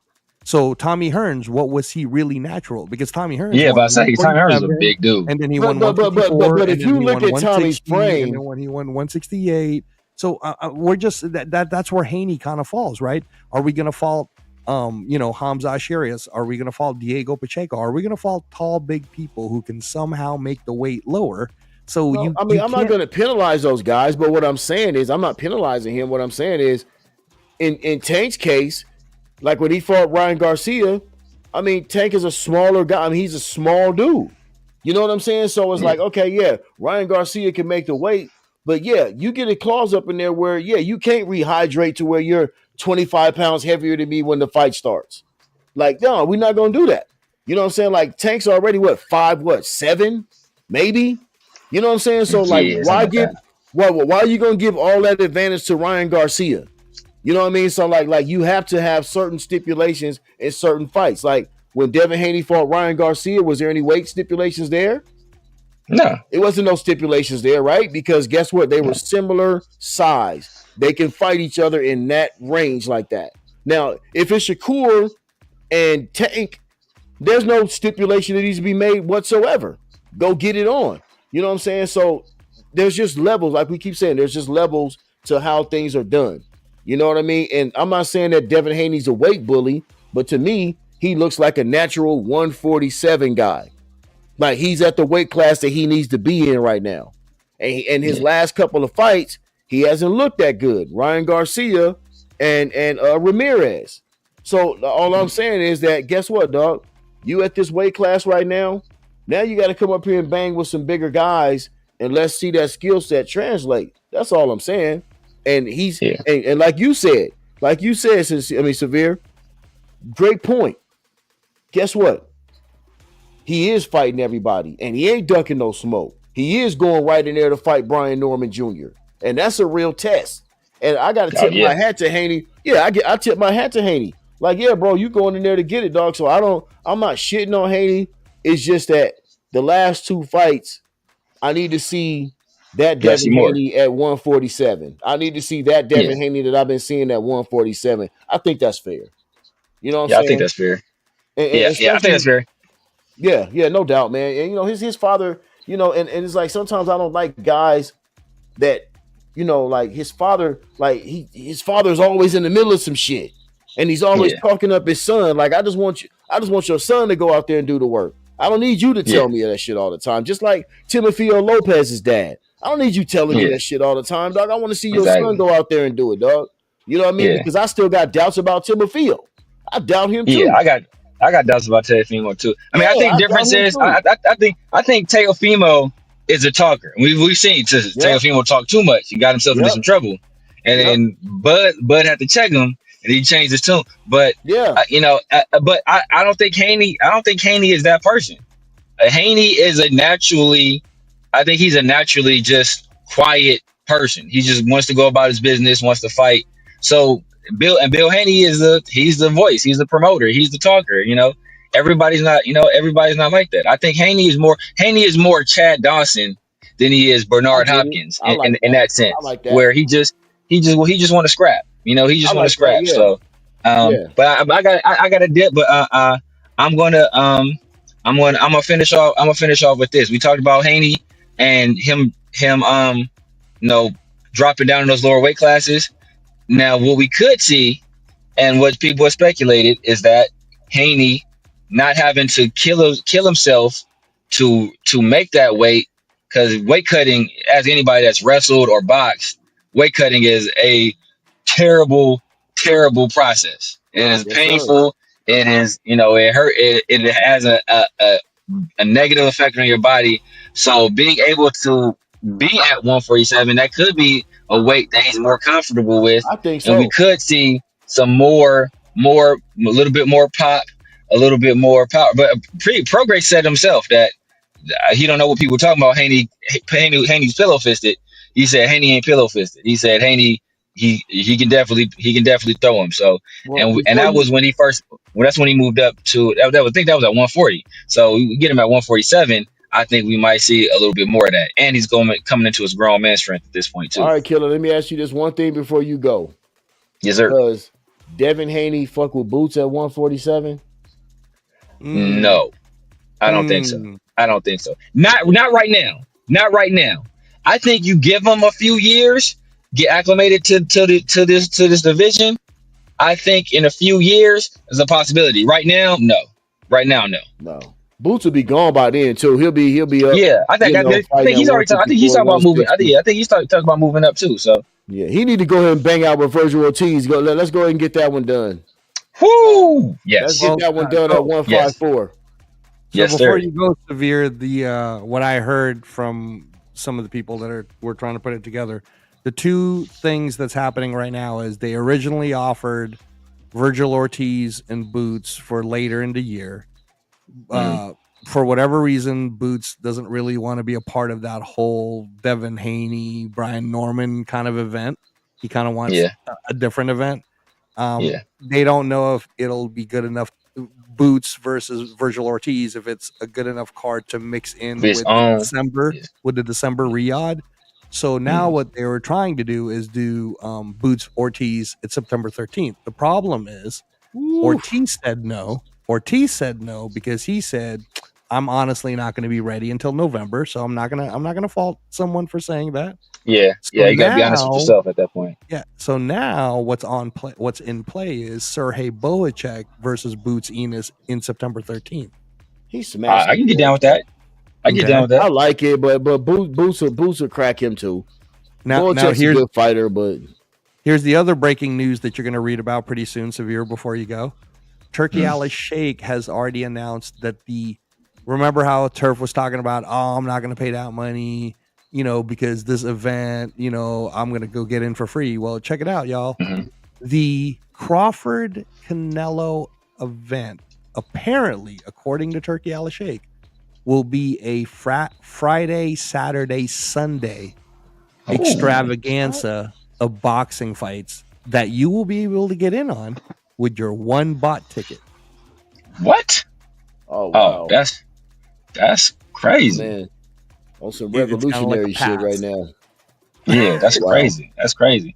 Man, that would have been perfect though, man. Boots versus Virgil Ortiz, Mexican Oh my Independence Day God, bro. weekend. Ooh, man. On the undercard the Canelo. That would have been. Well, they're Yeah, talking that'd about making it kind of like a Netflix. They're going to show it Friday. They're going to show it Saturday. They're going to show it Sunday, and you'll relate to this, Papa Rundown. Remember when I told you about the WBC Boxing Grand Prix and how they were running 8-hour events? Yeah, that every was single banging. day I've been for watching that. 4 Yeah, 5 days in a row. That's what Turkey's planning. He's planning a 20-fight card for everyone to be able to watch Friday, Saturday, Sunday. That's so when I was stupid. telling you earlier, Crazy. a young man like Severe, if I told you that you can get Black Hole Row 6 tickets to the Canelo Crawford event, but it'll cost you $2,500. As a young man, though, do you see that I'm as glad. a bargain? I'm glad he's doing it when the Raiders are playing on a Monday. Man, I'm glad exactly. this weekend falls Man. with, because you know what, dog? Like, yeah, you cutting into my, you can't be cutting into my Raider time, Turkey. Exactly. You already got me Exactly. fucked up with my wife. I can't do Exactly. nothing on the weekend because I'm watching all this boxing and shit, dog. Like, Turkey Yeah. gonna get me divorced. Exactly. And I've been married for 30 years. I've been married 30 years. Turkey gonna have me in divorce court and shit, man. Man, But that's Severe, a hell of an event. for that Black Hole ticket, row 6, to be there for the Crawford Canelo event, would you pay the $2,500? That's the straight price. That's not even the Hell, secondary market. Yeah, that's man, that's one of those. That's money well spent. Yeah. Yeah, that's one of those like moments in time you'll never get. Like he was You talking only do about. it once. Yep. Yeah, you talk about the Hagler Hearns. Like if you could have been like people who were at that event to have that memory and to be in that arena, that's priceless. It's hard to put a price on that. Now, And for are the we fact that talking that's about, at Allegiant, that's at my dog's home, that's even better. Yeah. Now are we talking Friday night? It's a headlining card. Like it's gotta be a mega fight Friday night. Of course, it's got to be Saturday's going to be Canelo Crawford. But if you're doing it on Sunday, going up against the NFL, you got to have some names in here. It just can't be we having fights. It's got to be names. No, and I'm glad you said that, because I sent it to Severe, but I don't think he got to watch it. On Friday, in Queens, New York, they did the Box Raw sparring event, and if you watch the sparring event, they were not low-level boxers, man. They had Yoenli Hernandez in there, Jaleel Hackett, Ellis, Junior Yunin. These are some killers that are contenders right now, and they were all sparring at that event. Reito Tsutsumi brother who's better than Reito, the Japanese kid. He was in the sparring event. So they're talking about putting together, helping out some of the top amateurs so that they're part of it, then putting together all of these top prospects so that they're part of it, and it's just going to be this big event. So remember how when we first started the show, Turf was like, I'm not going to pay that money. You see how the attitude of Severe, who's 39, he's like, hell yeah, I'm going to pay that $2,500 if I get to be in the Black Hole, because this is his generation of Hagler Hearns. This is his generation of Sugar Ray Leonard versus Marvin Bud is my guy. That's my guy. Yeah, and $2,500. Hey, we all on the same team when it comes to Bud. You know what I'm saying? We all on the same team when it comes to Crawford, for real. Well, I just want to throw that out there with you, Severe. So if you truly want to go and want to be there that low, let me know. I know a couple of people who are Raider season ticket holders that bought it straight up for what the price was. Before they give it to the secondary market, I let them know, hey man, I might know some people that might just want to buy it for what that is before you go giving it to the secondary market people to sell. So they're kind of like, all right, man, if they really, really want to go, let me know. This is the price. So right now there's a 122, which is the Black Hole section, row 6, seats 3 and 4. It's $2,500 a piece, but that was the price. So even just one ticket, so you could say you were there at that low a level. because you would at the black hole, you would already be at the low level. Yeah, you're at the low level, but there's no bad seats in that place. And being in the black hole, it's already like you getting some. That's some great seats right there. Yeah, Papa Rundown's saying that's a little too steep for him. Is what Papa Rundown. Hey, bro, look. My thing is, dog. Look, if we gonna do it like that, dog, I got to be in the man cave, rolling up, pouring up, smoking up, doing the whole 9 yards, dog. Like chopping it up. You know what I mean? So it's like I love the 2500, but I got some other things I got going on. You know what I'm saying? That is cool, but I can sit right here in the 87, dog, and surround sound, bro, and do it like I like to do it. Yeah. And that weekend, I'm gonna be with my TRS brothers. It's gonna be me, Chris, Turf, 805. Yeah, bro. Getting into all kind of stuff. So that's kind of what we could be gonna be getting into. We gonna probably all link up, and probably I'm sure we're gonna watch the fight because Turf is he a big boxing fan. So we got some stuff planned. But nah, man, that's a hell of a deal though. That's a hell of a deal for 3 nights too. Because I just bought my mama some damn tickets to Brandy and Monica, and them was like damn near $600 for one ticket. Ooh, for Brandy and Monica? Wow. Yes. Damn. But that's a VIP package though. But yeah, it wasn't cheap. Well, it's for mama. So you're a good man. Yeah. You're a good man. Yeah, that's right, for sure. You're a good man. For sure, dog. All right, gentlemen, man, I gotta get up out of here. Hey, can I just say, Severe, guys, for the replays and everybody on the chat that's still listening, it's the Severe Raider. He brings out some of the very best content, especially when it comes to Raider football and football in general. But this young man can talk all sports. As you can see, he held his own with the great legendary Papa Rundown talking about Floyd Mayweather versus Sugar Ray Leonard. The man can hold the debate. I'm not on y'all level. I gotta get back in the laboratory. I gotta crack my encyclopedia open to get on y'all level, man. But it was good chopping it up with y'all. Man, you did great, bro. You on your square, bro. You just stay doing what you're doing, dog. You on your square, pimp. You did. All right, gentlemen. Thanks, Severe. Thank you so much. I appreciate y'all having me, man. For sure, we'll do it again. For sure. Look, before I get out of here, told y'all about the Thunder. Told y'all the Thunder was gonna tell you. That's right. You did tell us about the Thunder. I told you about the Thunder. Okay, but not to keep you too much longer. But would it have been the same if Tyler Halliburton didn't get hurt? Great series, man. That's all I can say. It was a great series. It was a great series. Would it have been the same? Well, I would say when Tyrese Halliburton got hurt, Tyrese Halliburton, he was on fire, but they were still losing. Too. Yeah. They were still losing. It was a close game.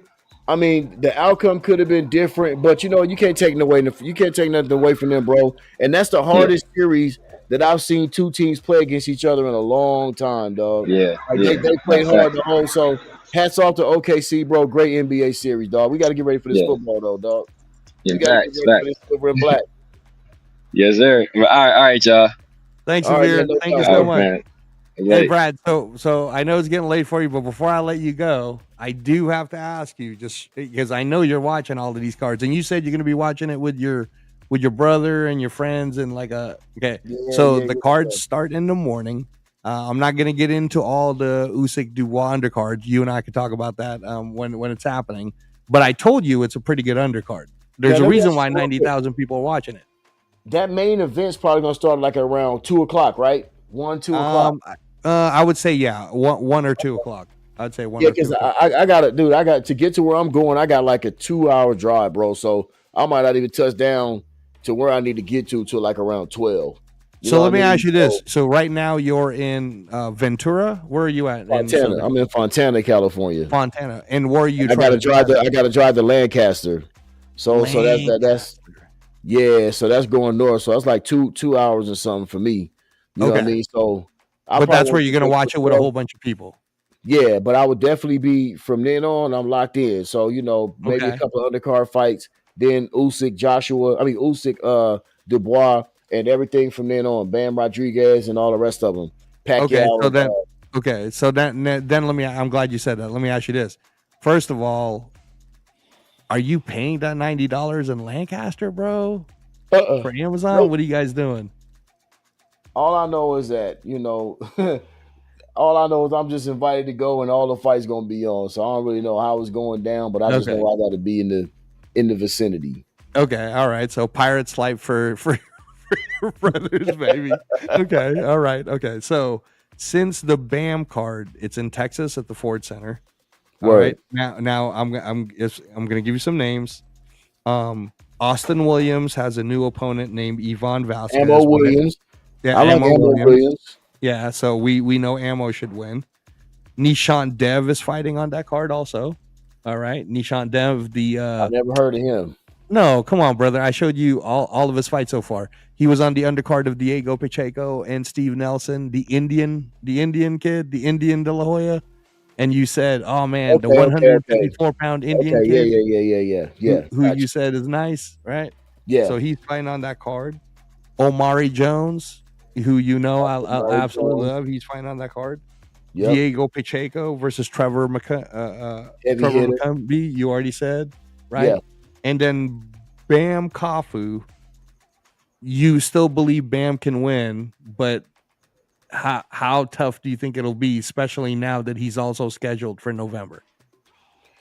I mean, like I said, man, a lot of people are putting Bam in the, they're putting Bam up there right now.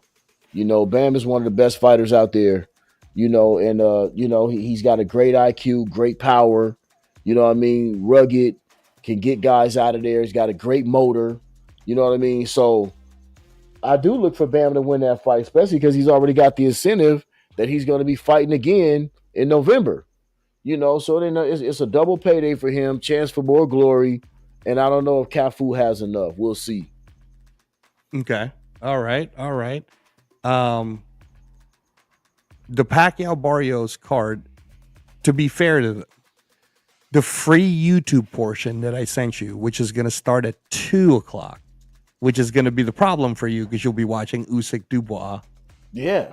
And then you'll probably be like, oh man, I don't know. But it'll be two TVs, watching stuff on your phone as well. But look, and one thing we got to do, Angelo, look, I know you despise PBC. I know you do not like PBC. You are a PBC. I don't like what they've done for boxing. You don't like PBC, but you got to give that card some credit, bro. It's a decent. I do. Card. It's a good card. No.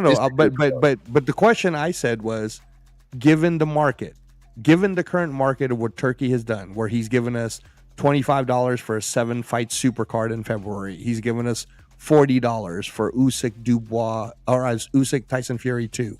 He's giving us 45. You know what I'm saying? Like, given the current market. I mean, no doubt. I'm not gonna, like I said, I wouldn't pay for it. I'm not gonna pay $90 for it, but I'm not gonna penalize the fighters or the fights because they are good fights. You can tell that they know that, they're being nipped at the heels. I won't even say they've been surpassed already. So they know that they just can't put on bullshit fight cards and then slap Manny Pacquiao and Barrios at the end. And you're like, oh, yeah, okay, here we go. No, they got to put on fight after fight after fight after fight, which this card is. And if it was a garbage card, I would say, no, this is a garbage card. But you got good rematches here. You know what I mean? You got credible fighters here. You know what I mean? So it's a good card, too. That's why it's so exciting, because you get a good card. Now, how many people want to pay $90 for it? I don't know. But it is a good card. And I will give them that. You know what I mean? Like it's something that's going to be able to hold your interest throughout the whole card. Right. Okay. Well, then let's talk about that card before we end it. Hold on for just a second. So, okay, the free portion. Huh? Oh, okay. Yeah. But the free portion, which again, to be fair to them, they're giving this out as a free portion. The main event of the free portion is Gary Russell Jr. First time he's coming back. Coming back. Lomachenko. Okay. All right. He's fighting Hugo Castaneda. So it's a tough test against a 23-year-old. And Gary Russell Jr. is 37 years old now. He's fighting, and this is the part where it's like, wow, he's moved up in weight. So he's fighting at 130 pounds. It's 10 rounds. We're assuming he's going to win, right? We're assuming he's going to win? Yeah. Okay. I like Gary Russell Jr. Okay. The undercard of that has Brian Gallegos fighting Omar Salcido, Humir Marshall, the bronze medalist from the Philippines, fighting Bernard Joseph. So they're giving you something for a free card, right? And they're I don't know if they're decided or undecided yet on Mark Magsayo versus Jorge Mata. That's either going to be free or it'll be on the $45 bottom of the yeah.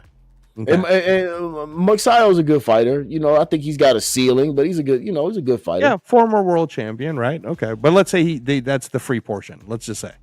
So this is who I'm definitely assuming is going to be on the paid portion. David Picasso versus Kayonosuke Kameda, and David Picasso is the number 1 WBC mandatory to Inoue. He's 31-0. He's the tall 122 kid that was supposed to fight Inoue in Cinco de Mayo but didn't. So he's gonna open it up. And then Brandon Figueroa at 126 pounds. You remember he just lost the cool boy. Mm-hmm. Yeah. He's fighting who is fighting Joet Gonzalez. I sent you the tape on that when he beat Arnold Kadai on Pro Box. Now that's a 50-50. Yeah. Joet can go. I like him. So who you picking on Brandon Figueroa versus Joet Gonzalez? I don't know. I just seen some holes in Figueroa. I'm seeing some holes in Figueroa. Good fighter. That's a 50-50 fight for me. 50-50. I'm more interested. Honestly, that Zoo Fundora rematch is going to be fun. I think that's going to be a fun fight. All right. We'll get. I'm looking. That's one of the ones I'm looking forward to. Okay, we'll get to that one then. So right before that, Isaac Cruz versus Angel Fierro, the rematch at 140 pounds, 12 rounds. I'm kind of starting to feel like Isaac Cruz has reached his ceiling. Hot take. I do. He has a certain style that he fights with. He's a smaller guy. He has moved up in weight, and his power doesn't translate quite the same. So I don't know. I think Buddy wins it again. I think, because Pitbull's we already know how he's gonna fight. He fights the same way all the time. Some people can handle that shit. Some people can't.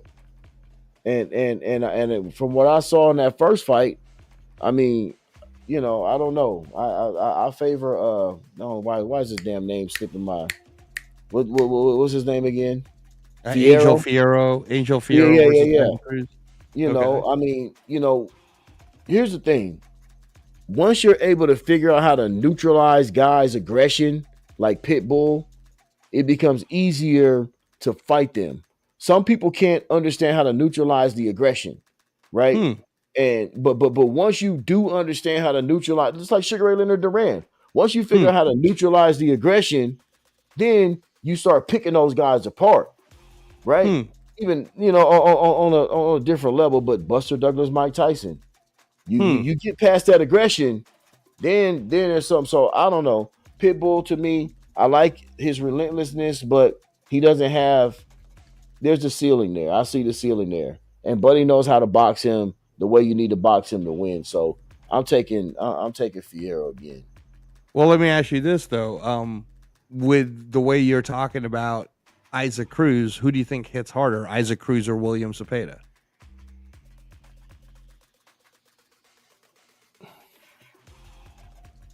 Probably Cruz. I think Zepeda's more of an accumulation puncher. Cruz just punch for punch. Cruz probably hits harder, but he doesn't fight the way that Zepeda does. Okay, and that's the difference. They both have aggressive styles, but Zepeda's more technically responsible.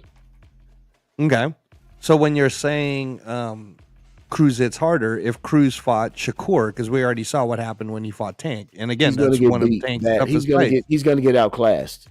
Pitbull gets outclassed against Shakur any day of the week. Outclassed. Even though Pitbull gave Gervonta a hard time? Outclassed. Because Gervonta has a certain type of style. He doesn't have the same style that Shakur does. Shakur can neutralize a guy Floyd Mayweather style. Javante doesn't. That's not his fight. That's not his game. Like, man, Shakur eats pit bull up. Trust me, that's not even a fight, dog. I don't want to see that fight. Okay. All right. Cool. So you're picking Fierro to beat Cruz. All right. Yeah. So now let's get to the nitty gritty of probably one of the best fights we're going to see, if we're being honest. The first fight to me was controversial. Sebastian Fundora versus Tim Tszyu. Tim Tszyu was the champ.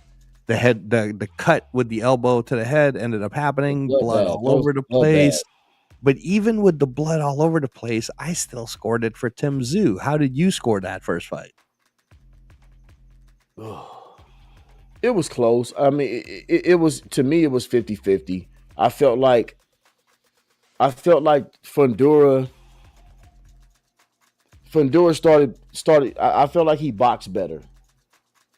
I felt like, especially going towards the latter rounds, I felt like Fundora started boxing and using his length, using his jab.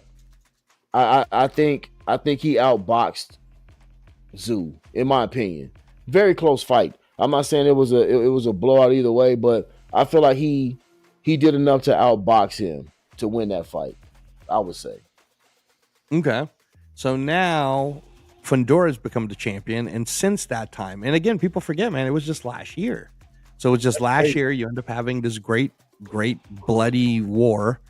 Then what Fundora does is you saw his the free TV Amazon knocks out his opponent.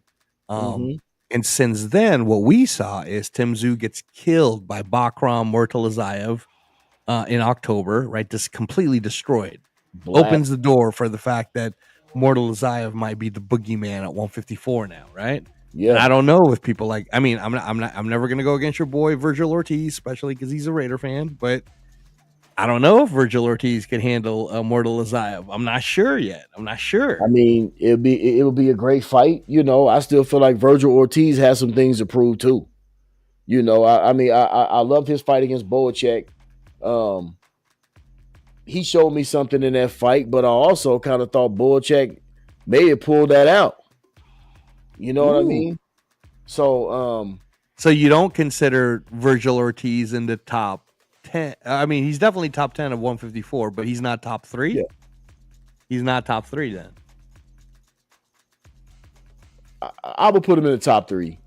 I mean, you know, I would, you know, I mean, top 3 to top 5. Like I said, these guys, some of these guys, they still got to prove themselves. Like, they haven't had defining fights yet.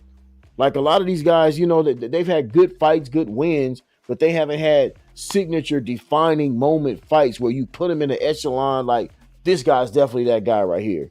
You know what I mean? So certain guys, I still feel like that about Boots in a certain way. I love his talent, but Boots still needs to have that defining fight, right? So you don't believe that at 154 pounds, which is a very killer-like division, you don't believe Fundura's defining fight was beating Tim Tszyu, who was the champion? Oh yeah, just because of the way that fight went, yeah.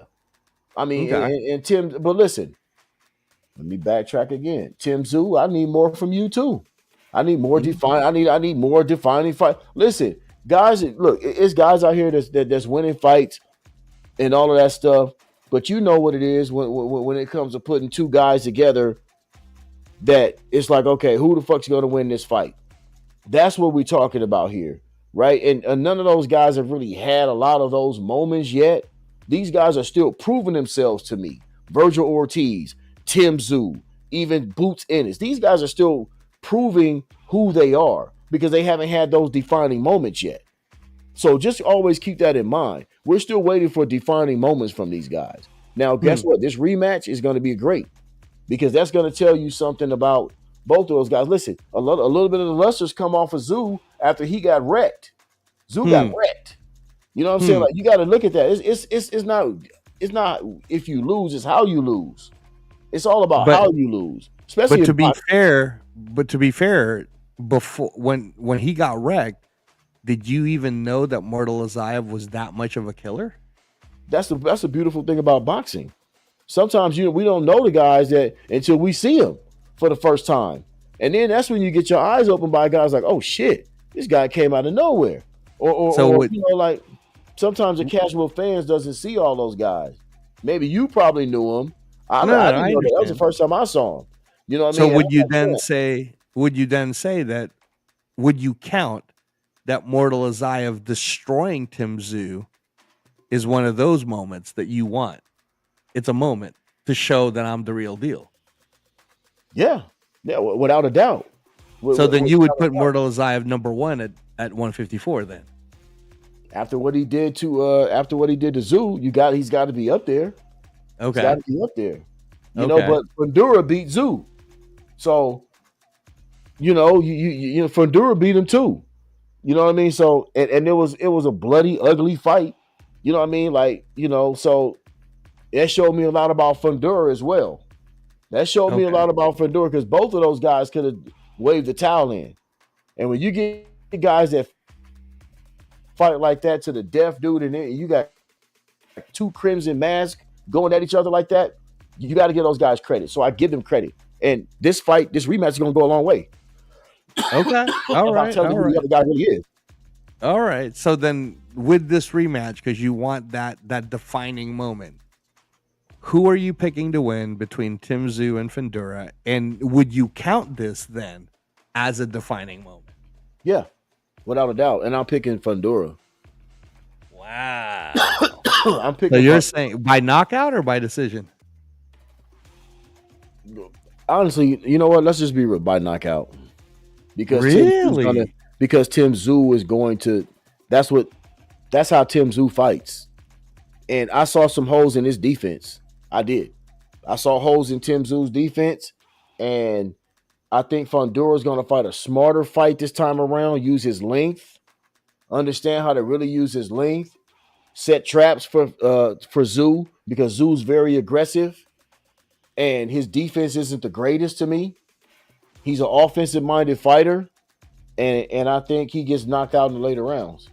Wow. Would you be shocked then if Tim Tszyu knocks him out? Because Brian Mendoza knocked out Fundura.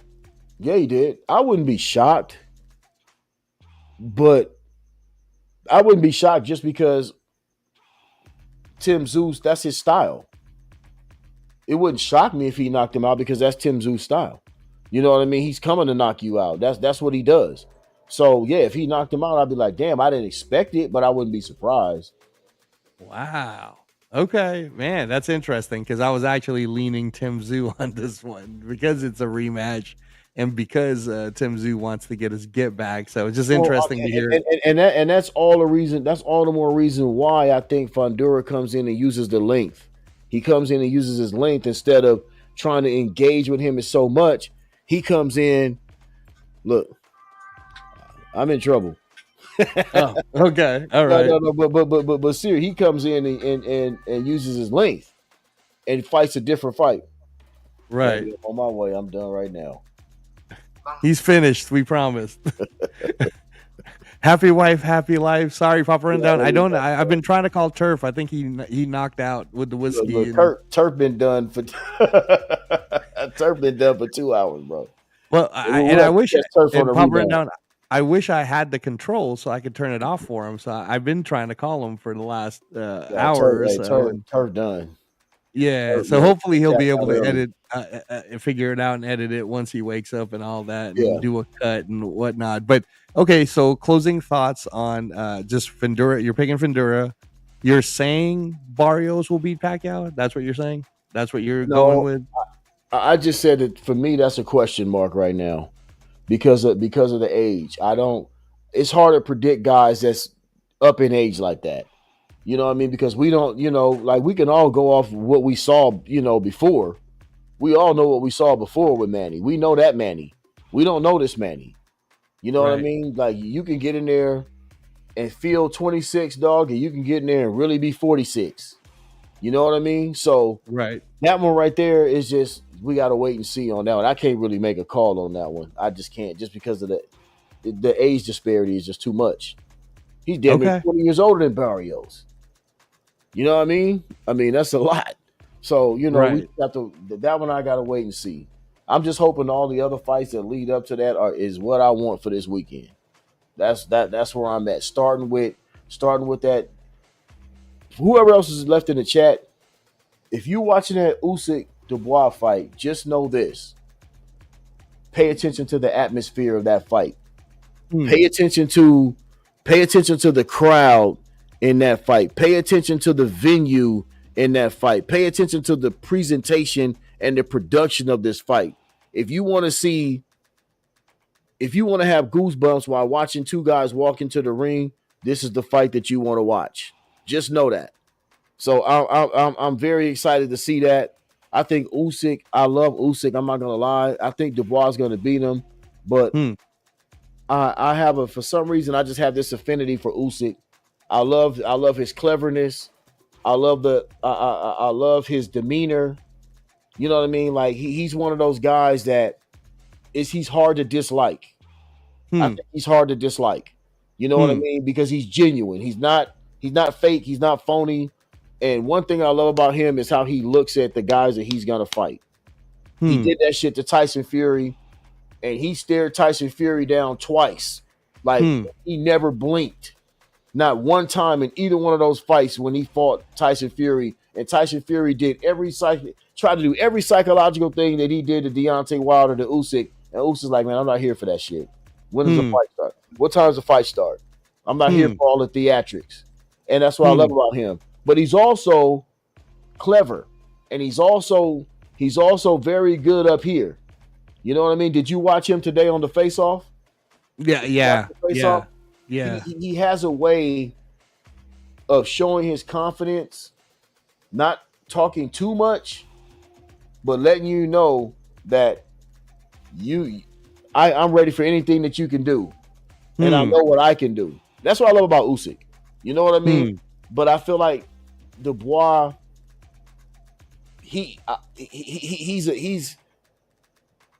starting to understand who he is and what he has. And when you got a chin like his and a punch like his, and you're willing to learn and you're willing to get better and you're not resting on anything, he's a dangerous kid. That's a dangerous kid. That's a dangerous kid. I really believe he's dangerous. And I think he's going to show that. He's going to try to walk through Usyk. I'm trying to tell you right now. He's going to be like, hit me whatever the fuck you want to hit me with. It doesn't matter. Because once I touch you, I swear to you, that's how he's thinking. Once I touch you the way I need to touch you, we're not going to be worried about a body shot putting you down. That's just how I feel about this fight. Wow, you got me more excited. I'm telling you. That's what this fight is going to be. So Dubois does exactly what you're talking about. Does he become your favorite fighter now? I mean, for current fighting. I'll be honest. He's already one of my favorite fighters. I like his demeanor. I like his style. I like that he doesn't. You know, he knows what he doesn't know, but he knows what he's got. And so I like what he can do. He's got crazy power. He's got a stupid chin. You know what I mean? And it's like the look in his eye. I like fighters that have a certain look in their eyes, right? Right. And he has a look in his eyes like, oh man, I done figured this shit out. You motherfuckers are in trouble now. That's the look in his eyes that he has to me. And I feel like he's gonna take that from Usyk. He's gonna take it from Usyk, bro. He's gonna take it. Right. Because he's going in there already knowing that I'm not gonna leave it in the hands of the judges. He's going in there with that mindset. Right. He's going in there for destruction. Tyson Fury went in there to play around. Tyson Fury went in there to be a clown. Don't get the two confused. Right.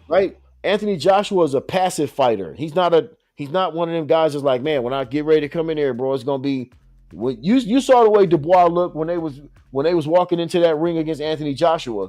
That's the look of somebody. I'm gonna knock you the fuck out. I'm not here to play with you, and that's what I feel like Dubois is right now. I just feel like he knows that, you know what, my best bet is to come in here and try to walk through this guy. I'm not here to match witch with you. I'm not here to do psychological shit. I'm here to put these heavy fucking hands on you, and I'm gonna throw in combination. And we'll see. But that's my prediction for that fight. That's what's gonna kick it off for me on Saturday, really. Man, well, Papa Rundown, thank you so much, man. You held it down. That might be the greatest 4 hour boxing conversation. You had it out with Severe. You held your own, backing up your Sugar Ray Leonard. I appreciate y'all, man. We're gonna do it again, man. Look, when y'all get on, man, just hit me, let me know, man. And what I mean, I'll jump on this. We all just sharing great knowledge, man, and that's what we supposed to do, especially being Raider fans. So yeah, man, just let me know and I'm on with y'all, bro. For sure. And Never everybody, if you guys are catching this on the replay, and shout out to the chat, Rock, Matt, you guys who stuck it out the whole way through. If you could follow Appreciate Eternal y'all, Raider, man. yeah, if you can follow Eternal Raider 72 on his YouTube channel, he's just starting out. That's great. I'm sorry you didn't get a chance to run it on your channel, because then it would have been 4 hours worth of content. All good. For you know what, man? I've been on hiatus for a minute, man, but I'm about to jump back in. Football season's coming. We got more boxing. So, yeah, man, Eternal Raider 72, at Eternal Raider 72 on YouTube. It's called Is there Eternal Instagram yet? Man, no Instagram yet? Man. I'm so bad. We got to get you an Instagram. But I got to get an Instagram, man, but we'll talk about it, man. But look, I got to get out of here, man. I'm already, my wife should be asleep, but I don't know what the hell she doing up still. So let the wife know we love her. Thank you so much, Mama Rundown. Thank you for giving us Papa Rundown for the last 4 hours. No doubt, man. Appreciate y'all, man. Look, we'll text in the morning, dog. Yes, sir. Thank you, Papa Rundown. Everybody in the chat, man. One time.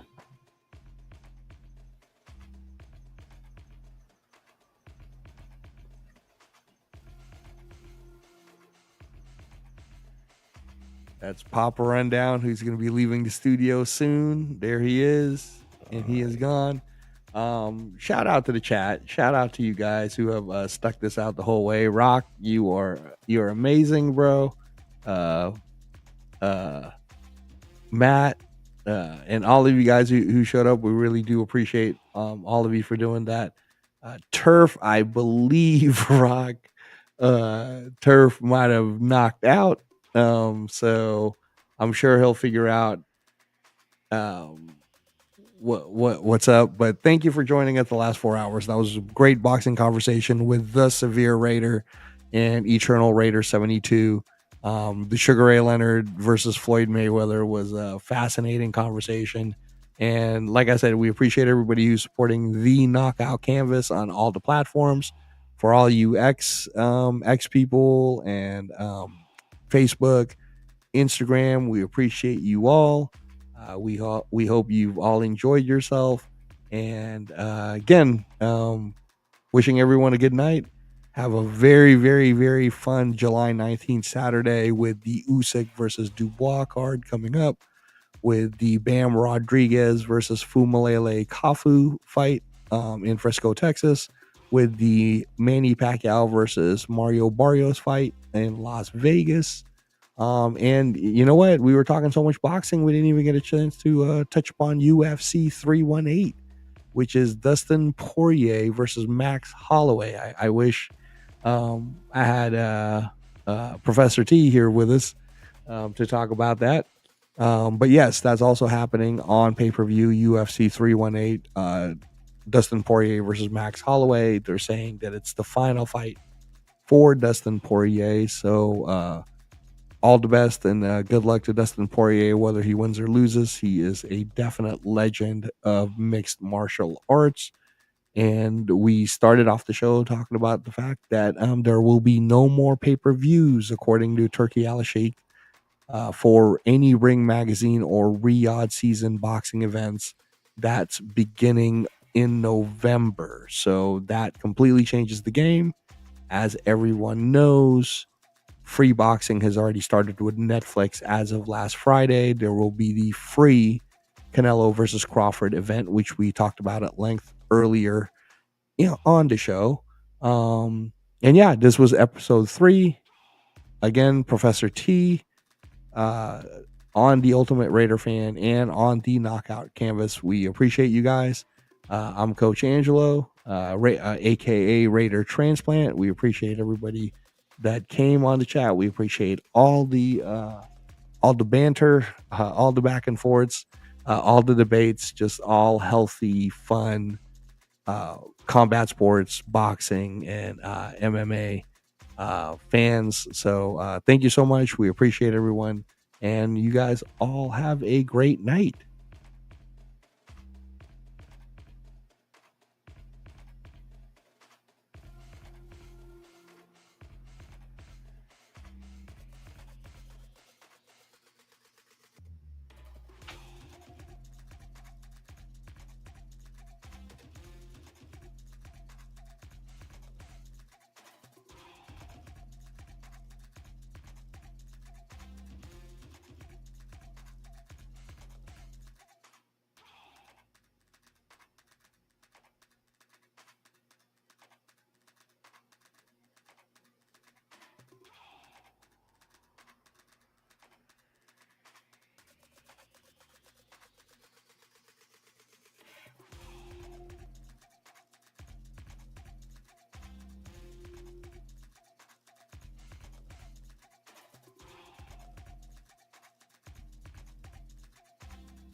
Good morning. Today is Thursday, July 17th. It's 7:10 a.m. Currently, it's 76 degrees with clear skies. You can expect partly cloudy skies until later this morning, clearing until this afternoon. Today's high will be 93 degrees, and the low was 75.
Oh shit.